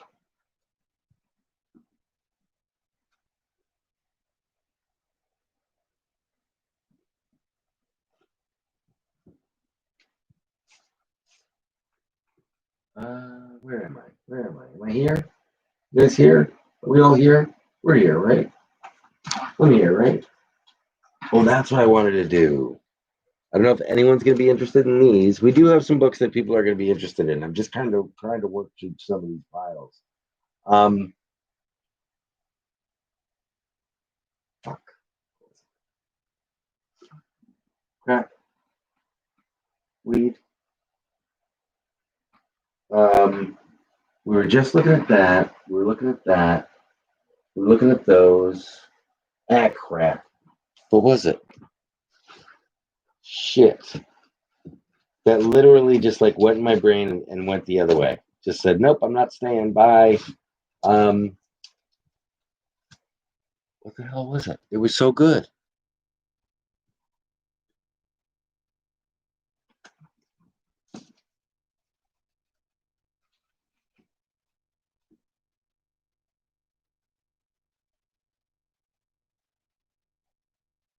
Weed is a terrible thing. It's a terrible, terrible thing.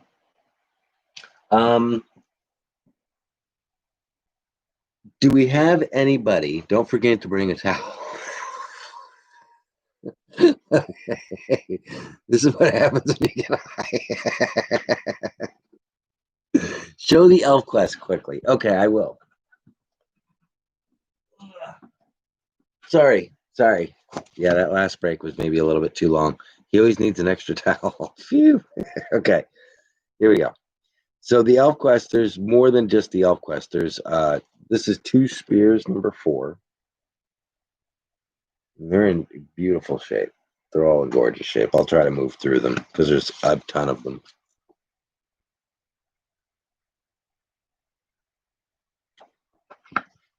And then the rest of these, I think, are of the series. There's even a double in there. Oh, it's not a double. I guess they showed they have that cover, and then the back is the next cover. So you have like this. So this month and next month. It's kind of cool.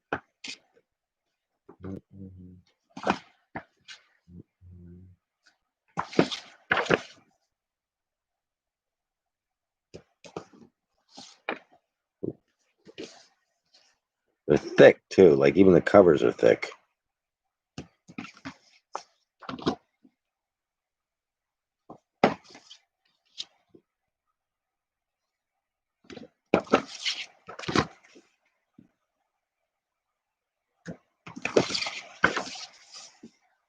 $19.97.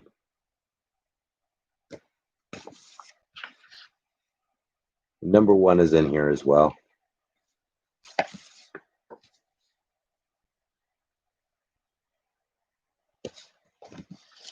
Hidden Years. That's number 27. New Blood, final issue number 35.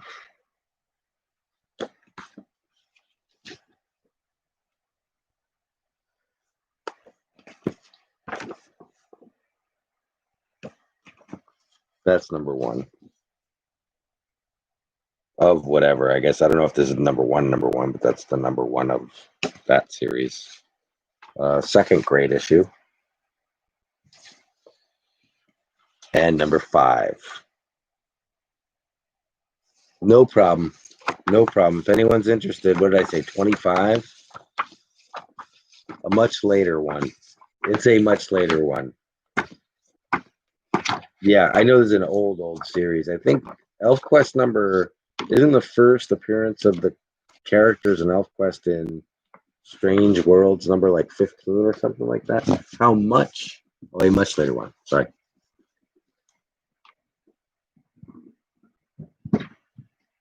Okay, so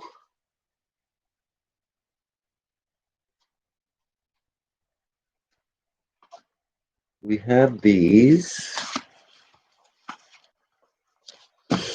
Yeah, I have some of the Marvel Elfquest from the 80s. That's right, I forgot about the Marvel ones. Fantasy Quarterly #1 is the first Elfquest. I think I have that. I think I've had that more than once. Is it a dragon on the cover with the two characters, like kind of, they're like dragon's big and they're kind of small, cowering? I think we've had that more than once. If you have, I'm a willing buyer. If I find it again, I'll definitely grab it because I'm pretty sure we've had it before. I thought we had more. We got some Daredevil here. We got some elder Daredevil, and some cool, very cool Elektra. Let me just grab the rest of this Daredevil.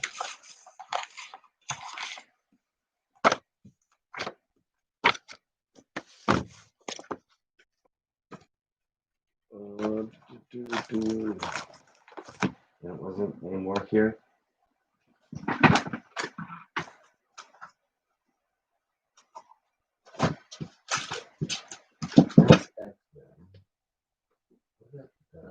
That's what it was. That's what it was. I found it.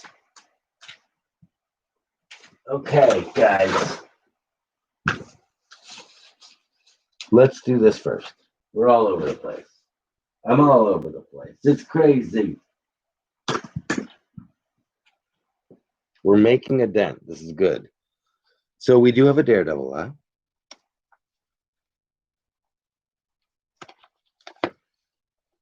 Let's just get this straight here. So we've got 320, 322, 325, 198, 195.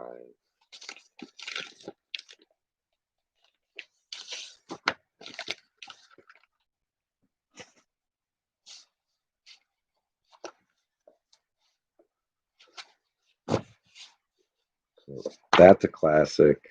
That's a classic. And then this series is 325, 320, 322, 19,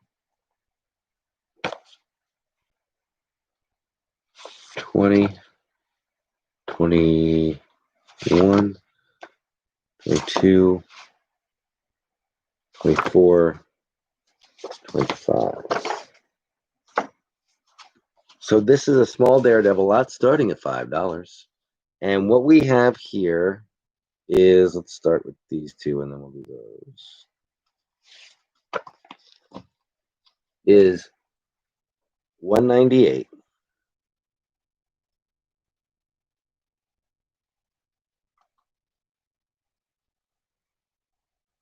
You're right. That's the one I keep bringing up. Marvel Premiere #38. The dragon cover states Weird World on the cover with two elves. That's the one I'm thinking of, Marvel. You're exactly right.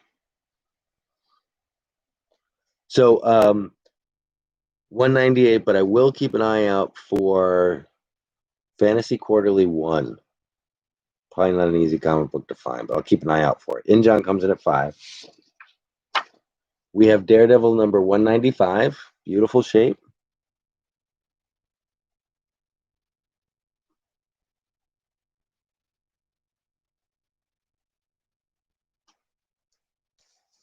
And then we have,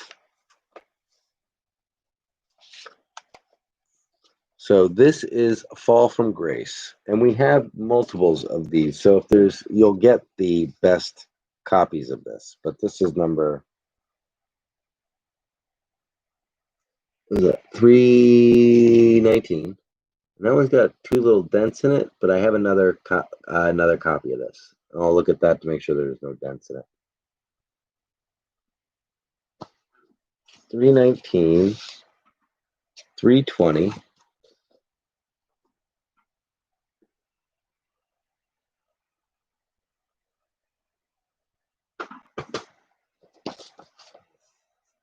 $321, and this is that glow in the dark.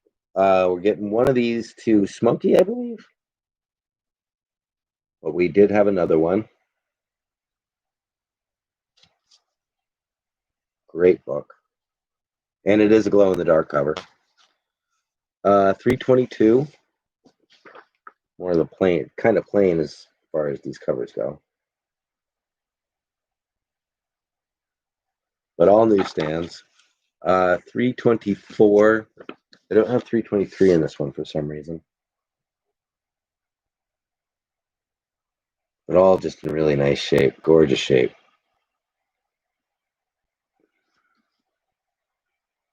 And 325. And this is a big one. This is the finale. This thing's huge. Oh, there's a poster or something in here. Wow. So there's this giant thing in here. I don't even know what it is. It's obviously a poster. They tell you? No, they don't tell you. So there's a huge poster in here. That's the center thing. It's giant because you can't even see.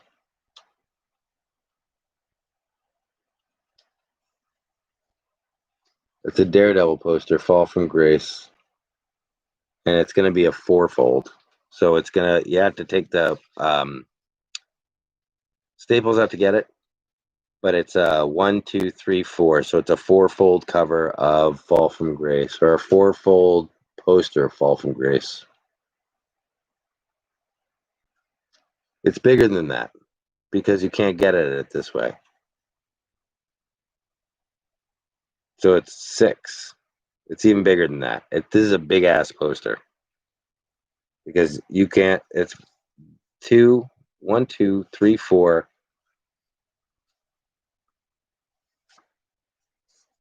5, 6, 7, 8. This is a big ass poster. So big ass poster in the center.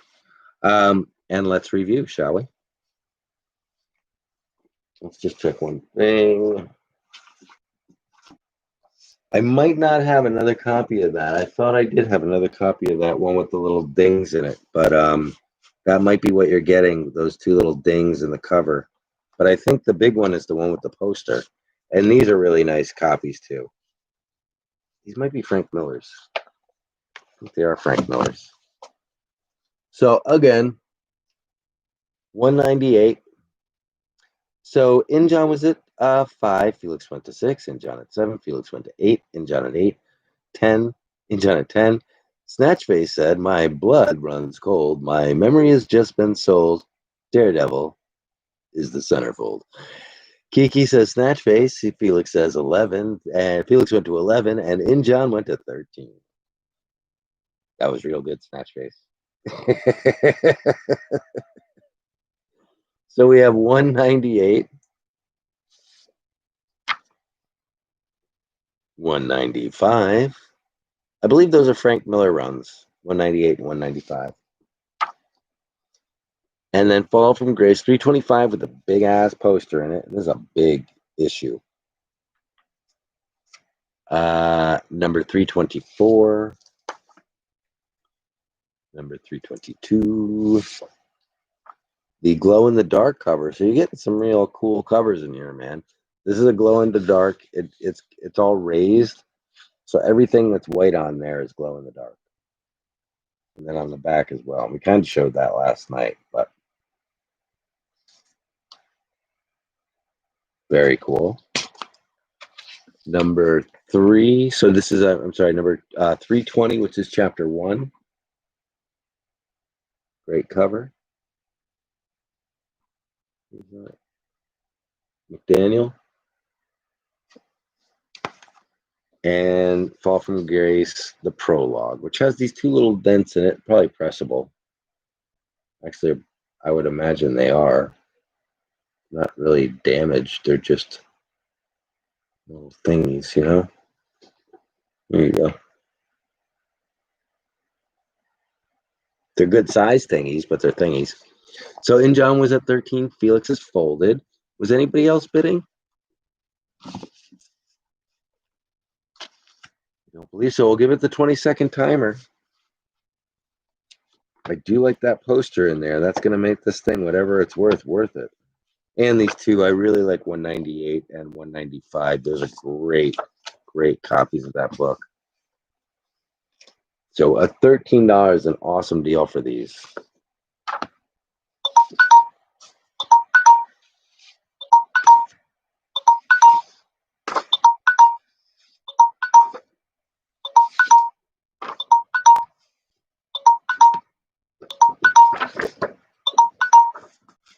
Excellent.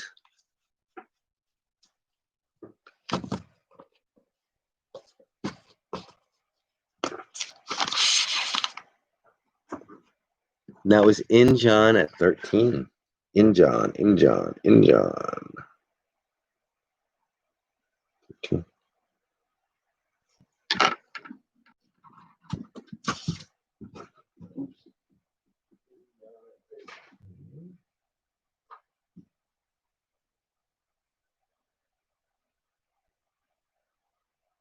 Okay, that makes sense. Yep. Okay, I do have these. Actually, let's just do these while we're on the subject. While we're on the subject, let's just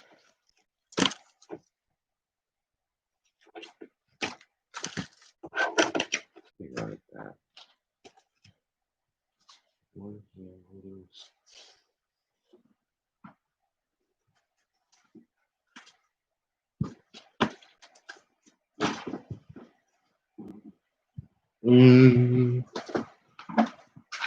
There we go.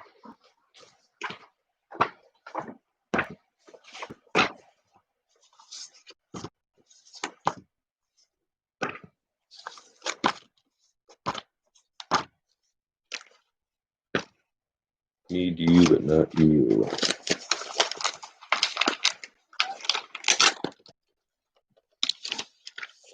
Okay, so this is the Elektra series, and I have the Marvel Knights Elektra series, and I also have these.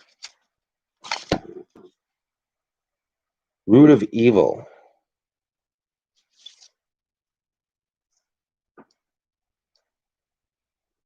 I don't even know what they are. Book 1, Book 2. So these are older too. I'm going to say these are from like the 80s. Trying to add 1995. So these are embossed. And they're really nice.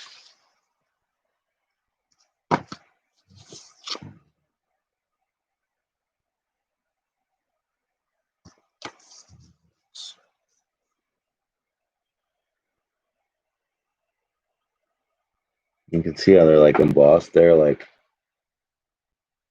all that raised there. They're embossed on both sides too. Like her hair is embossed.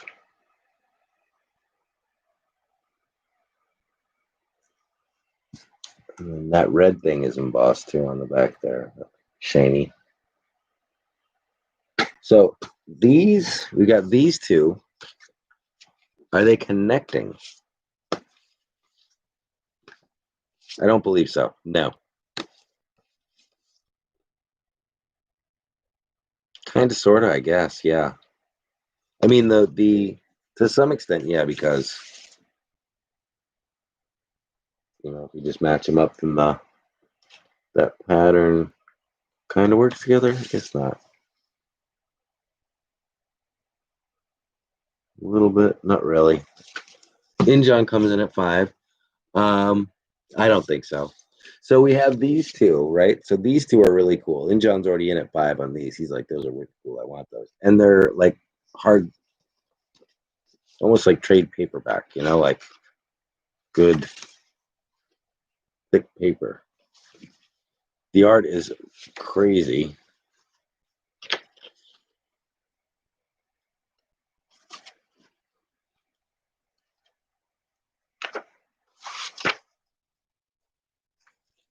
I think it's McDaniel's art. Tony McDaniel. So there are these two. But then we also have the Bendis run. This is Marvel Knights. And this is Elektra number 1. Elektra number 2. And that's a Sienkiewicz.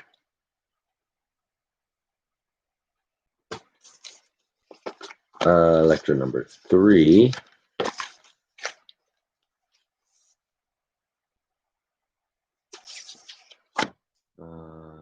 Six. 4.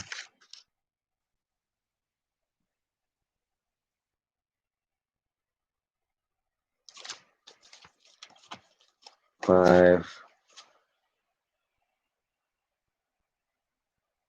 Gorgeous freaking covers.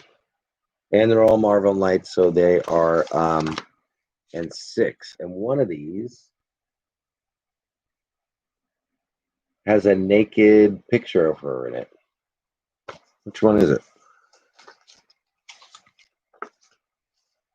They got in trouble for one of these. Because she's, that's why it's adult content. It's a mature violent content, mature violent content, mature violent content. I think there was one violent content. There's one where she's kind of, sort of, but not really. Yeah. Is that what it is? That she's kind of, sort of, really not naked in one of these things, but it kind of made a stir? It was definitely this series, and it might be this book. I think it's number 6.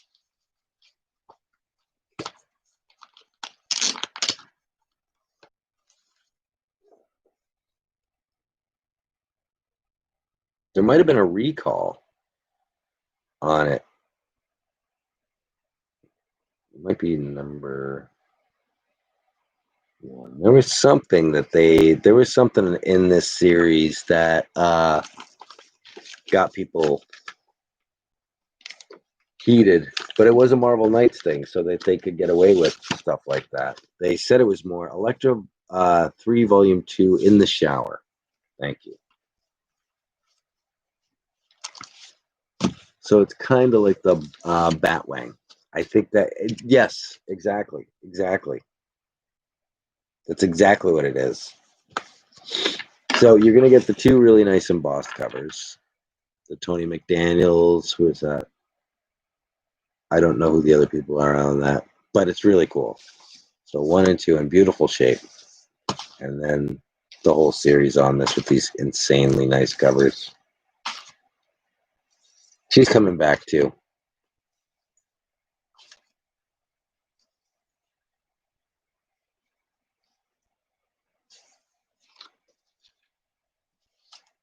Cat goes to 15. Good to see you guys like these. I gotta close that door. It's getting cold.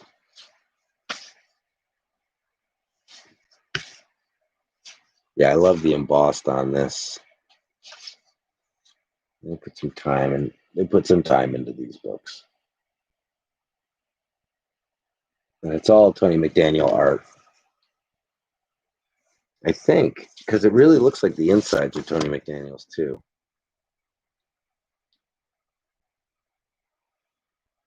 Yeah, very 90s look. 80s, 90s look. Liefeld inspired almost. I don't know. Very cool though. Very cool books. I don't know how I ended up with all this Elektra, but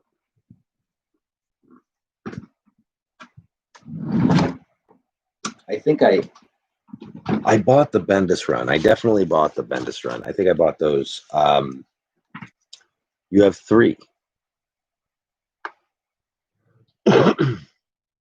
You have 3. I only have 2. Are there 3 books? I only have 2 of the books. There might be 3 books to this. But these I remember buying. They weren't that expensive, were they? $2.99? Yeah.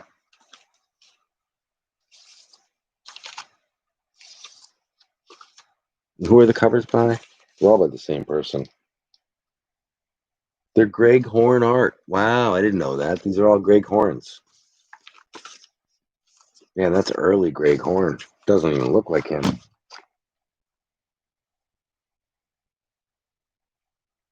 Here, let me show you.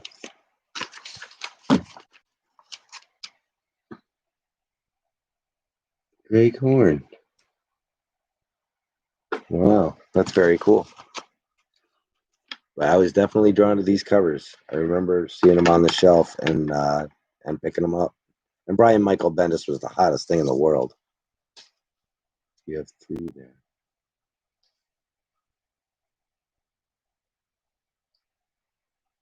Is that a question? I'm not quite sure. I'm confused. Let's go through the pile. So oh, I might have book 3, is what he's saying. Let me just see. This is Root of Evil. Root of Evil. This says book 2. This says book 1. We got those 2 guys there. And then Smokey said, looks like a statement, but if you're not sure, I don't know what's going on. You have 3. You have number 3 there. You have number 3 there? If it's of number 3 of these 2, the Root of Evil, I do not. I only have 1 and 2. On these books here, I do have number 3. And that's the Sienkiewicz cover, I believe. Yeah. That's number 3. I do have number 3. And there are 4 Roots of Evil altogether. I only have 2. So Cat's all the way up at 17 on this one. We got the 2 Roots of Evil. We've got the full 6-book series. I don't know how many books this was, but I do have 1 through 6 on this awesome Elektra series with. So we got Sienkiewicz. You have the Recall book. Smokey saying I have the looks like a statement. Smokey's just trying to tell us you have 3. You have he's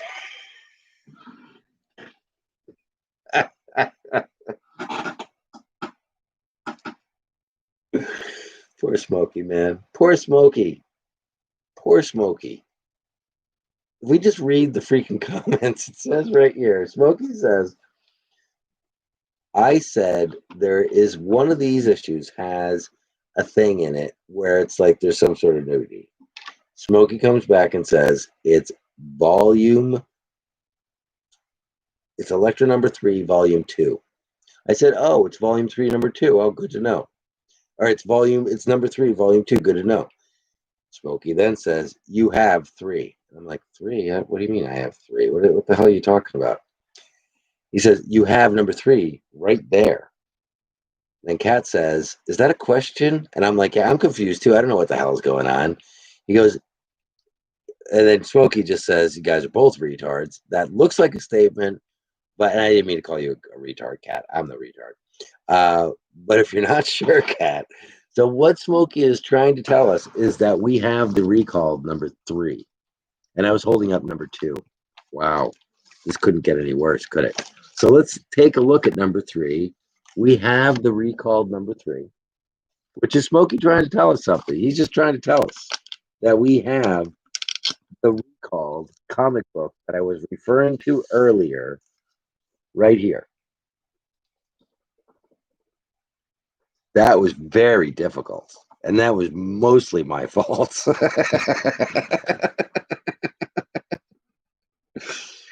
So I'm going to look for some titties. You guys can chill out. I'm going to look for some titties. Oh, yep. Is that it?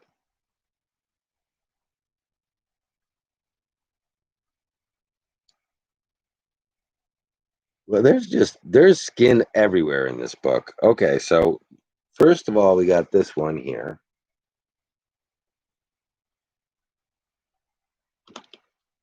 Where she's basically naked. She's not even out of the shower. That's the first or second panel in the damn thing. Then there's this.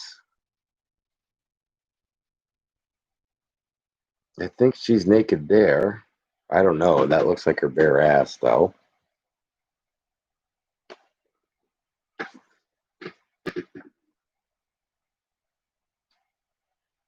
look for a shower. It is a shower thing.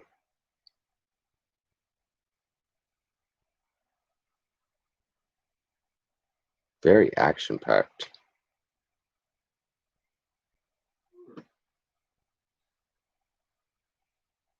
We got the shower.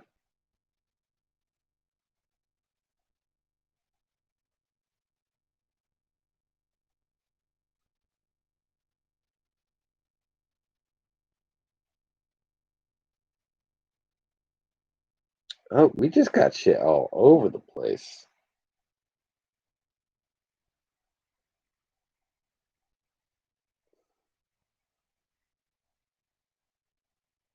I don't know. But yeah, this is all the there's a lot of stuff going on there too.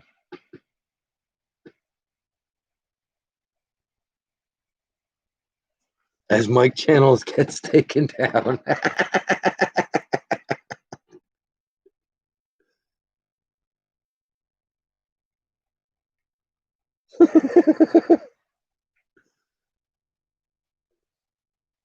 There's a lot of stuff going on in there. I couldn't find the specific panel. Excessive nudity. But that was woo. That was a hot fest. Heating up in here. Hot. So yes, we do have. Smokey was just clarifying that we have the recalled book. The recalled book is in the lot. Mike doesn't know. Mike doesn't really have any comic book knowledge. He has rumors. He just remembers kind of like rumors. Like there was a rumor. Somebody said like something about these books. $50. Start bidding. So the last bid before we started all this was Cat at $17. Prior to Cat bidding $17, Matt Silver was at 16, and Matt Silver I think already went to bed. So it was Matt Silver at 16. Cat was at 17. There was a lot of conversation. Yeah. And then Smokey says he really wasn't really saying that. Let's see the naked Elektra. For proof, near the end of the book, she talks and gets a guy in a cowboy hat as Mike Channels gets taken down. Excessive nudity, steamy. LOL. I just want to let you know you had that issue, not slowing down everything down. Oh, thank you.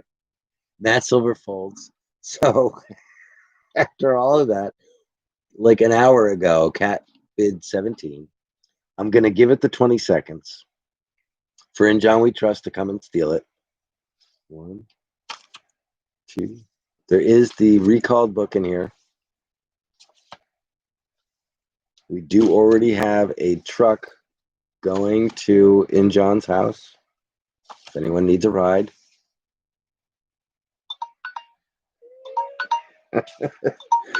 So this is going to go to Cat at, what do we say, 43?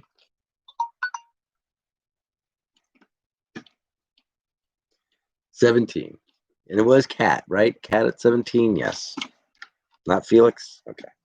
Cat at 17.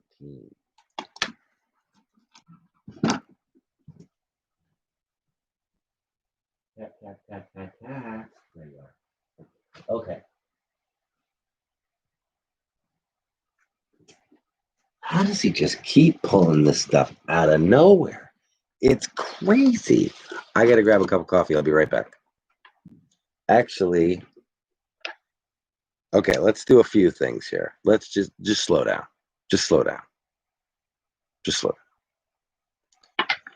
We are going, the coffee is made. I didn't have any coffee before. And as you can tell, I'm running out of energy.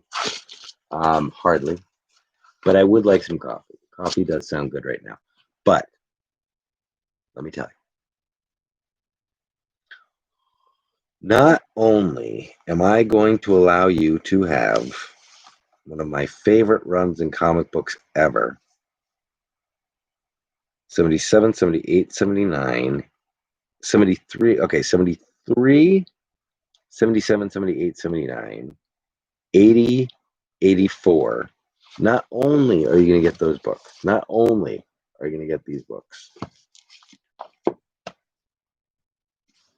you're going to get the raw books, and you're going to get the hardcover. Okay, so this is the hardcover Barry Windsor Smith Weapon X book. Beautiful effing shape. That killer photo on the front. This is the entire thing. Snatch Face is already starting at 3, and I respect that, Snatch Face. I'll take it at 3. This is the entire series.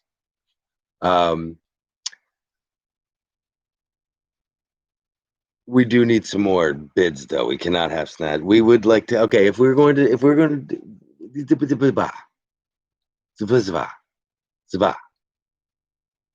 I would like to start the bidding at 10, just because we will have this beautiful hardbound edition in there, and I haven't even shown you the comic books yet.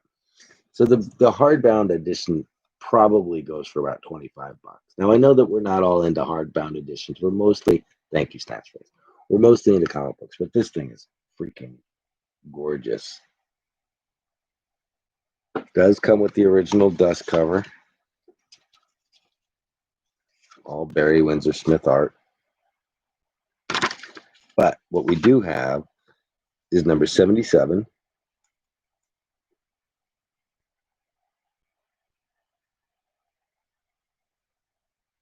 I love this series because I love Barry Windsor Smith. It's a classic. 84, which is a wraparound cover. Probably the best one.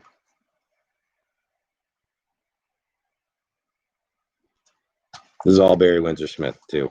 78. Killer cover. He's just the best artist.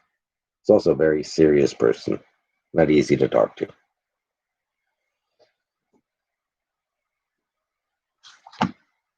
Number 79.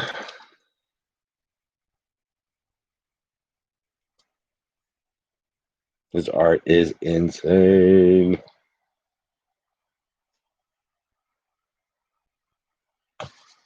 '73.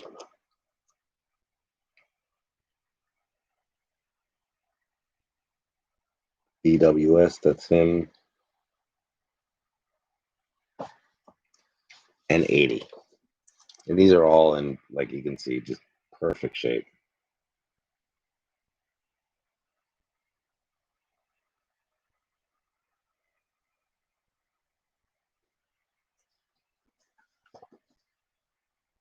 So, 1, 2,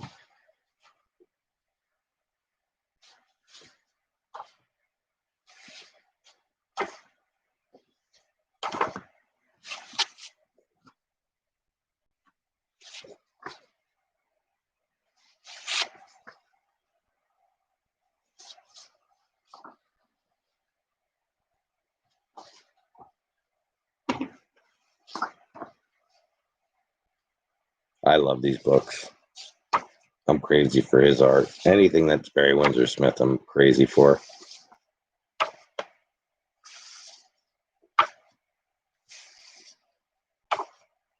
That's an awesome cover right there. And then the book. And the book is just beautiful. So the book is the entire Weapon X story. Again, all drawn by, interiors and covers were all done by Barry Windsor Smith. I haven't read this. I haven't even cracked the binding on this. So it's all just, killer stuff.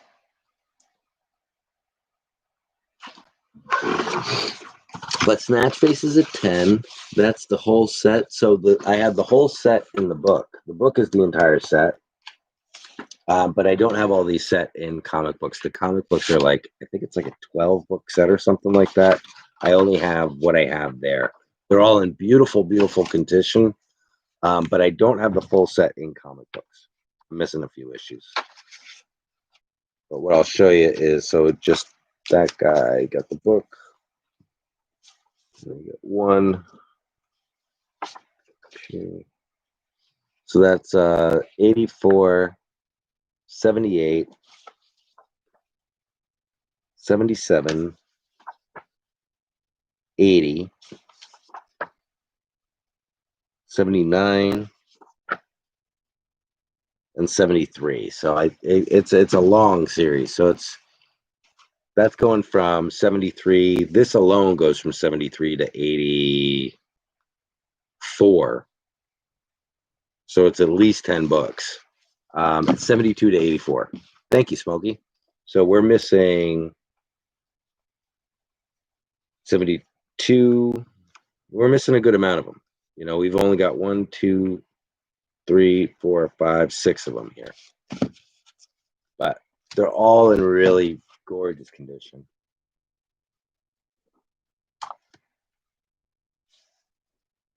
So I don't want to disrespect Snatchface, though. He's at 10 bucks.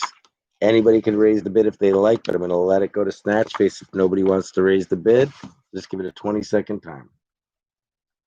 And the book. The book is huge. Matt Silver goes to 11. Thanks, Matt. And Snatchface goes to 12. Matt Silver goes to 13.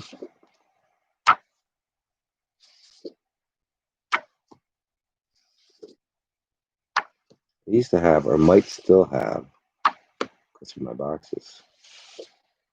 Such a great series. Snatchface goes to 14. And then the book is just classic. I love the book. The book's like, I mean, you know, the dust cover's not, well, it's actually pretty perfect. There's really nothing wrong with the dust cover at all. It's not ripped or anything. But to have it complete in this bound series, and I mean, literally, I've never even read this thing. That killer.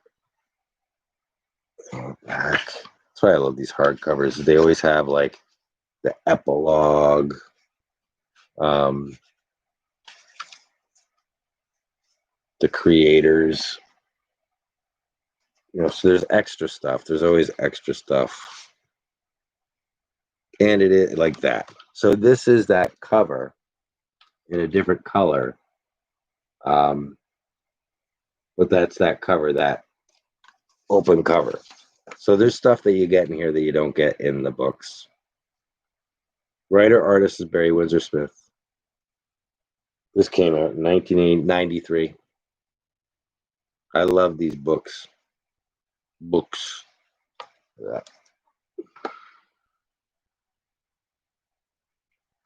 Gorgeous. So Matt Silver was at 11. Snatchface went to 12. Matt Silver was at 13. Snatchface went to 14. Matt Silver at 15. Snatchface at 16. Hardcover is nice, though. Matt Silver folds. Snatchface, I got the soft spot for the hardcover Wolverine stories. Totally. So we'll give it one more 20 seconds. Snatchface at 16, determined to get it.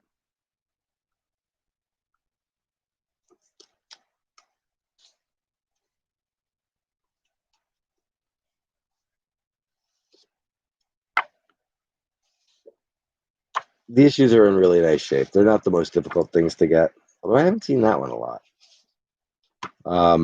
This one I have a couple issues of. That one's hard just to get in really good shape because of all the white space. And then the book, I will probably find the book again and pay too much for it. Because I could see inevitably trying to go and getting all these books and like having a nice bookshelf without the dust jackets on it. But this is going to go to Snatchface for $16. Oops, what did I do?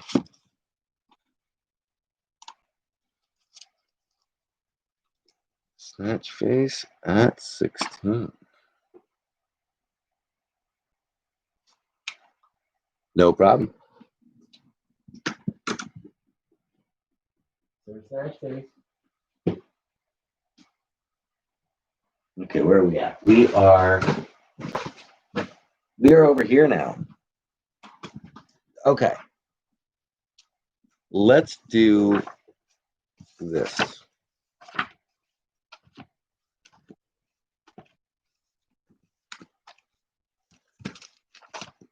Oh, my coffee. I need coffee. But I really do want to do these. I don't know how many people are going to be interested. But you know what? We could maybe start with, I'd love to start with some of the comic books. And I will start with some of the ones that, and we'll move our way up to the arcades. I just hate to start with the arcades because these things are worth money. They're from the 70s and they're in beautiful condition.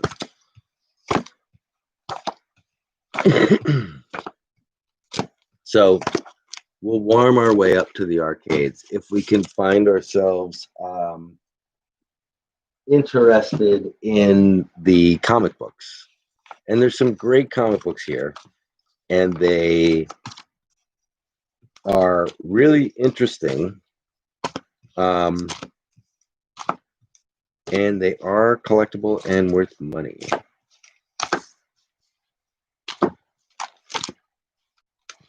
Let me just get the ones out that like really just jump out at you.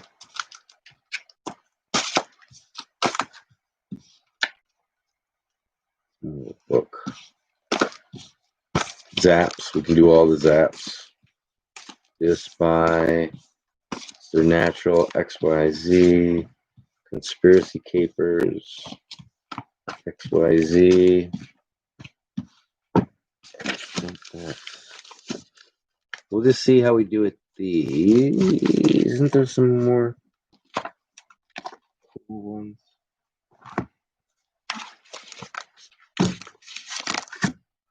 File them here.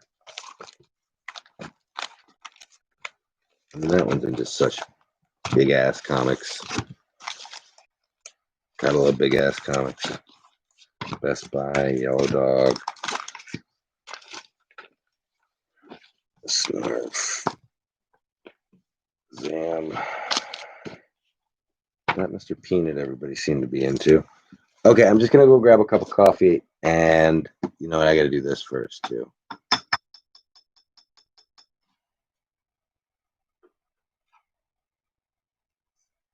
So how is everyone?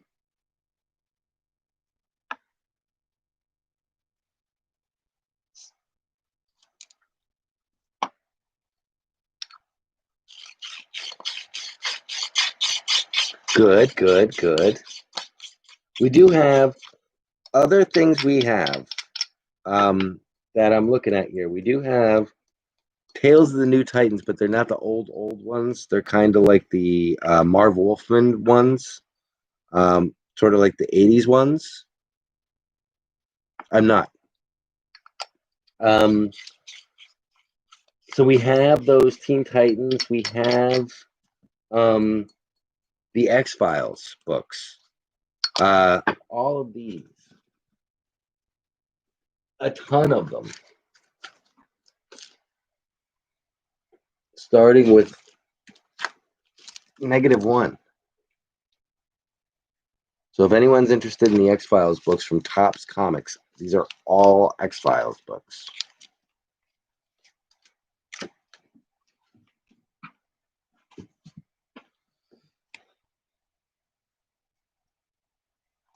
I'm just going to go grab a cup of coffee real quick, and then we'll come back and we'll look at these independent books.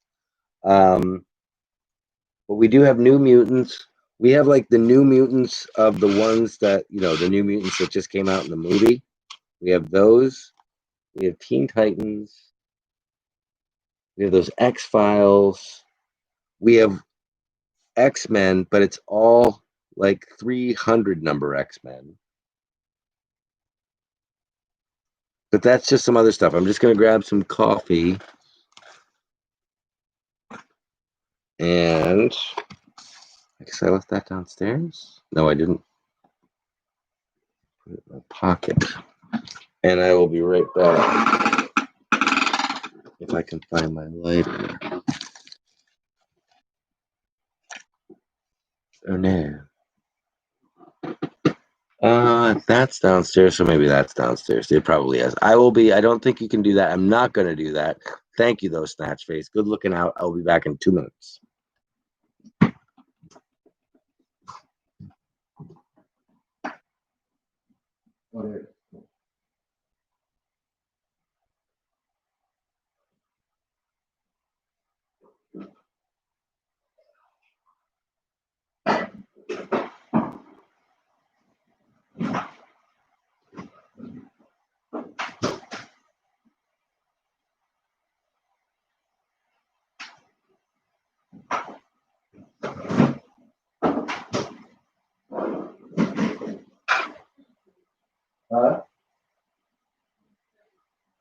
Okay.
So good.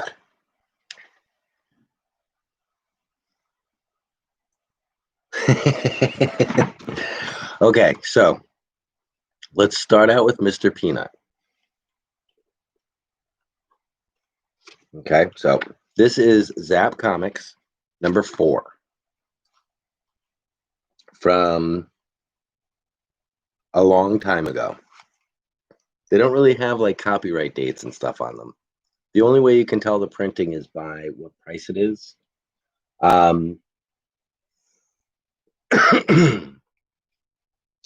I'd like to start the bidding at 5. I know, but I'd like to start the bidding at 5. So you got Mr. Peanut on the cover. This is sort of like, these comic books are the kinds of things that you see in, if you were to go to a comic book, Kiki's in at 5.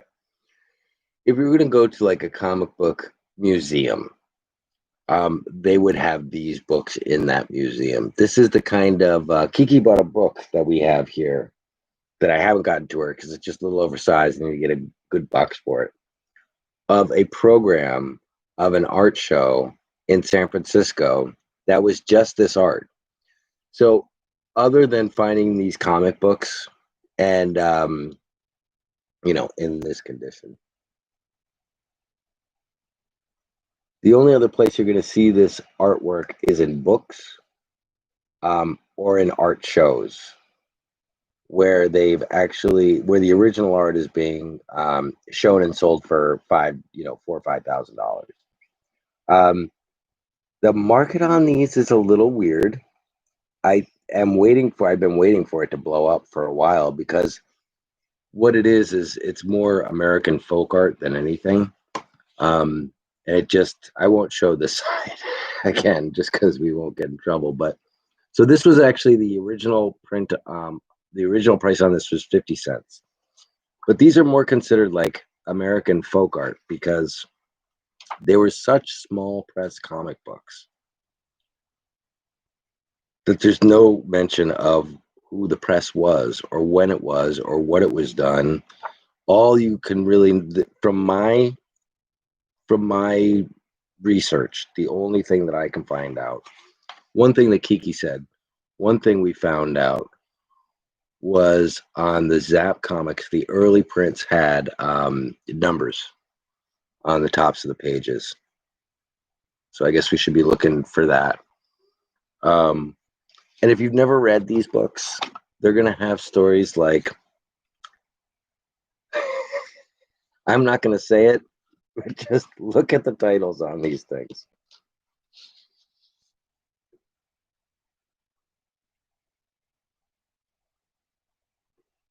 It's the best shit ever. It's like, it's comedy. I mean, this is the artwork. The artwork is ridiculous. And this artwork is kind of original to these comic books. That's what's going to make these comic books worth money, is the artwork inside of them. And then this is all Robert Crumb. You know, they weren't, though. The funny thing is that Robert Crumb was a dork. A lot of these guys weren't on drugs, and what they were they were rebelling against the fact that they weren't getting laid. Because back in the 60s, everybody was getting laid, but the dorks weren't. Dorks have never gotten laid. So that's what all these things are about, are kids trying to get laid and not being successful, or being successful and it ends horribly. But it's all about drugs and sex, and it's all about these artists. Like, the people who drew these things might have been smoking weed, might have been doing some drugs and stuff, but they were mostly sitting in a room drawing. To spend that much time to do something, especially Robert Crumb, you can watch all kinds of things about him. I don't think he was doing much drugs at all. He was just drawing and totally upset, totally pissed that he was living in the summer of love and all this crazy stuff. And can't really show that for too long, but and he wasn't getting any. Hey, I smoke weed. Hey, I smoke weed. So a lot of these were like, Horny Harriet. And it's just like these stories that he wrote that were totally more frustration than anything else. And the stuff about the drug culture is like hateful towards the people who are doing the drugs. Like, the hippies in this thing are ending in terrible ways. Everybody's getting murdered and drug overdosed. Like, just disgusting things are happening. And I get laid. I smoke weed and I get laid. But just, they're nasty, but they come from a place of, not enough though, Mike. That's awesome. They come from a place of absolute frustration. They come from a place of an artist who's sitting in a room alone, thinking about girls and drugs and times that he's not having. Hey, Mike, there's an auction going on. Sorry. Kiki was at 10, Cat goes to 12. Kiki went to 15, Cat went to 17. Holy shit, there is an auction going on. Shakespeare. Kiki goes to 20 and Cat folds. Kiki at $20. We'll give it the 20-second obligatory, but we decided obligatory wasn't the right enough word. If you want to jump in on Mr. Peanut, it's a beautiful, beautiful comic. Definitely worth the $20. I knew that was your limit, Cat. Excellent.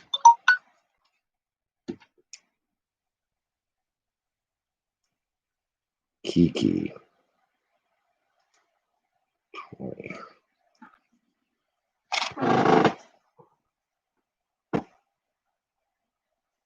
We'll just put those right. A little piece of paper.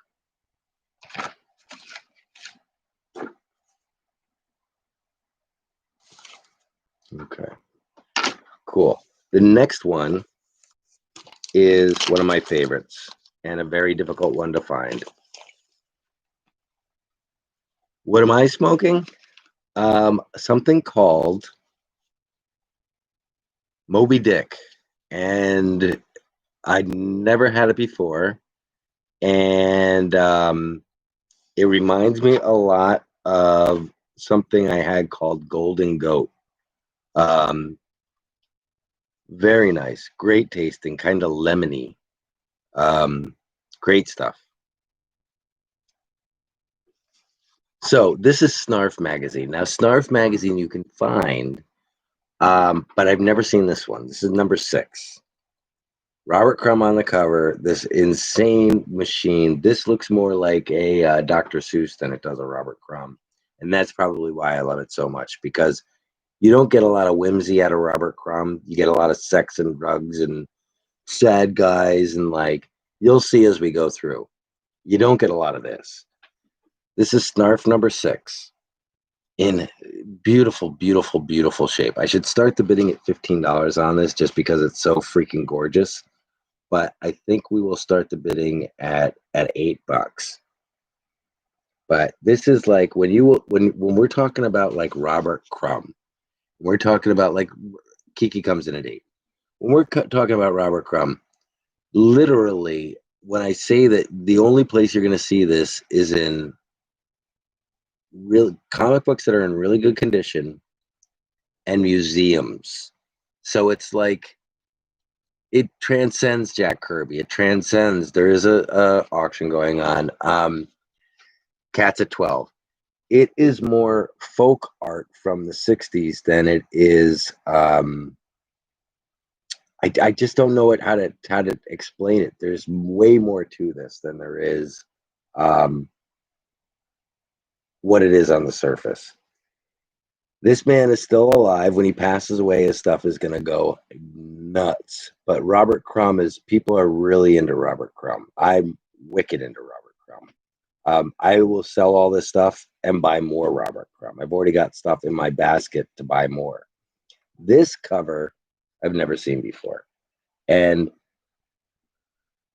it looks like freaking Dr. Seuss. Like there's no other covers that have him in this machine smiling. Like you don't see this out of Robert Crumb. Like it would be really cool if Robert Crumb, like he's the guy who did all the cartoons of those really neat instruments, or those cool little contraptions. Like if this is all he did, he'd be the most famous person in the world. But he did drugs and sex and all that kind of stuff. Cat was at 12, Walk went to 13, Cat went to 20, and Kiki went to 25. The condition is beautiful. That's the back, just to sell it a little more.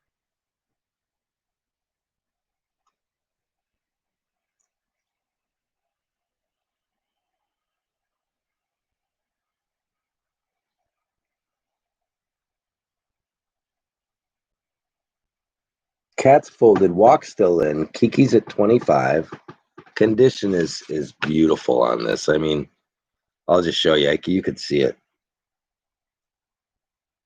This is just a beautiful, beautiful book. This is a framer. I think so. I mean, if I didn't have this collection and somebody put up this collection, I would be all over this crap. I mean, this stuff even has like, you don't see a lot. This is kind of different. You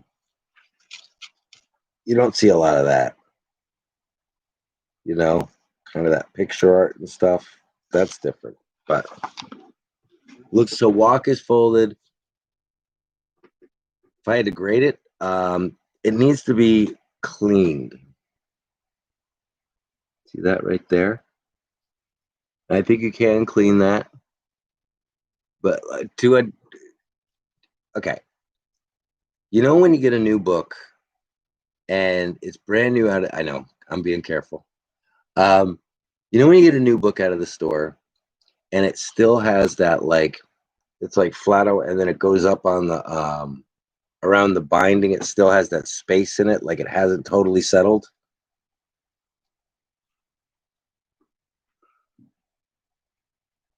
It hasn't totally settled. It hasn't been piled on for the last 50 years, so it's still got that space in between it, separating you, that you could break it right open at the 50, in the middle.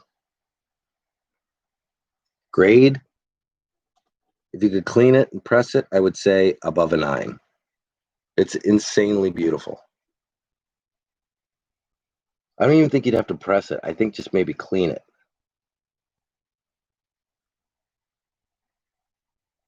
It's insane. It's insane. It's beautiful. Money to be made there, definitely. And Robert Crumb is an investment. Robert Crumb is like, you could be more. You don't even need to be in a comic book to be into Robert Crumb. Plus 25.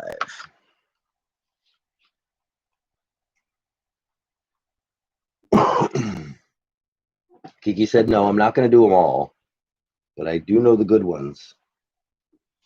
There's another one in here that I just love. This one. I don't even know what this is. That could be pressed out. It has a reader's bend. Is that a good thing or a bad thing? I thought that was a good thing. The reader's bend, that it still has that it doesn't look like, it's not a bad thing, I guess, but it's like, that's flat. But when you got it, had that little kind of air to it up there. You kind of try to keep that sometimes, but then inevitably it just flattens out. Bad. Okay, so it's a bad thing. It's not a good thing, it's a bad thing. See these creases up and down the spine? That's a good thing. People like that. This is just a kick-ass fucking comic. Excuse my language. This thing is killer. This is the epitome of the 60s. I mean, this, I can't believe this image isn't more, famous. This is California Comics.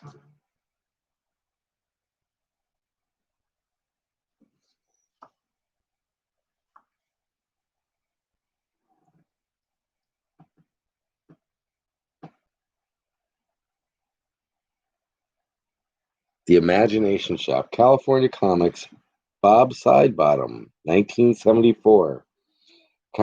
California Comics, 73, East San Fernando Street, San Jose, California. Adults only, 50 cents a copy. Yeah, apparently it was sold at the Experience Shop.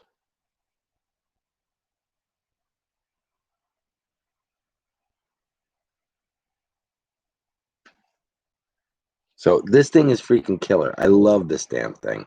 I would start the bidding again at $8 on it, just because there's a lot. There's some creation stuff going on in here. Killer art. E. Watson is the guy on the cover. California Comics is what it's called.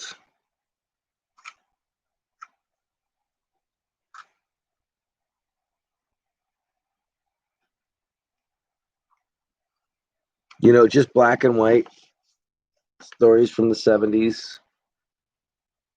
Really cool stuff. I'd never seen this thing before, and I snagged it as soon as it came up because the cover was just beautiful. I had to have it.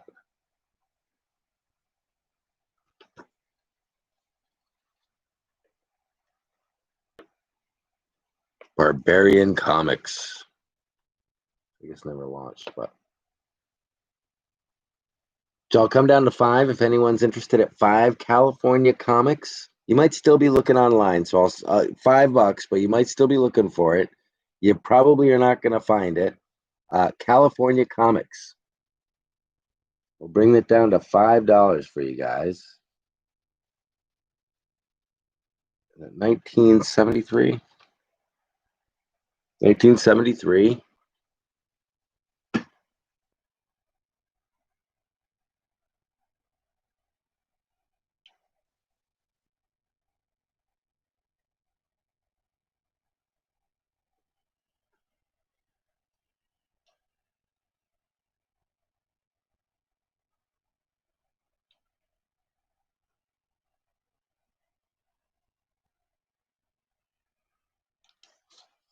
So that's California Comics. We don't have any interest in that. I can see it. I can understand it. Walk comes in at 5. Walk says, hey, you know what? Hey, Mike, I like it. I like it a lot. So Walk's in at 5. It is a beautiful book. From what I can tell, it's California Comics #1. Love that cover.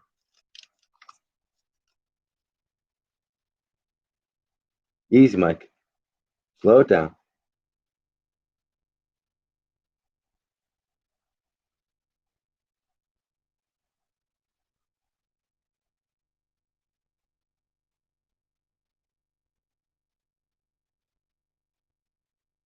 Very cool. It's a wall hanger. Definitely a wall hanger. That would look awesome in anybody's room.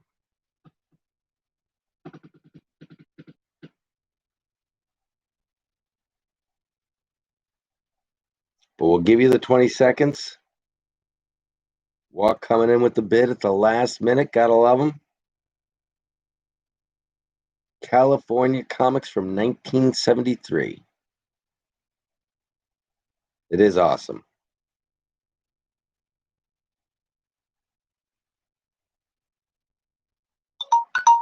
I was rolling one.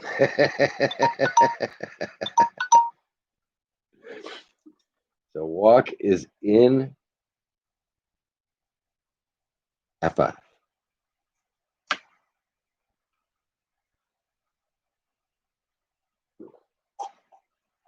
Great book. I had never seen it before.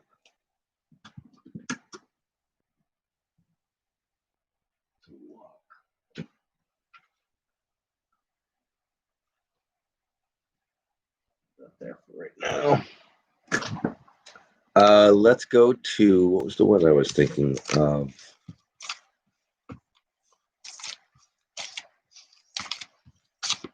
God, that's beautiful.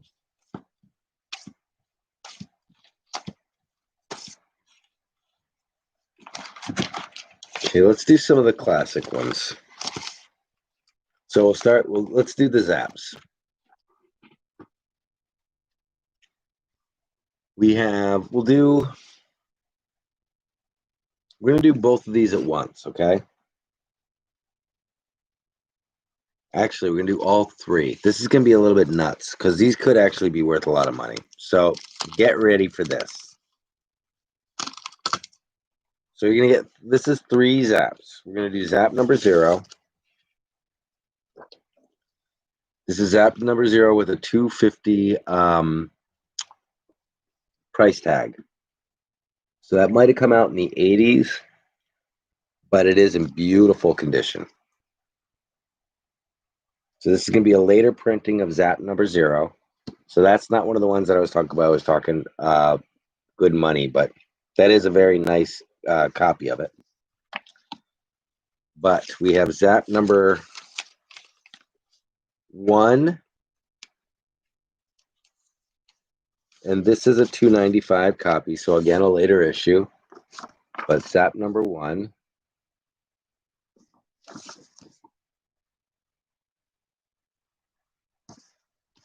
And this one is a 35-cent Zap number 1. This one could be worth some money. In like spectacular freaking shape. Like this is brand freaking new. So this is a Zap number 1. Classic cover. It's a 35-cent cover. Now I'll look inside to see if there's numbers on the pages because that was how we determined yesterday or the last week how old this book was or what printing it was. But 35-cent would be the first cover. If this is the first print, it's multiples of hundreds of dollars. I believe. Correct me if I'm wrong.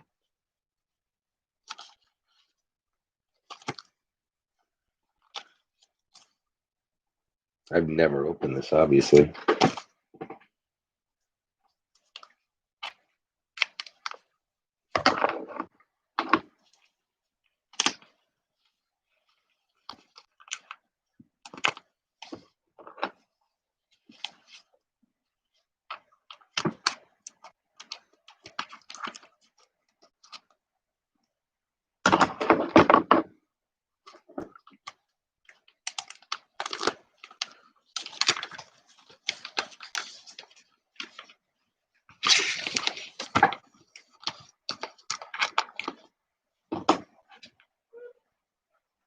This is just stupid.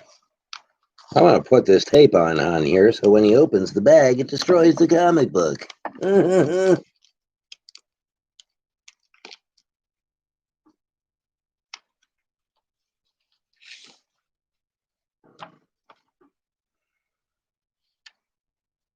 Okay, so if this one is the same, it doesn't have any numbers on the pages. But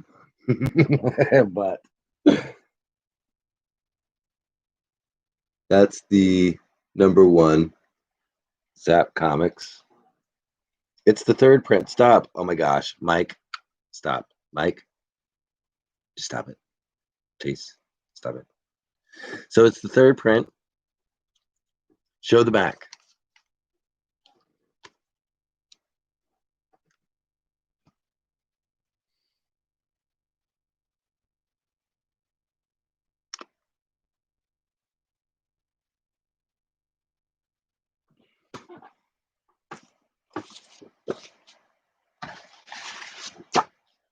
$0.25 at the first print. Wow.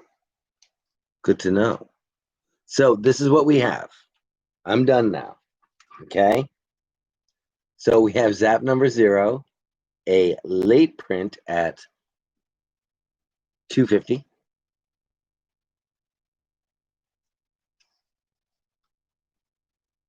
Beautiful shape. Starting the bid at 5. Well, actually, if that's the third print. Well, if you guys want it, if you and Kiki want it, feel free to start bidding. We have Zap number 1, $2.95. And again, Zap number 0, apparently the third print. I'm sorry, Zap number 1, apparently the third print at 35 cents, but just in like incredible condition.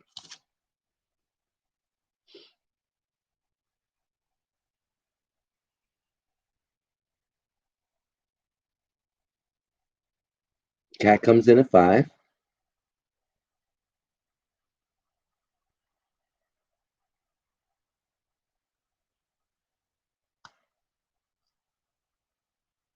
Walk goes to 7.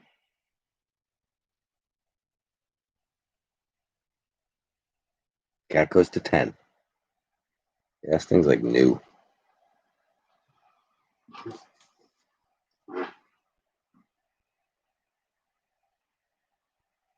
Walk goes to 11. Cat goes to 12.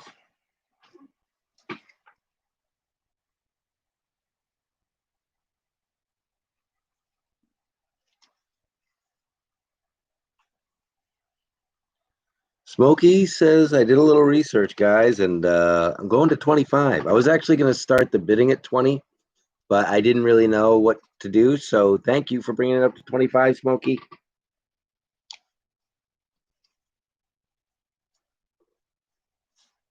These two are more like icing on the cake, these later print, but they're all in beautiful shape. They're all in really gorgeous condition.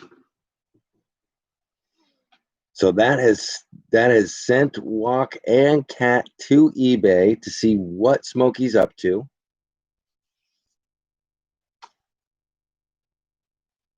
You see this one has like a different color, that later print with the different color. It is all 3 books.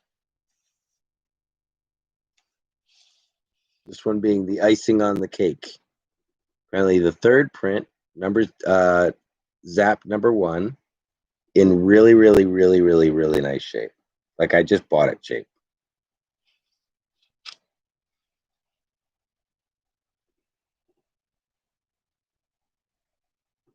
Mike Stinson comes in. He says, I did some research too, 26. So you can see this one has the same back. Pretty much the same condition, but different color front. Different price tag on there. And then we have Zap 0. And that is the, what did I say, 250 cover. I think there's even higher covers than 250. I don't know if 250 is the highest. but they just did so many printings on these that it's good to know that somebody in the room knows what the printings are. So Smokey was at 25. Mike Stinson came in and went to 26. Smokey went to 30. And Walk has gone to 33. It's just gorgeous. It really is beautiful.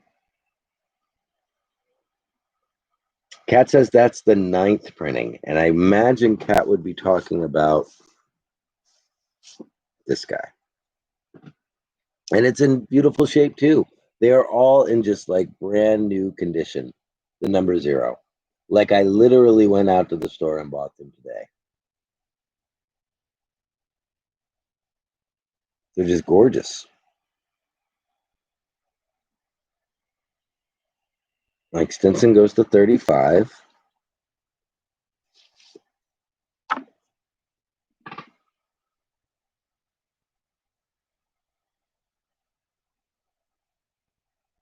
And he really doesn't look like these books have any age on them at all.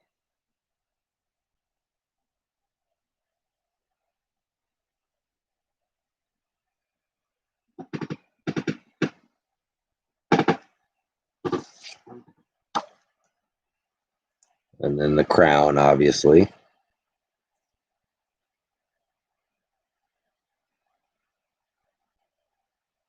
So Mike Stinson's at 35. Walk was at 33. Smokey was at 30. And I think Kat is done. He was at 12. I think Kat might be done. Or he might be doing more research. He may be doing research on the that other Zap number 1, just to see what the deal is on that. But this thing is in gorgeous shape. I'll give it a timer.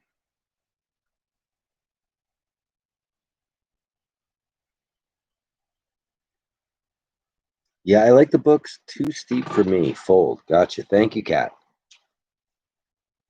Thank you for your interest overall, though. You're kind of driving the sale on this, which is great.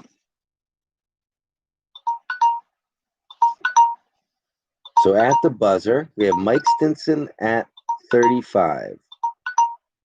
Smokey says show number 1 again.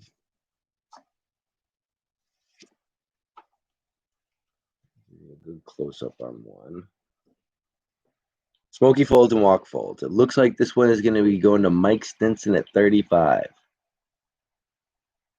Which I hope really works out, Mike. I hope this one, they're in gorgeous condition, so I don't see how it won't work out. But yeah. Beautiful books. Let's actually put these back in the bags.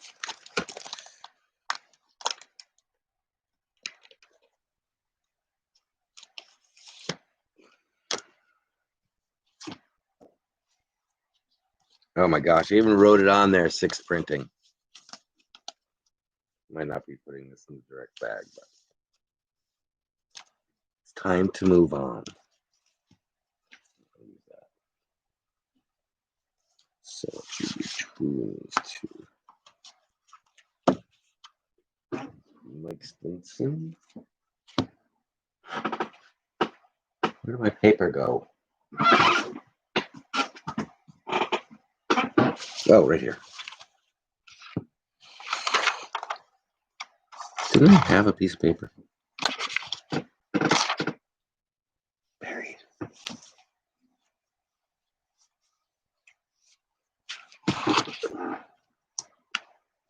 Let's do this.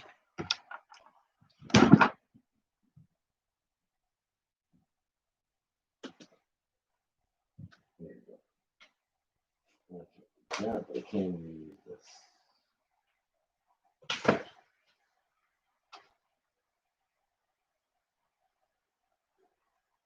No. Okay. So the next one, I put those around 60, 75, but get that one graded because it could be a $200 book. Very good to know.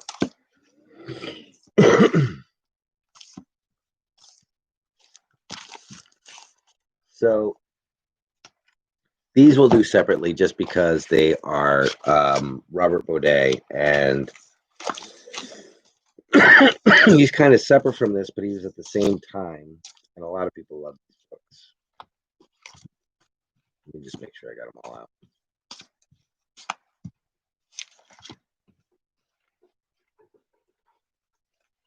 So this is Junk Waffle by sorry, not Junk, it's Von Baudet, I believe it is. Somebody already snagged number 2. So what I have is number. Oh, somebody already grabbed number 1. This is number 2.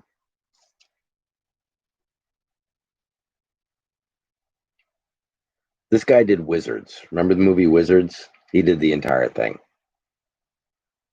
That's why it looks kind of familiar. And again, these are hard to tell the print is because they did the print by the price. So this is the 50-cent price. And it's Junk Waffle. And Baudet is like, again, Von Baudet. The only way where you're going to see Von Baudet is in Junk Waffle comic books, in hardcover, like coffee table books on art, or in museums. So there's that one. And then this is the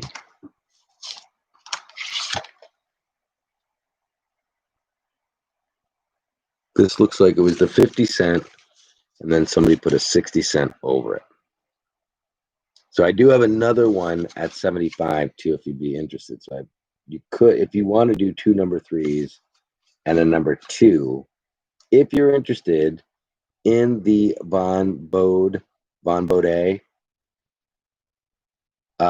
I would start the bidding at, these sell for a good amount of money, but I'd start the bidding at $5 because I just have the 3. I used to have 1, 2, and 3, but somebody in the group bought 1. So we do have number 2. We have 2 number 3s that are different editions. So one is a 75-cent and one is a 50-cent that was then covered off by a 60-cent. But if you are a Von Baudet fan, just let me know. But if not, we can move on because there are a ton more books. But these are very specific to Von Baudet. And I actually have a book of his too. If you are interested, just tell me, because there's these, and then there's a book that I have that looks a lot like that movie Wizards. So let's get back to the classics. This is a great one.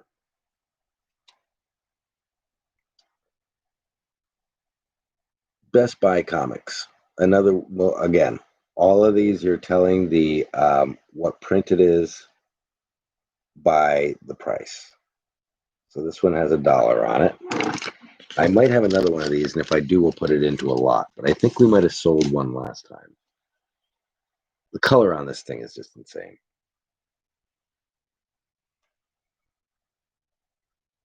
You might want to clean it just to get that sticker residue off over the one.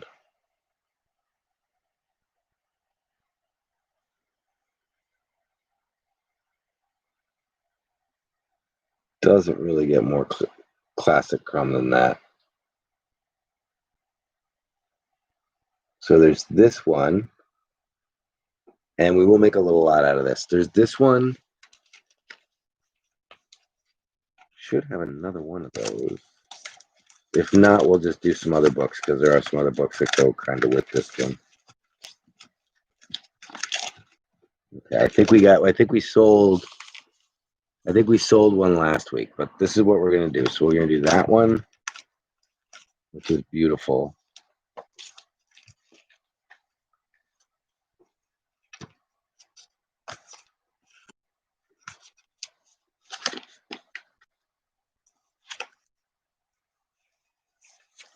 This is a 50-cent yellow dog, and this thing's nuts.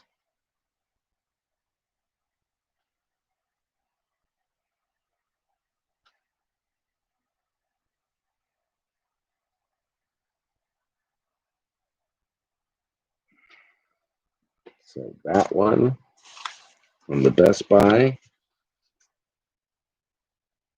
Bidding is going to start on this at $8. So we got 1, 2. We're going to do one more book. So 1, 2 classics. We're going to add one more.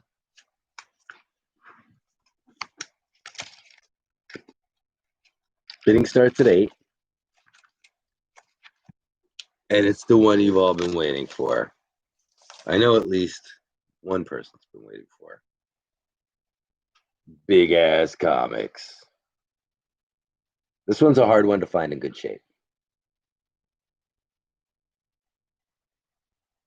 Crumb was like very popular for these like chicken type women creatures.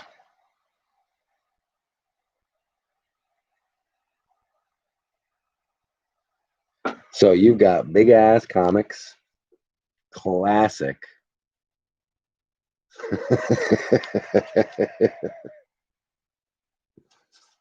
Total classic.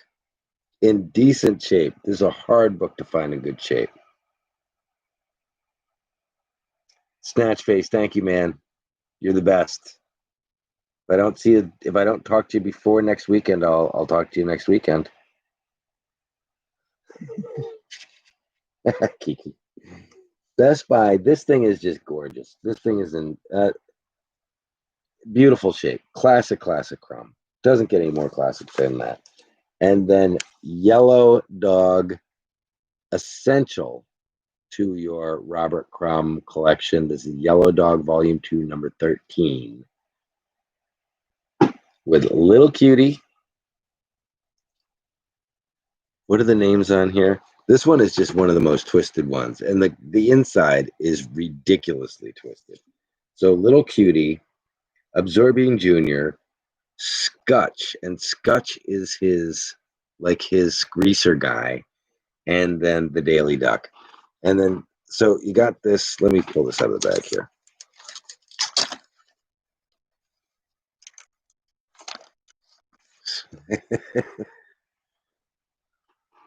First of all, the condition.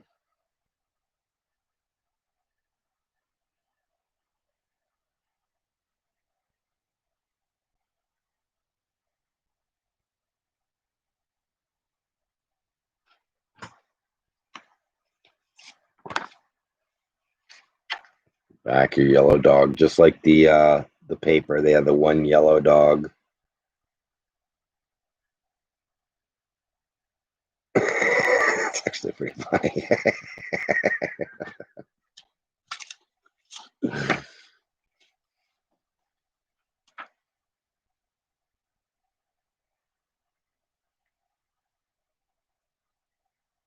Just awesome. So, what I say? We're starting at 8 for Yellow Dog, classic Yellow Dog, classic Best Buy Comics, and the one that I can't believe we're not all jumping on at once. Big ass comics, 75 center, in wonderful shape with the crazy ad on the back. Don't be a straggler. Step on the gas. Well, I can't read that way. Step on the gas, Letcher. Let yourself go. Get behind the big ass. Walk comes in at 8. That's who I was waiting for. I knew Walk wanted big ass comics. Get behind the big ass.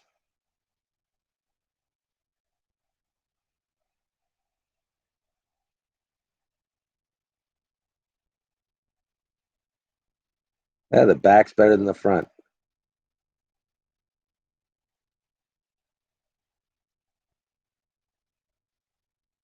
It's a piece of Americana.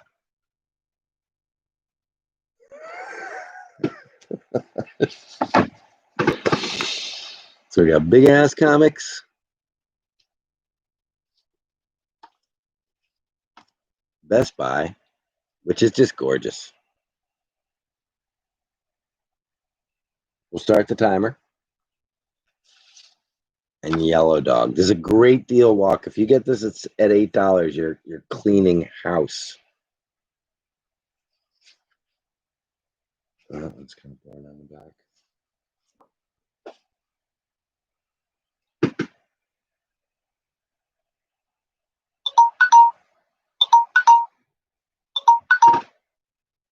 I think you might be. Oh, Cat. Cat comes in at the buzzer at 9. He was timing the buzzer. He timed it. He timed it at 9. Walk, you've got to save your big ass. You got to get in there and save your big ass. At 10, he says, I'll pay 10 for my big ass. Cat says, I don't know. I jumped in at 9 at the very end. He was sniped. Cat's going to come in. Cat wants the big ass. What is he going to do for the big ass?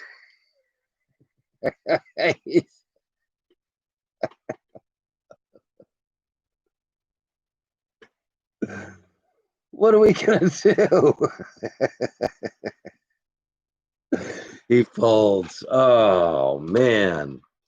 Really thought we had something there.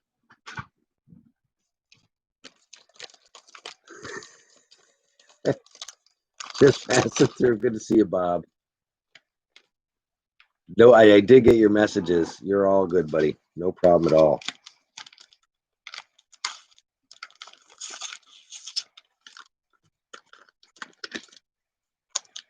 So who won this?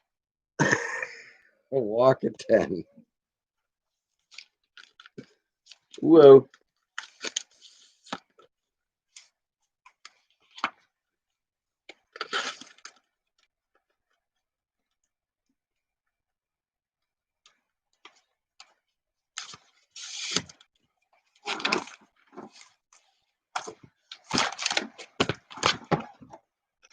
We're down a bag. We have new bags. So this is Walk at 10. Excellent.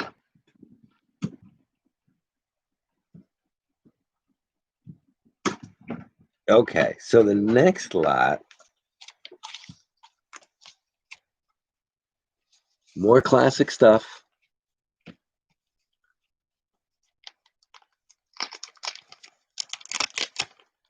We have black and white comics.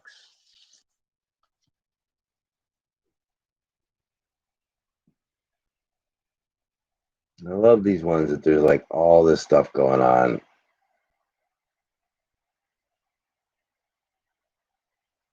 We've got 2 of these as well, different printings, both in the same shape. As you can see, this is the 50-cent issue.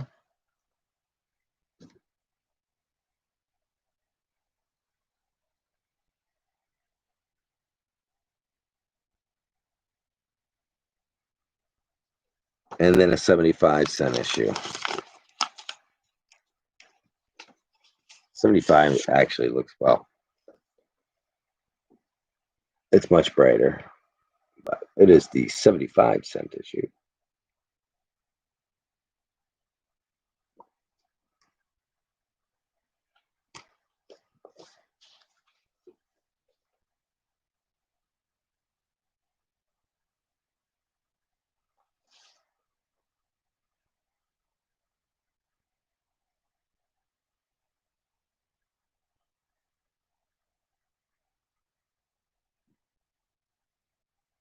Wow. So what we'll do is we'll take the earliest one, we'll take the 50-cent one, and we are going to combine that with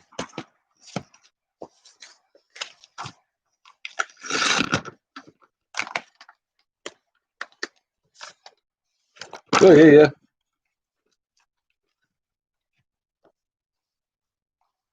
Good thing we have another one.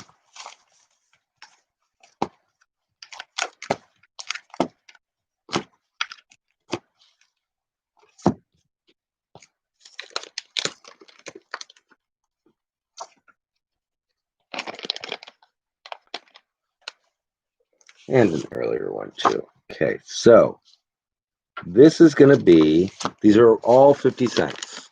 They're all at, they're not going to cost 50 cents, but they're all 50-cent versions of these comic books. So the People's Comic, this is a classic. Again, difficult to find in the shape, is the 50-cent version.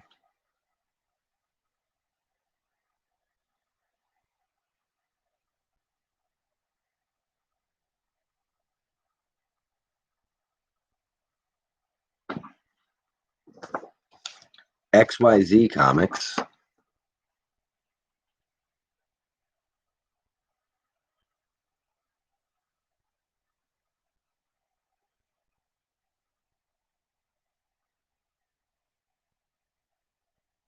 It's in beautiful shape.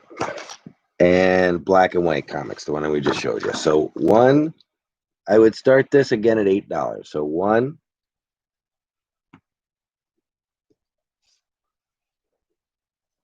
all 50-cent versions. Cat comes in at 8 and Kiki comes in at 8. All 50-cent versions. All classics. Real classics. I would imagine Kiki and Cat might be chasing the same comic because they know these comics. The People's comic is classic and very difficult to find in nice shape.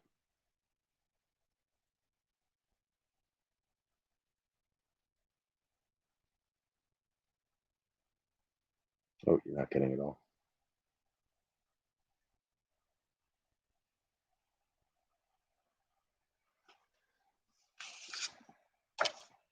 XYZ at 50 cents.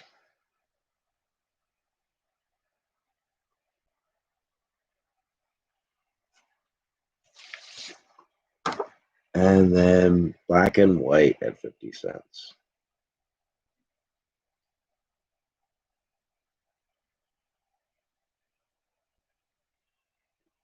So Cat's at 8 and Kiki's at 8. I think I'm going to add another book.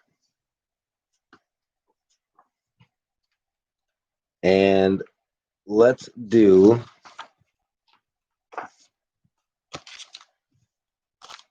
Uno Momento. Not one they already have. This one.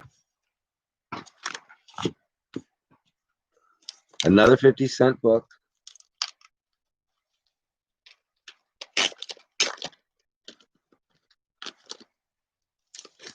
Conspiracy Capers. Skip Williamson. So this got a little bit outside of the realm of Robert Crumb, but I think he's featured in here. But again, just a classic. Class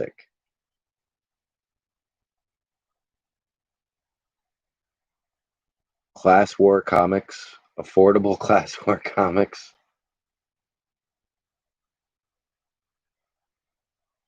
Conspiracy Capers.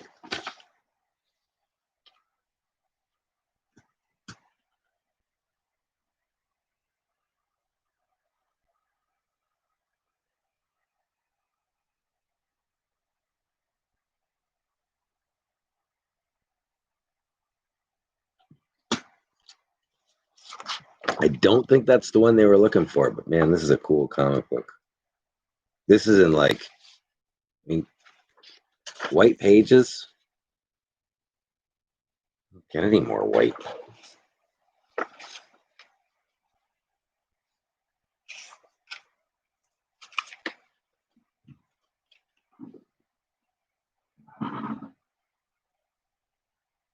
That's nuts. I mean, that's like the brightest thing. This is as white as this thing. It's blinding. It literally is blinding. They are the same color. That white on the backboard and the comic are the same cover. That is ridiculous.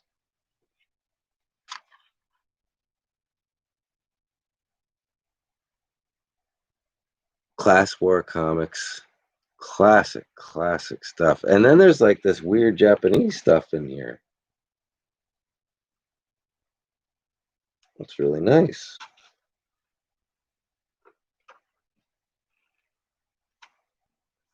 Very cool. Very cool. I'm really glad I opened that up. So Kiki went to Cat 8, Kiki 8, Cat 9, Cat 10, blinding. Kiki went to 11, Cat went to 12, and Kiki folded.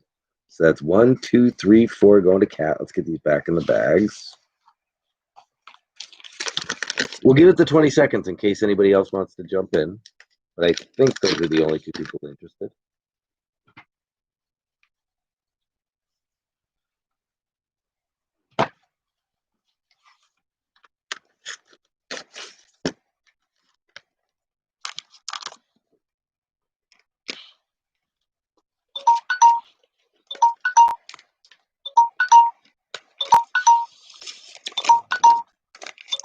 That'll do it. Let me just put these away real quick. So not every comic we sell tonight is not in a bag and board or waiting to be rebagged and board at Brian's house.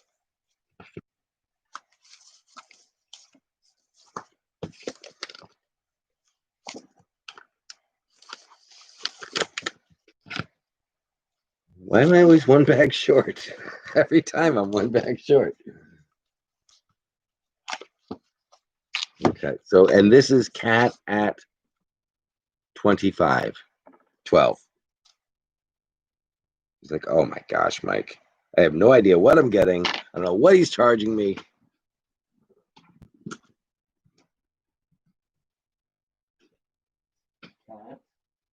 Cat.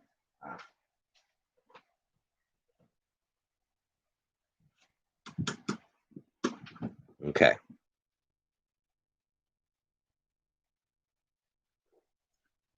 Is 27 a good deal for 400 BCW bags and boards? Hell yeah. I have to put a second mortgage on the house. Okay, so we did these. Let's do this.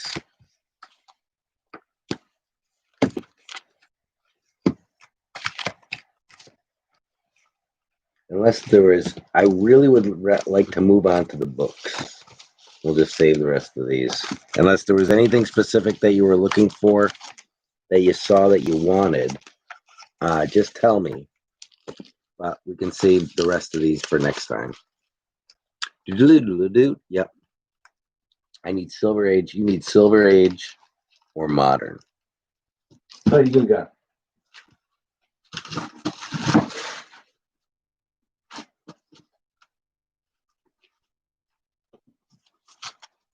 One more lot on that.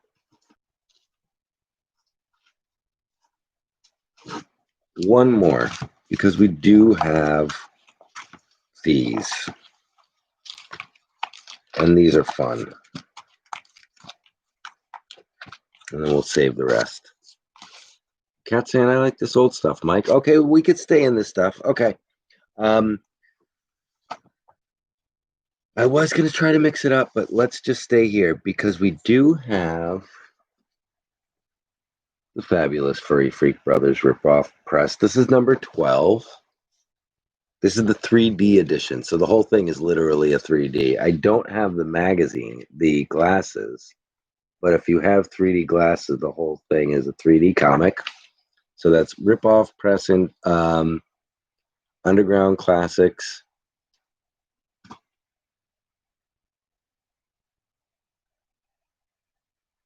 Freak Brothers in 3D.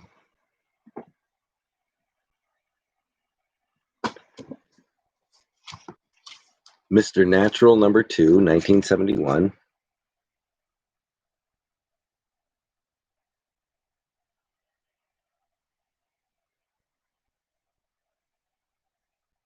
Got some pretty darn good shape, actually. I think I had 2 of these, and one was garbage, and one was really nice. This one is a little rough,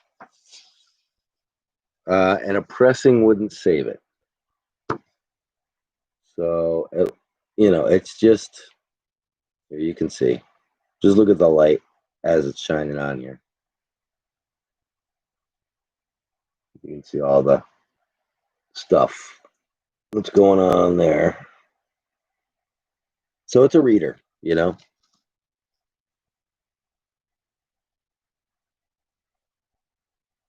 but it presents beautifully. But it's just, been run over by a truck. Insides are perfect. So we'll start this one at $3. So far we've got Ripoff Press 3D. We've got Mr. Natural, the reader. We've got Mr. Natural number. Which one is this?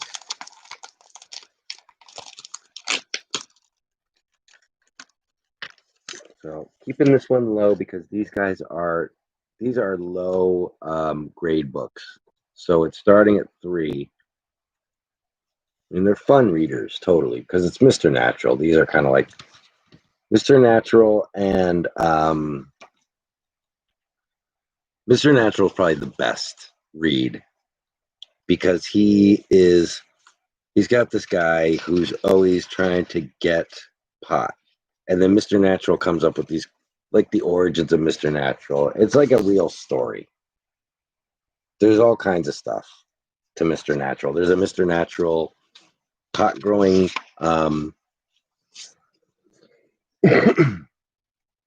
book. There's an entire comic book, Mr. Natural. I gave it to a friend, and it's everything: how to cultivate, how to build a grow house, how to cultivate pot, how to tell males from females. The entire thing. It's an entire comic book on how to grow pot. That's Mr. Natural. But his books are the best. Other stuff is just kind of like one-off cartoons of funny stories, but his stuff was like really kind of thought out. It felt like the stories were much more full. But definitely reader copy of that. And then we have Zap Comics number 3, but somebody put a hole in it. So still in great shape, but it's just one of the ones that they did. Yeah, so there's that side, that like that. Well, that would be an expensive book, Mr. Natural. It was, I gave it to a buddy of mine who grew, and he was like, "This is the most amazing thing I've ever seen in my life." He's like, "Can I have it?" And I was like, "You can borrow it," and that I never saw it again. But yeah, $3 if you guys are interested. That one's kind of the coolest one. If it wasn't in such bad shape. Oh, Mr. Natural, the Mr. Natural you're saying. Not the Grow book, but the Mr. Natural one. Yes. And then this one too. So this is just a kind of, and Forgotten About the Podcast Show comes in at 3. How are you? Don't forget about the podcast show.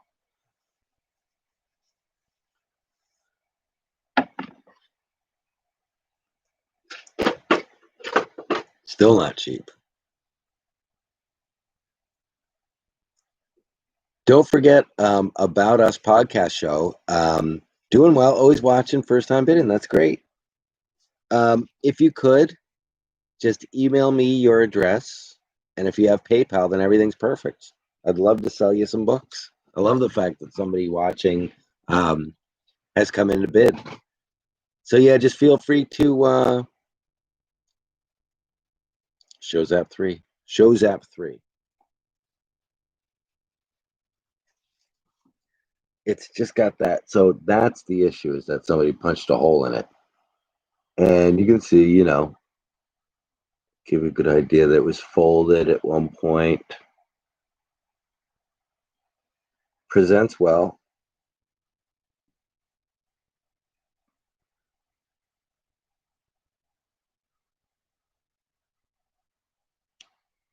And then the other side. Yes, totally. You can message me on Instagram. And my Instagram is Mike Rogers 3027. So MIKEROGERS 3027. Don't tell me how I remember that, of all things. I didn't actually type that in.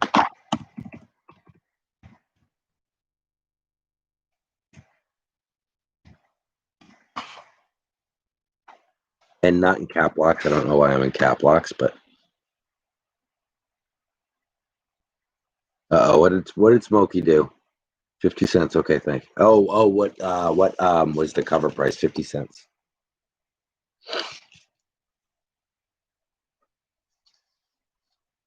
So yeah, no, you're cool. You're cool, totally. Don't forget about the podcast show. You're the only one bidding. You're totally cool.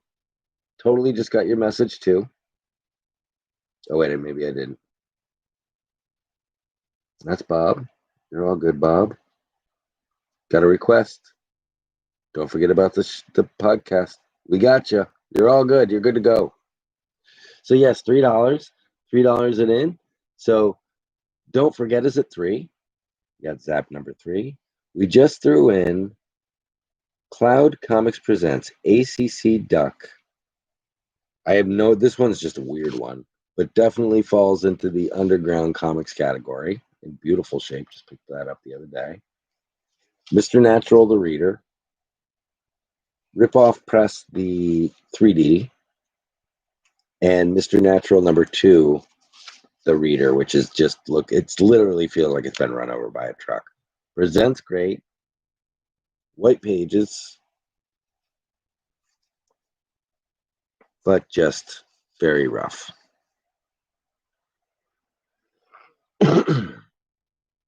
So we have Don't Forget at 3.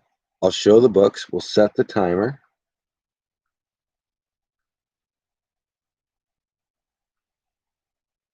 Timer is set at 20 seconds. The Reader, the 3D, the Reader, the Duck, the Zap with the hole in it. Still a Zap, 50 cents. 5 seconds.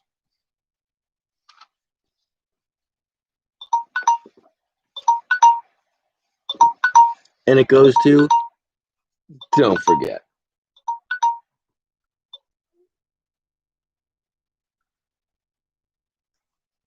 I like it. I love new bidders. That's awesome. I'm so glad that we got a new watcher who bid, and that's Don't Forget. You don't have to pay right away. If you want to keep bidding, feel free to keep bidding, and I'll give you a total later. But that was $3 for some pretty cool readers and a 3D book. Good deal. Let's get you paper over there.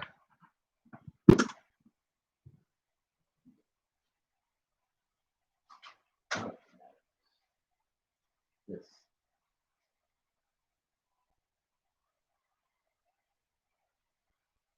Oh, pretty yeah. World.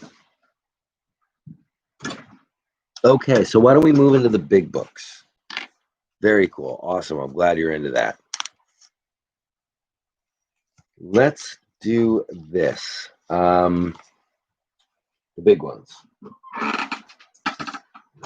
So these guys,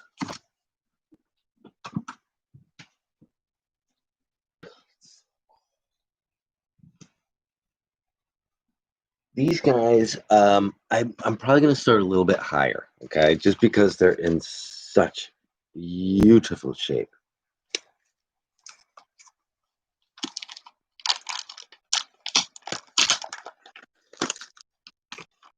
So this is kind of like, they started with the newspapers, and they worked their way up to the comic books, and they worked their way up to like the comic books that they handed out, and then there were comic books that they kept putting stickers on to increase the price, and then they got to these, and these are made by the Print Mint,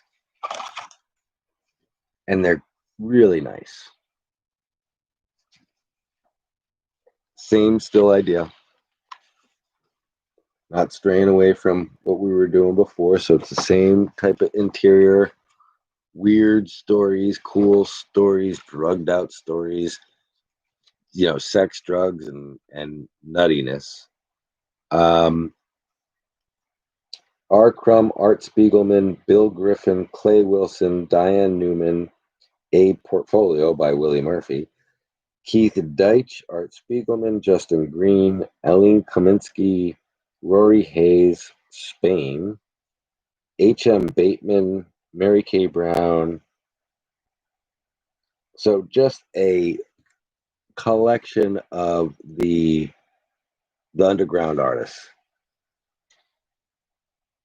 And they're beautiful. They look like I literally, I just keep saying it, but they look like I just picked them up today. Like I just went to the store and picked them up today. This one, in the white, they need a little cleaning there. Got a little corner crease.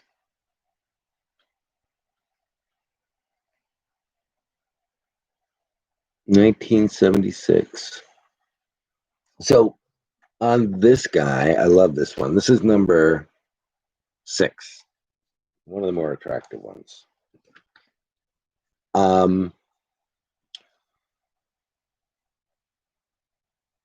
I'd like to start the bidding at. I think we could start it at 10, but I'm going to start it at 8.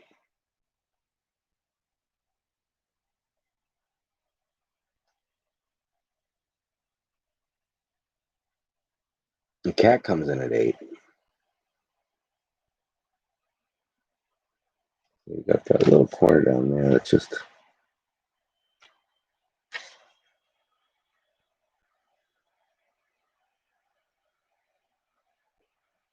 Don't Forget goes to 10. Good to see you. Don't Forget.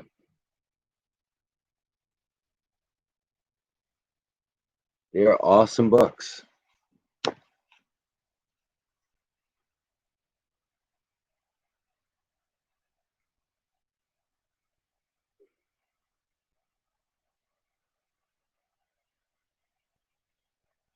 We got several editions. I think I've got 1 through 6.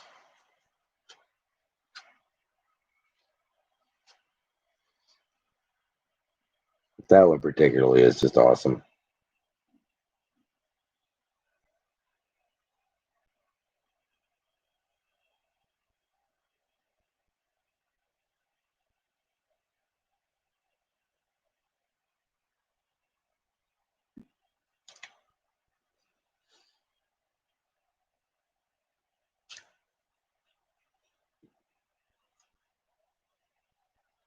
The print mint. Cat folds.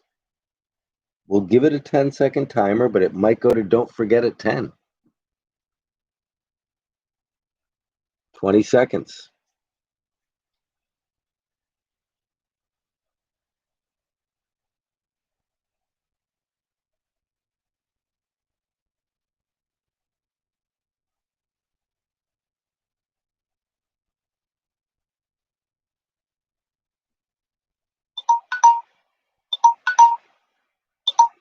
Very good deal. Probably like the last I checked, I think they were selling for about $35 or $45 in that condition. I believe 25, 35 at least.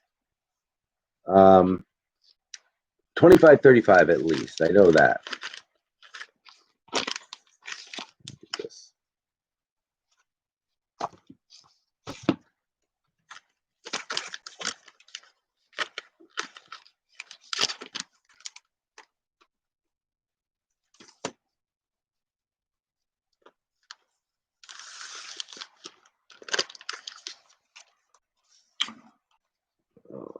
Oh, $10 to Don't Forget plus 10.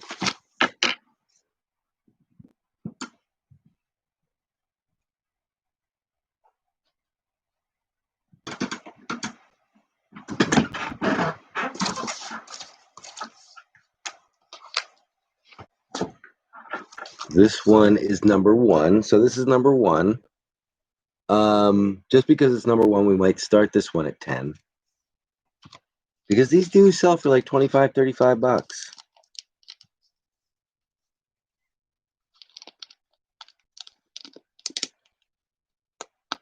But we have so many damn books, there's no point in trying to milk every dollar out of these things, especially when we have so many. This thing's gorgeous. This is number 1. We will start the bidding at 10.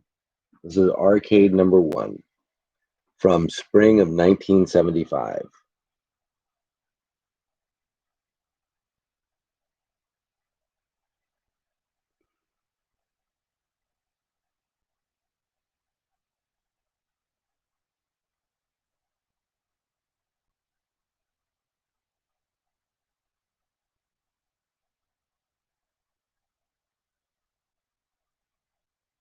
Comic Review. That's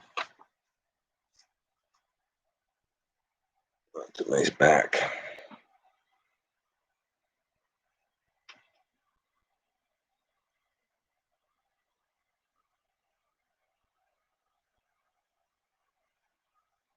So Don't Forget comes in at 10.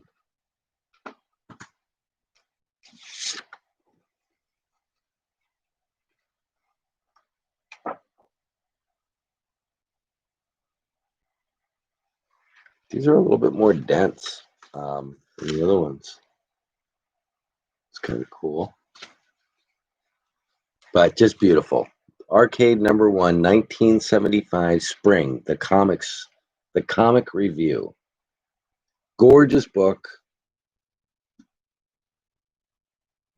Beautiful crumb work. Almost not Disney-esque, but I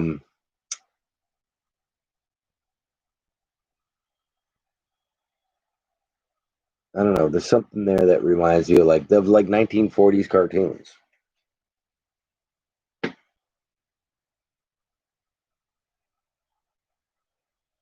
So I'm not seeing anything from Kat. I'm not seeing anything from Kiki. We'll just see if anyone else is checking out their prices. We got Don't Forget at 10 on Arcade Magazine, #1, the comic review from spring of 1975. The timer is set. Easily a $35 comic book.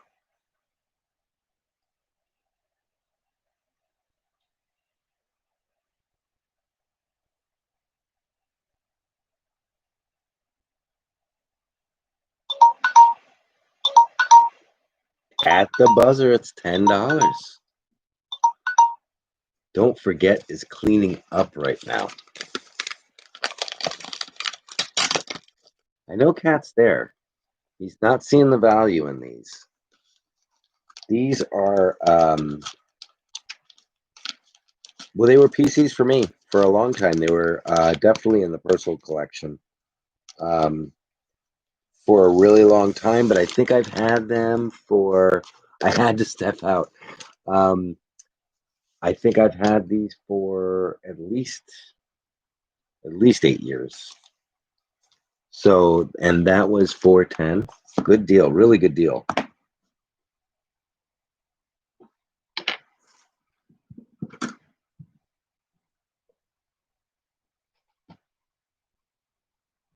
Literally, I would say $35 to $45 a piece on these if you wanted to sell them like tomorrow. So this is Arcade #2.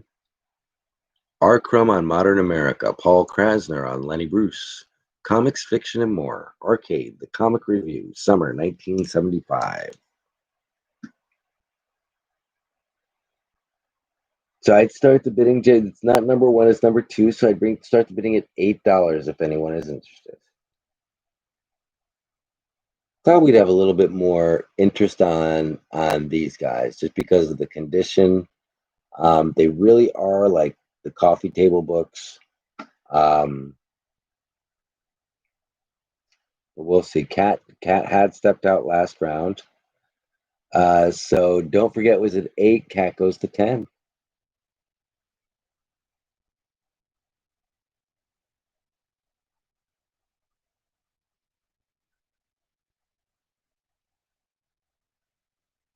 Beautiful shape. Beautiful shape. The Print Mint #2.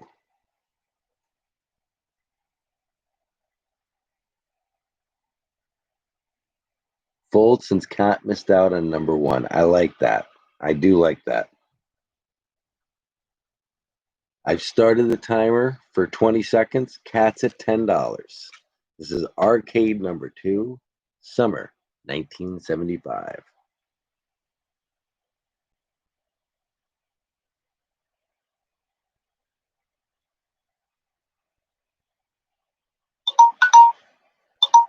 Looks like Kat's going to grab that one at 10. Excellent. Thank you. Don't Forget. Very cool. So Kat plus 10.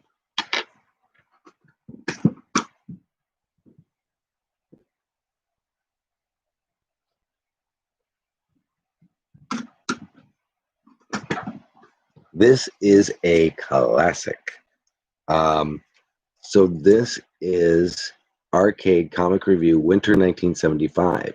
This is R. Crumb as R. Crumb, Life of Stalin, As the Mind Reels, a soap opera. New stories by William Burroughs. And S. Clay Wilson. Illustrations by S. Clay Wilson. So there's a story in here by William Burroughs. That's freaky. And let's just take a quick look at that.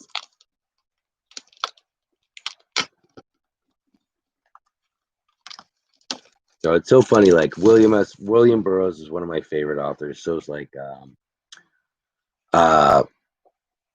Burroughs and Bukowski's another one, and they were I found those authors separate from the comic books, but as soon as I found Crumb, I'm finding Burroughs and Bukowski in the Crumb comic books. I'm like, okay, so I guess I'm on the right track, is what you're trying to tell me.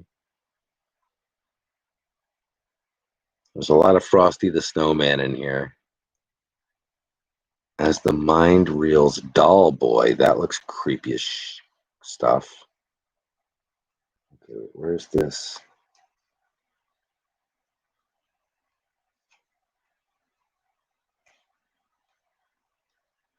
Stalin. Sorry, I'll be right with you.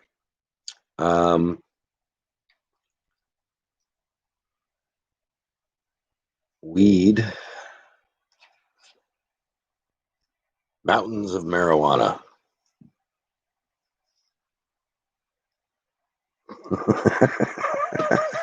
This is awesome. Okay, I just bought Coochie Cootie. I have Coochie Cootie here too. You just bought a Coochie Cootie. I'll show you the other Coochie Cootie. I'll show you a Coochie Cootie. My time, I lived in Woodstock and Goose Lake. Very cool. So this is arcade number 4, Winter, 1975. Classic. I'd like to start the bidding at 8 if anyone is interested. Again, it does have a story in here by Bill Burroughs, who wrote The Naked Lunch, of other things. Kiki comes in at 8. And illustrated by someone else, another person. So a new story by William Burroughs, illustrated by S. Clay Wilson. And Clay Wilson, Kiki probably knows who Clay Wilson is. I've never really looked into Clay Wilson. I've seen the name 1,000 times, but I don't really recognize who that person is. I know they're important.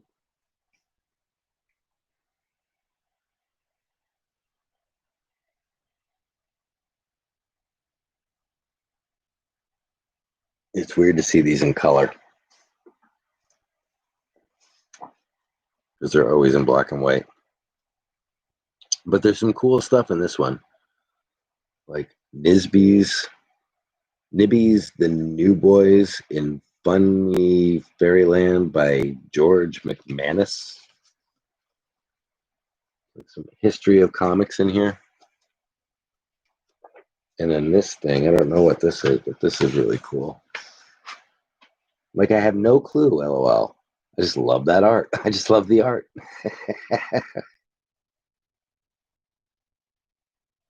Yeah, it's awesome, awesome stuff. So this is a classic. So we will start the cart. Kiki is at 8. Mike, I have no clue. I just love the art. Americana. Very much so. Very much so. Gotta love the destructive Santa. And that's like something you see in cartoons all the time now, but that's probably the first stoner Americana. That's probably the first time it was ever depicted like that. So the timer has started. Kiki's in at 8 on Arcade Magazine. Number 4, Winter, 1975.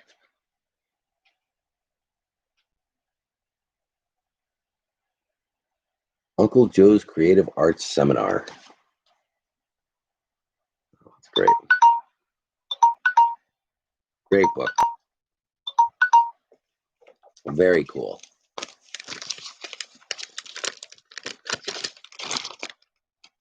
Nice to know. Thanks, Kat. Stoner Americana. Totally.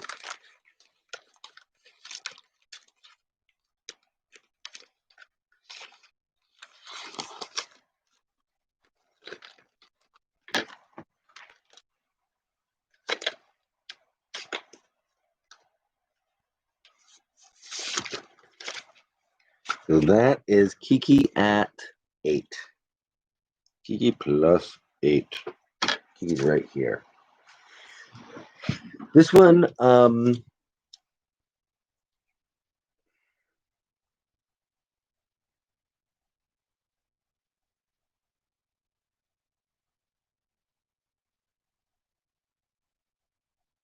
going to build a lot on this one because this one just doesn't do much for me. I don't know. I just don't like it.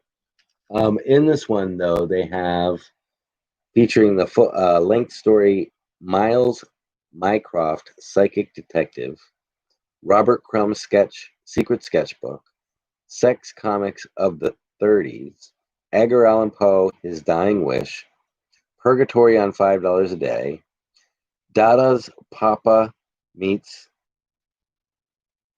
Mr. the Toad, and Disney World Exposed. Okay, but we're going to go ahead and we're going to add to this. So we're going to add Weirdo magazine. We're going to add another Weirdo magazine. We're going to add another Weirdo magazine. So this lot is insane. So you're getting Weirdo number 23. Lots of reading here. Weirdo number 24, but it does have the crease down the side. You can see that there. But crazy cover. Weirdo number, this is number 5, but it's the second printing. And that one has that cool Weirdo license on the back. Weirdo is very much like Mad, but kind of in the style of the stuff that we've been looking at all night, but just a little bit more like not as drugged out, not as crazy. It's a little less.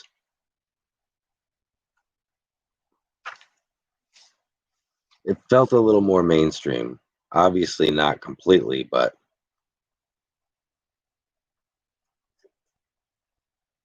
yeah, those people are all closed. But yeah, so we got a lot going here. We got 1 Weirdo. We got 2 Weirdo. We got 3 Weirdo. And we got the arcade that is probably very good, but it just doesn't, the picture just doesn't strike me right.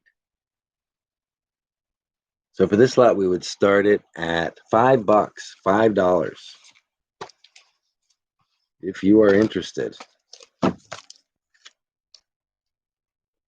Cat is. Tons of reading here. Weirdo number 23.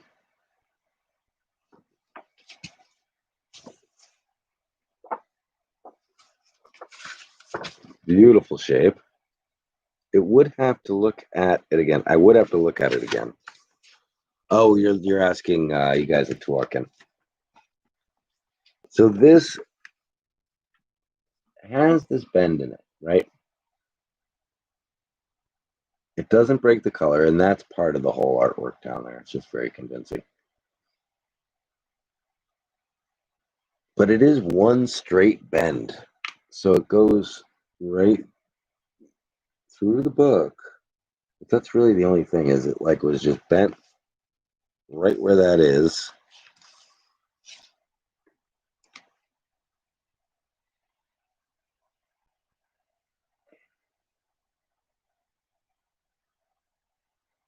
And that is our Crumb again.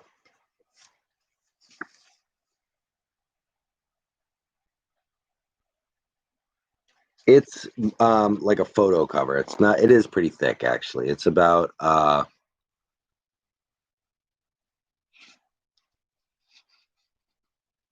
3 or 4 times as thick as the regular page. So it's pretty thick. It's got some weight to it. It's very glossy. It feels like a regular like fashion magazine cover. I think you might be able to. I really do. It goes right through the book. I think you might be able to.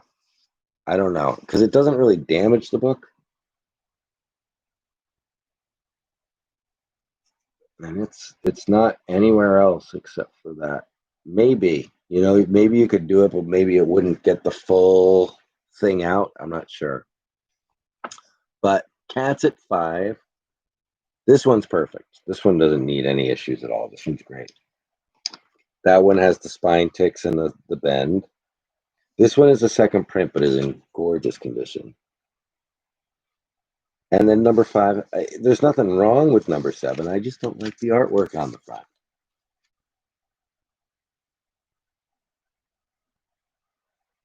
So, Kat, these might just go at $5. I'm going to start the timer. If anyone else is interested, please jump in. Timer is started at 20 seconds. Cat's at $5 for a ton of material.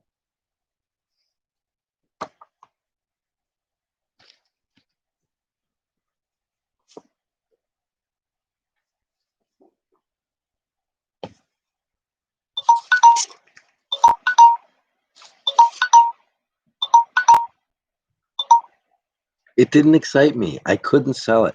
It's going to Cat for 5.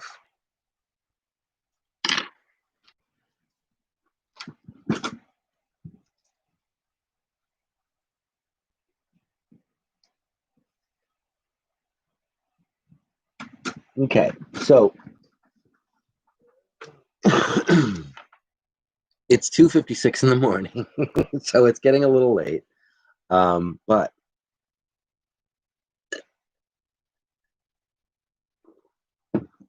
we are late night junkies. We're total late night junkies. It's awesome that we still have 13 people here. We're going to do one more thing and then we're going to finish up. And that is, I wanted to see if you guys had any interest in.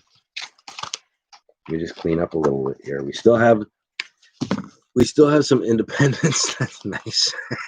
That's nice. We do still have some independent stuff here. Some of these magazines, some of these books, and we're going to save them for the next time. But before we close, we're going to stay with the old stuff. We're going to stay with the independent stuff. For the people who are still bidding, but we're going to take a look at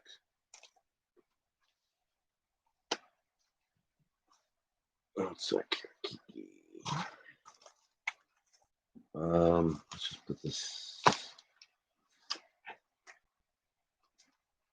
I gotta run to the bathroom again. I gotta take another wheeze. But first, I gotta wheeze. Do you remember what that was from? Do you guys ever watch Ren and Stimpy? Back in the day, Ren and Stimpy. There was this episode where it was don't whiz on the electric fence. And it's a game that Stimpy's playing. Better roll another. It's a game that Stimpy's playing. We're going to look at these next and see if you guys have any interest in these. And if not, we'll go on to something else. But these are very interesting. I do have to pee. But there's an episode of Ren and Stimpy where he's playing Don't Whiz on the Electric Fence. It's a board game. And on the board game, he's like rolling dice. And Stimpy's playing alone. He's playing the board game alone. No, he's playing with a friend. His friend's over. And Ren's going to come home. And Ren's going to get really mad when he comes home because he has a friend over and he's playing this game. And it's a board game. And in the center of the board game is an electric fence. And they're just rolling dice and putting their guys around. And you know how Ren and Stimpy's always had the ads, and it was like, don't whiz on the electric fence. And so Ren busts into the apartment. He's like, and he sees he's got the friend there, and he looks at the dishes, and the dishes haven't done. He looks at the trash, and it has it, and he's freaking out. He's like, "I'm going to kill you, but first, I got to take a whiz." And he pisses on the electric fence, electrocutes him. It's the funniest damn thing I've ever seen in my life. So I'll be right back.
I don't know another.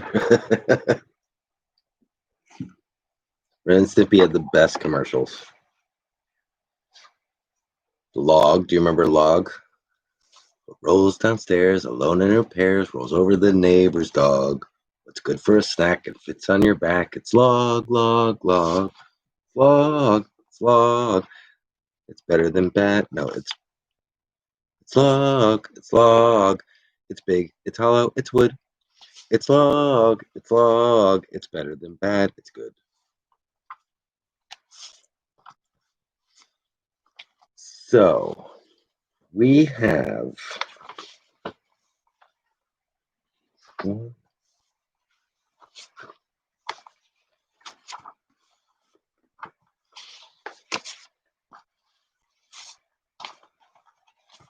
2,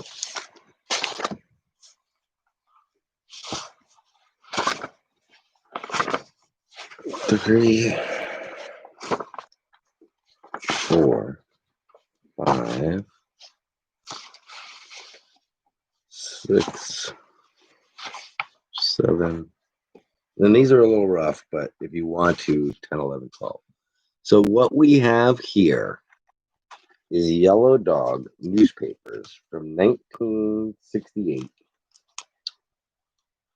So before all the comic books, they did the newspapers, and that's how all the people that were in those comic books distributed their work was in these comic books. And it says in this issue, Joel Beck, Thomas Waldo Buck, R. Crumb, Buckwheat Florida Jr., Andy Martin, Victor Macasso, we've seen before, Gilbert Shelton, Robert Williams, and S. Clay Wilson again. He's a big one. S. Clay Wilson is like the name that nobody knows, who is a huge artist. So what we have here is all the nice ones. Has anyone noticed the pandemic seems to have had a boom to the hobby? Yes. Oh my gosh, yes. Yes, totally yes. So it's responsible for the entire online market right now. The online market didn't really kind of existed before this. But prior to the pandemic, I would have done my show once a week. Now I do my show once a day because I have to, because comic books are coming out online every day. It's insane. It's a whole new market. So what I'd like to do is sell these guys, and these guys are all in really nice shape. That's why I'm here, and that's why I'm here too. That's literally why I'm here. I literally got on right before this all happened, and I just kind of moved over to comic books to get into comic books, and then this happened, and it was like, boom. Thank you very much. Excellent. But I would like to sell a set of these guys to you guys if you're interested. So this is number 1. These are the ones that are just in beautiful shape. For newspapers from 1968, they're in great shape. This one has a little issue down here. But we do have another copy of this too. So there's another copy here. So I'm willing to do one set of the nicest ones I have. 1, 2, Wish I had bags for all of them, but I don't have nice bags for all of them.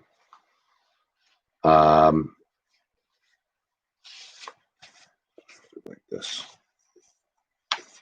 3, 4, 5, 6, 7. Let's see, 7. That almost looks like Monty Python right there. 8. I think golden for these, but I'm good. I'm good, Kiki, because I would I'll find something to, if we do sell these, I'll find something to get these out in. I don't think I need large bags. Most of my magazine size stuff is gone, but thank you so much.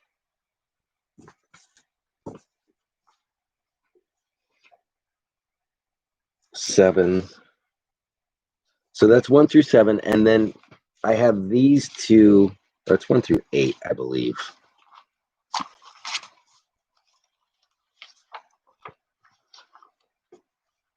And then I do have 9, 10, 11, and 12, but they're just in rough shape. So that's 9, 10, 11, and this one's not even put together correctly to show 12, but you can throw those in too if you'd like. So if anyone is interested, I would start bidding on these.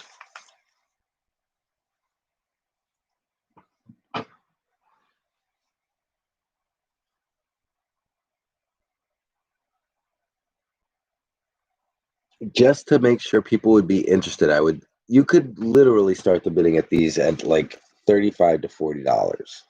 I'm gonna start it at $25. And what is in there for 25 right now, the starting bid, and Cat comes in at 25, is 1, 2, 3,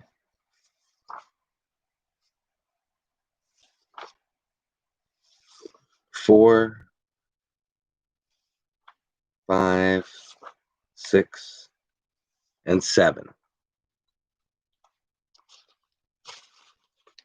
If you'd like, I'll throw in the other 9, 10, 11, and 12. But these are the nicest ones I have, 1 through 7. So Cat started at 25. Don't forget went to 30. Cat went to 50. Don't forget went to 55. Cat went to 60. Don't forget went to 65. They are really nice copies that are difficult to find. Looking like this with white. I mean, this is pretty much probably about what they look like when they were purchased originally. There's no staining. I mean, they're perfect. They really do look really nice. I've seen ones that are in really crappy condition.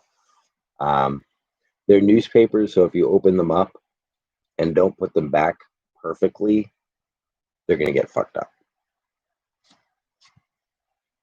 So you guys are spending enough right now that I'll just give them all to you.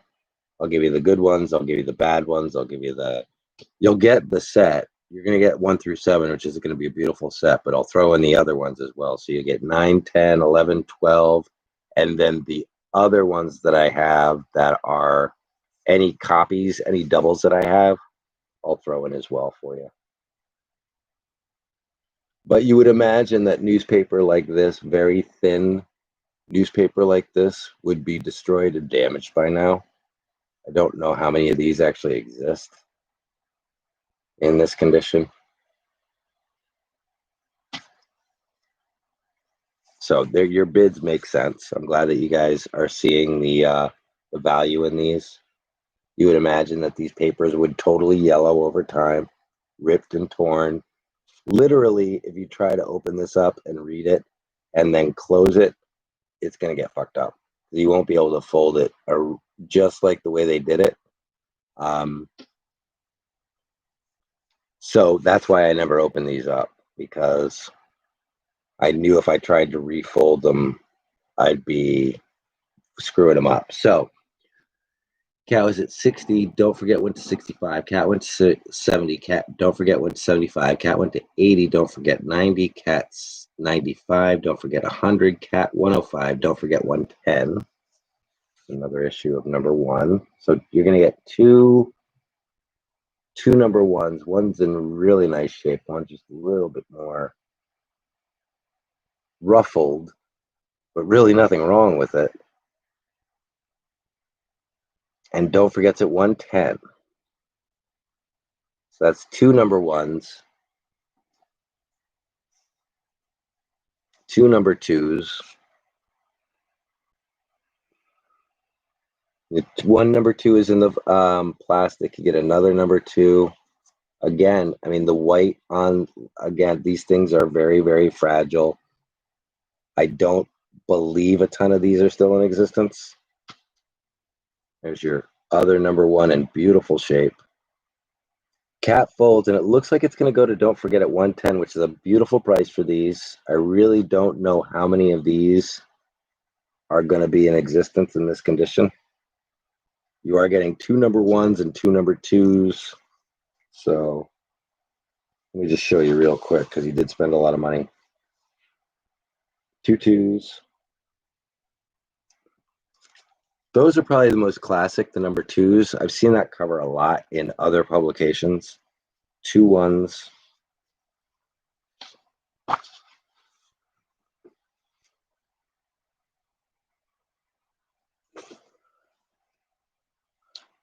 Three.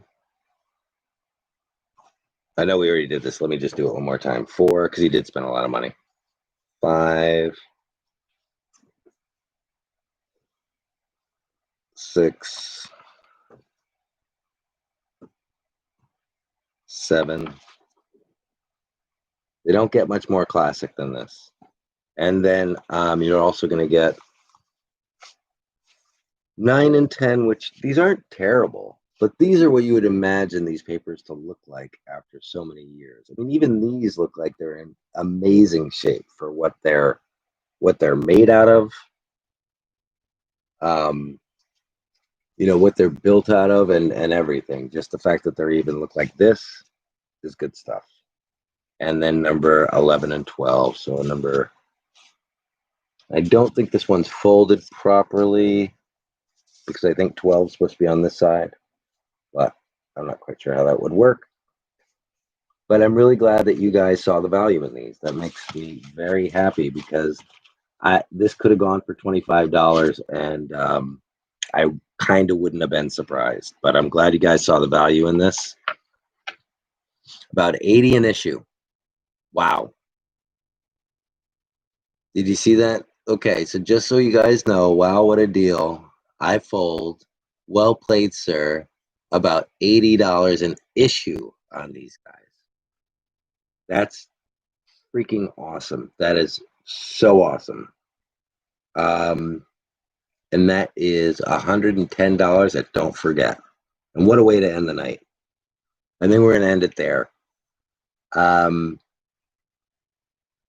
Unless I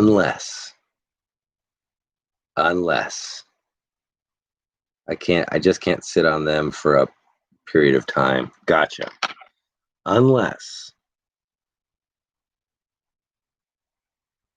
you guys want to go for all the marbles, and we'll finish huge on this one. And because we did so well on those books, we could start this one low. You guys did so well on that one. I did not see that going that well. I really honestly thought that I was going to sell all those for like 25 bucks because I didn't know if anyone was going to see the value in it. I'm so glad you did. But if you're interested and we still want to keep going down this road, Mike Stinson says bring out the good stuff.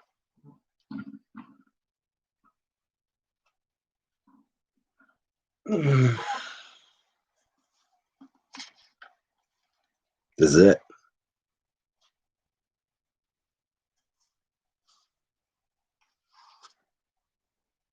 Das Sketchbook. Okay, this is the little booklet that comes with it. These are very limited.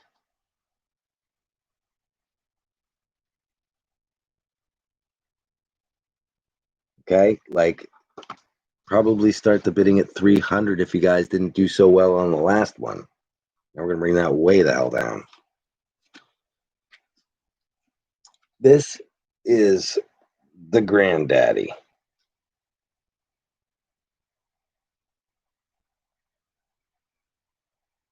And the only reason I am able to release myself of this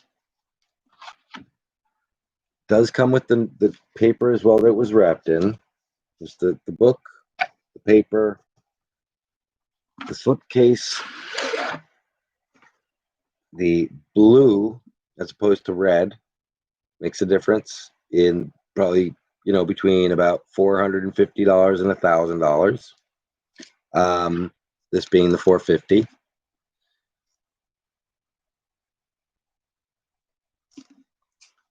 Just a nice little tile in here. I really have not opened this much, so I don't really want to open it a ton, but it's what we've been looking at all night. It's just his sketchbooks, collected. Basically, after he was done with the sketchbooks, he sends them to this company. They bind them in this. They make blue copies. They make red copies. They're extremely limited, and then they're sold. So the only reason that I would allow this to go is because I have something else, and I'll show you what that is. But this is it's all printed in German. The entire volume is printed in German. How much for shipping on that?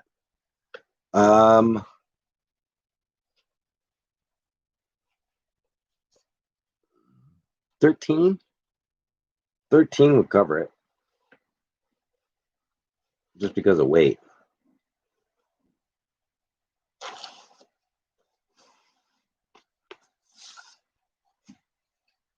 So I just want to show you that the only reason that I would be able to sell this, the only reason I'd be able to let myself get rid of this, which is, look it up on eBay. It should be about a $350, $400 book, I believe. It's because I still have this. And only from what I was told when this was, I didn't buy this. This was given to me. When this was given to me, I was told that there are only 3 people who have this. And one of them is me, like Robert Crumb's son, and somebody else have American Splendor signed by both Robert Crumb and Harvey Pekar.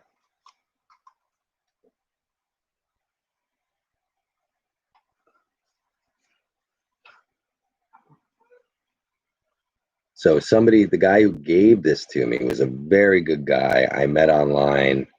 Just a really cool guy. He knew I was a big Crumb fan.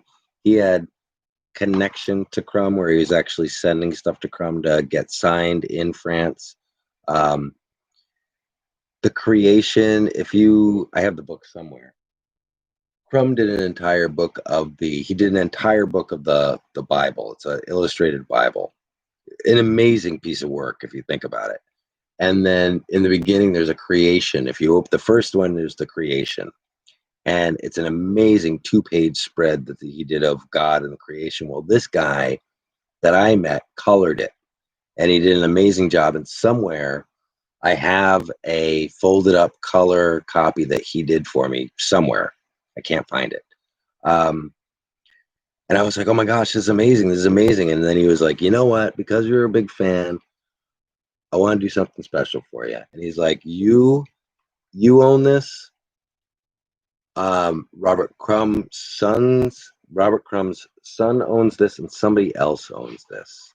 But there's only 3 apparently that are signed by both Harvey and Robert. So that is why I can sell the other thing, because this is a sign, like I don't know how many signed things there are by Robert Crumb, and he's a very he's a very like reclusive person. One of the reasons that he moved to France was to get the hell out of the United States because he hated Americans. So I don't know how much stuff he signed. This guy sends him stuff. Just the Harvey signed goes for 140. No Crumbs signed available anywhere. That's what I've been told. That's what I'm told, is that Robert doesn't really, that he doesn't really like signing things.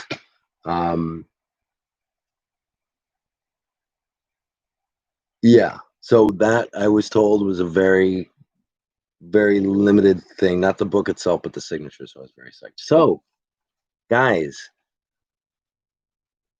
because we had such a great night, because he bid so high on the others, check this out online. You should have been while I was jabbering. You should be able to find this on eBay. Robert Crumb sketchbook, November, is that 83 to 87? November 83 to April 87. That's the German blue print. Okay, so I think these do literally sell for like I want to say like 300, 400 bucks, but I was going to start the bidding ridiculously low, but I feel a little crazy if I did it that. I was going to start the bidding at $50.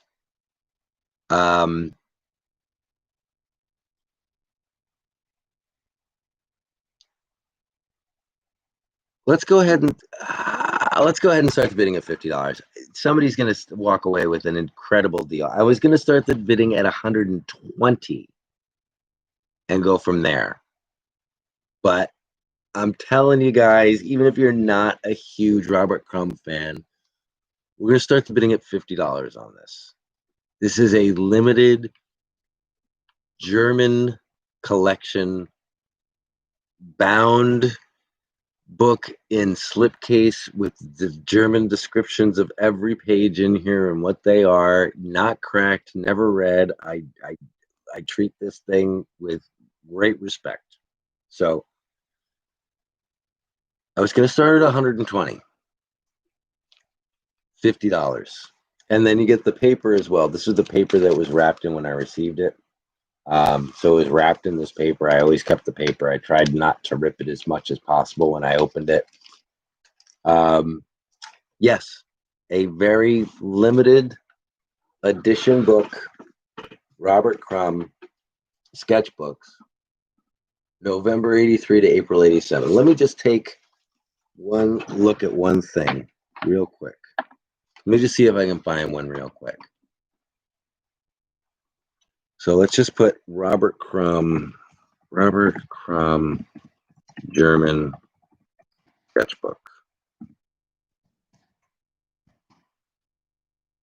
So 83 to 8 comes right up. On Amazon, they've got it for $299. The exact thing that we're bidding on, German sketchbook, 83 to 87 hardcover. Hardcover, $299. So Amazon, and this thing's even kind of beat up. The one that they have here, the slipcase is not in the best of shape. So you know, currently selling on Amazon for $299. Currently, and it's not in the best of shape. eBay is far less, Kat says. eBay's far less.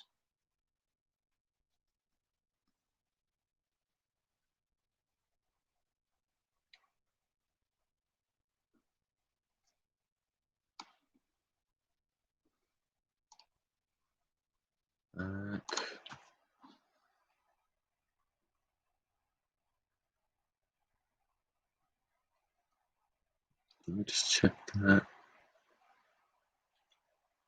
I want to make sure that I'm, well, then okay, even if it, so this is way less. Way less.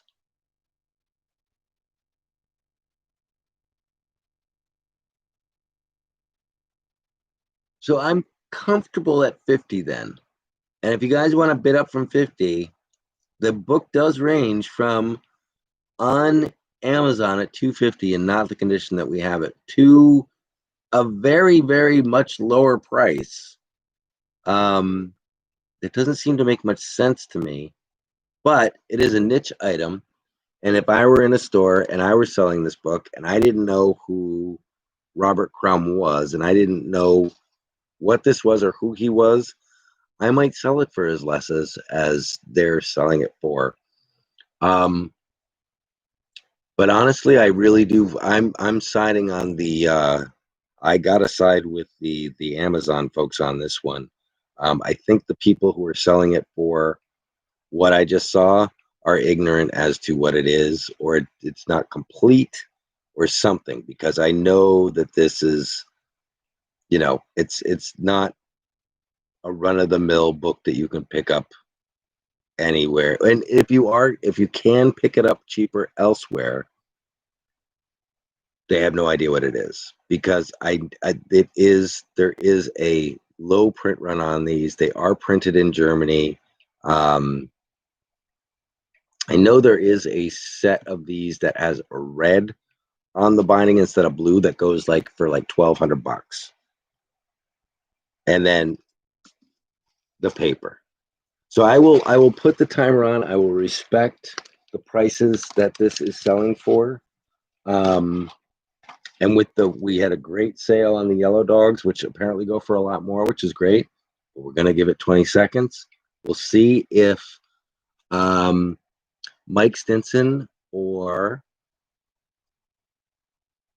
Don't Forget comes in any higher. Cat's at 50. I hope Cat's still comfortable at 50. Cat, tell me if you're still comfortable at 50, because you did say you found it for a lot less on eBay. I think we're at a good price at 50, but tell me if you're comfortable or not. If not, we can just put it away. You're good at 50? I think you got a good deal.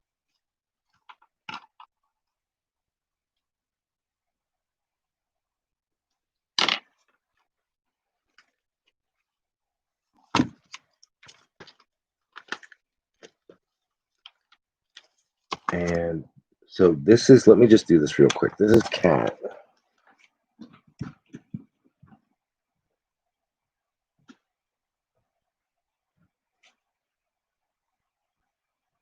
Well, it's always good to know that stuff that sometimes you hold on to stuff and you think it's worth a ton more than you, like last week or yesterday.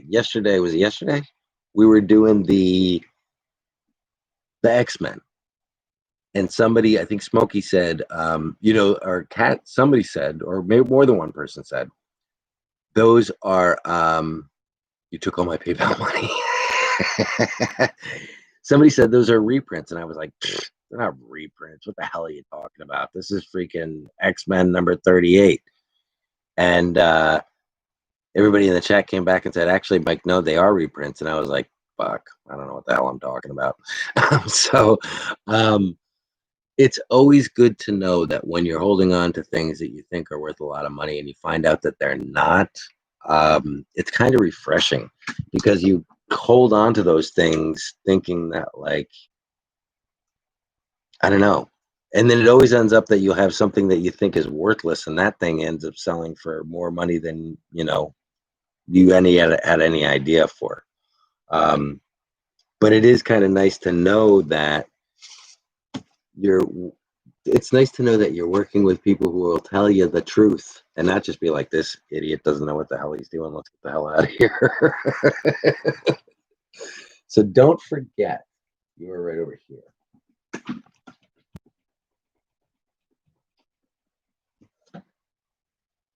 And at that, I think it would be healthy for us to call it. It's 3:30 in the morning. Actually, there's nothing healthy about this at all. We all have issues. But yeah, no, that was a good one. That was a very good one. And next weekend's going to be awesome, because the amount of books that we have coming in is just ridiculous. It's incredible.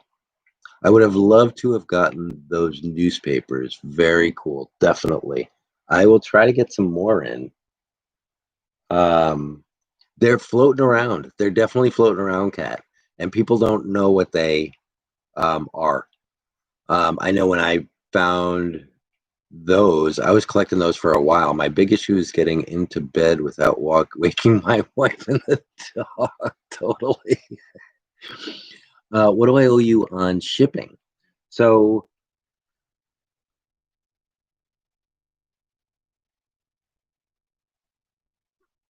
does that put you at 13?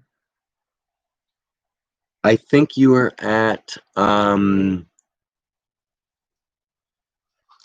Kiki, could you put up the shipping one more time? I think you're at the over 7.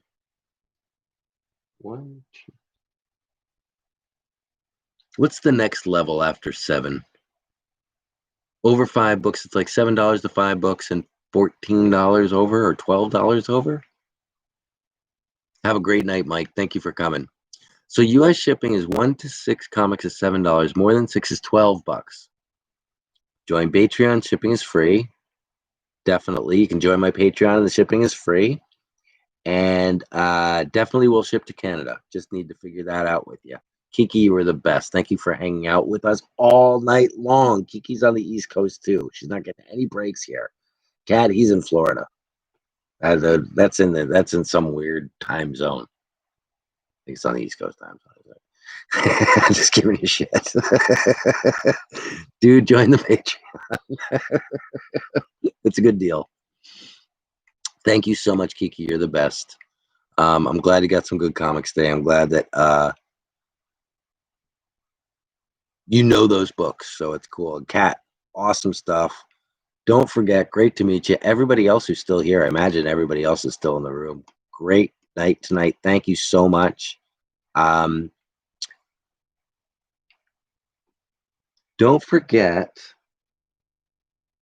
yeah, figure the shipping would be the $12 if that's cool with you. And then if you need me to, I'll just hit you up again tomorrow with on Instagram with the total. I have to auction tomorrow to pay for all this.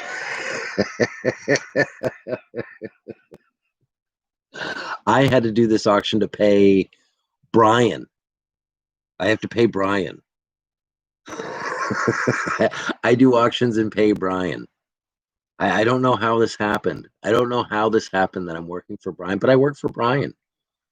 It just happened. It just all of a sudden I was paying him. I don't know what happened. But yeah. So I work for Brian. But yeah, I work for you. Okay. We'll call it a night. We'll end it at 3:30. Thank you. 3:33. Make a wish. So have a great night. And if you have any questions, you can reach out to me on Patreon. You can reach out to me on the YouTube. You can reach out to me on the Instagram. And you can reach out to me on the email. But yeah, have a great night, guys. You guys rock. And I will be busting my butt to get all of these out and still get you all these tracking numbers that I haven't gotten you. I got new ones. I got a new one today. There's a new one. There's a new thing of tracking numbers today. There's packages all over the country. All paid off. Check your Instagram. You're the best. You're the best. Thank you so much. Don't forget. I'm going to go and chill out in one of these rooms. So if somebody's still live, I'll be in that room and I'll see you there. Smokey, woke up to say goodnight. You're the best, man. You're the best. Thank you, Smokey. Thanks for hanging out, Smokey. You always come in with the best knowledge. And it's always great that you hang out. One request. Don't forget. You got to actually say yes to the request, Mike. Accept. Sweet. All good. Awesome. I'll talk to you guys later. If you're in one of the live streams that's going on now, I'll catch you.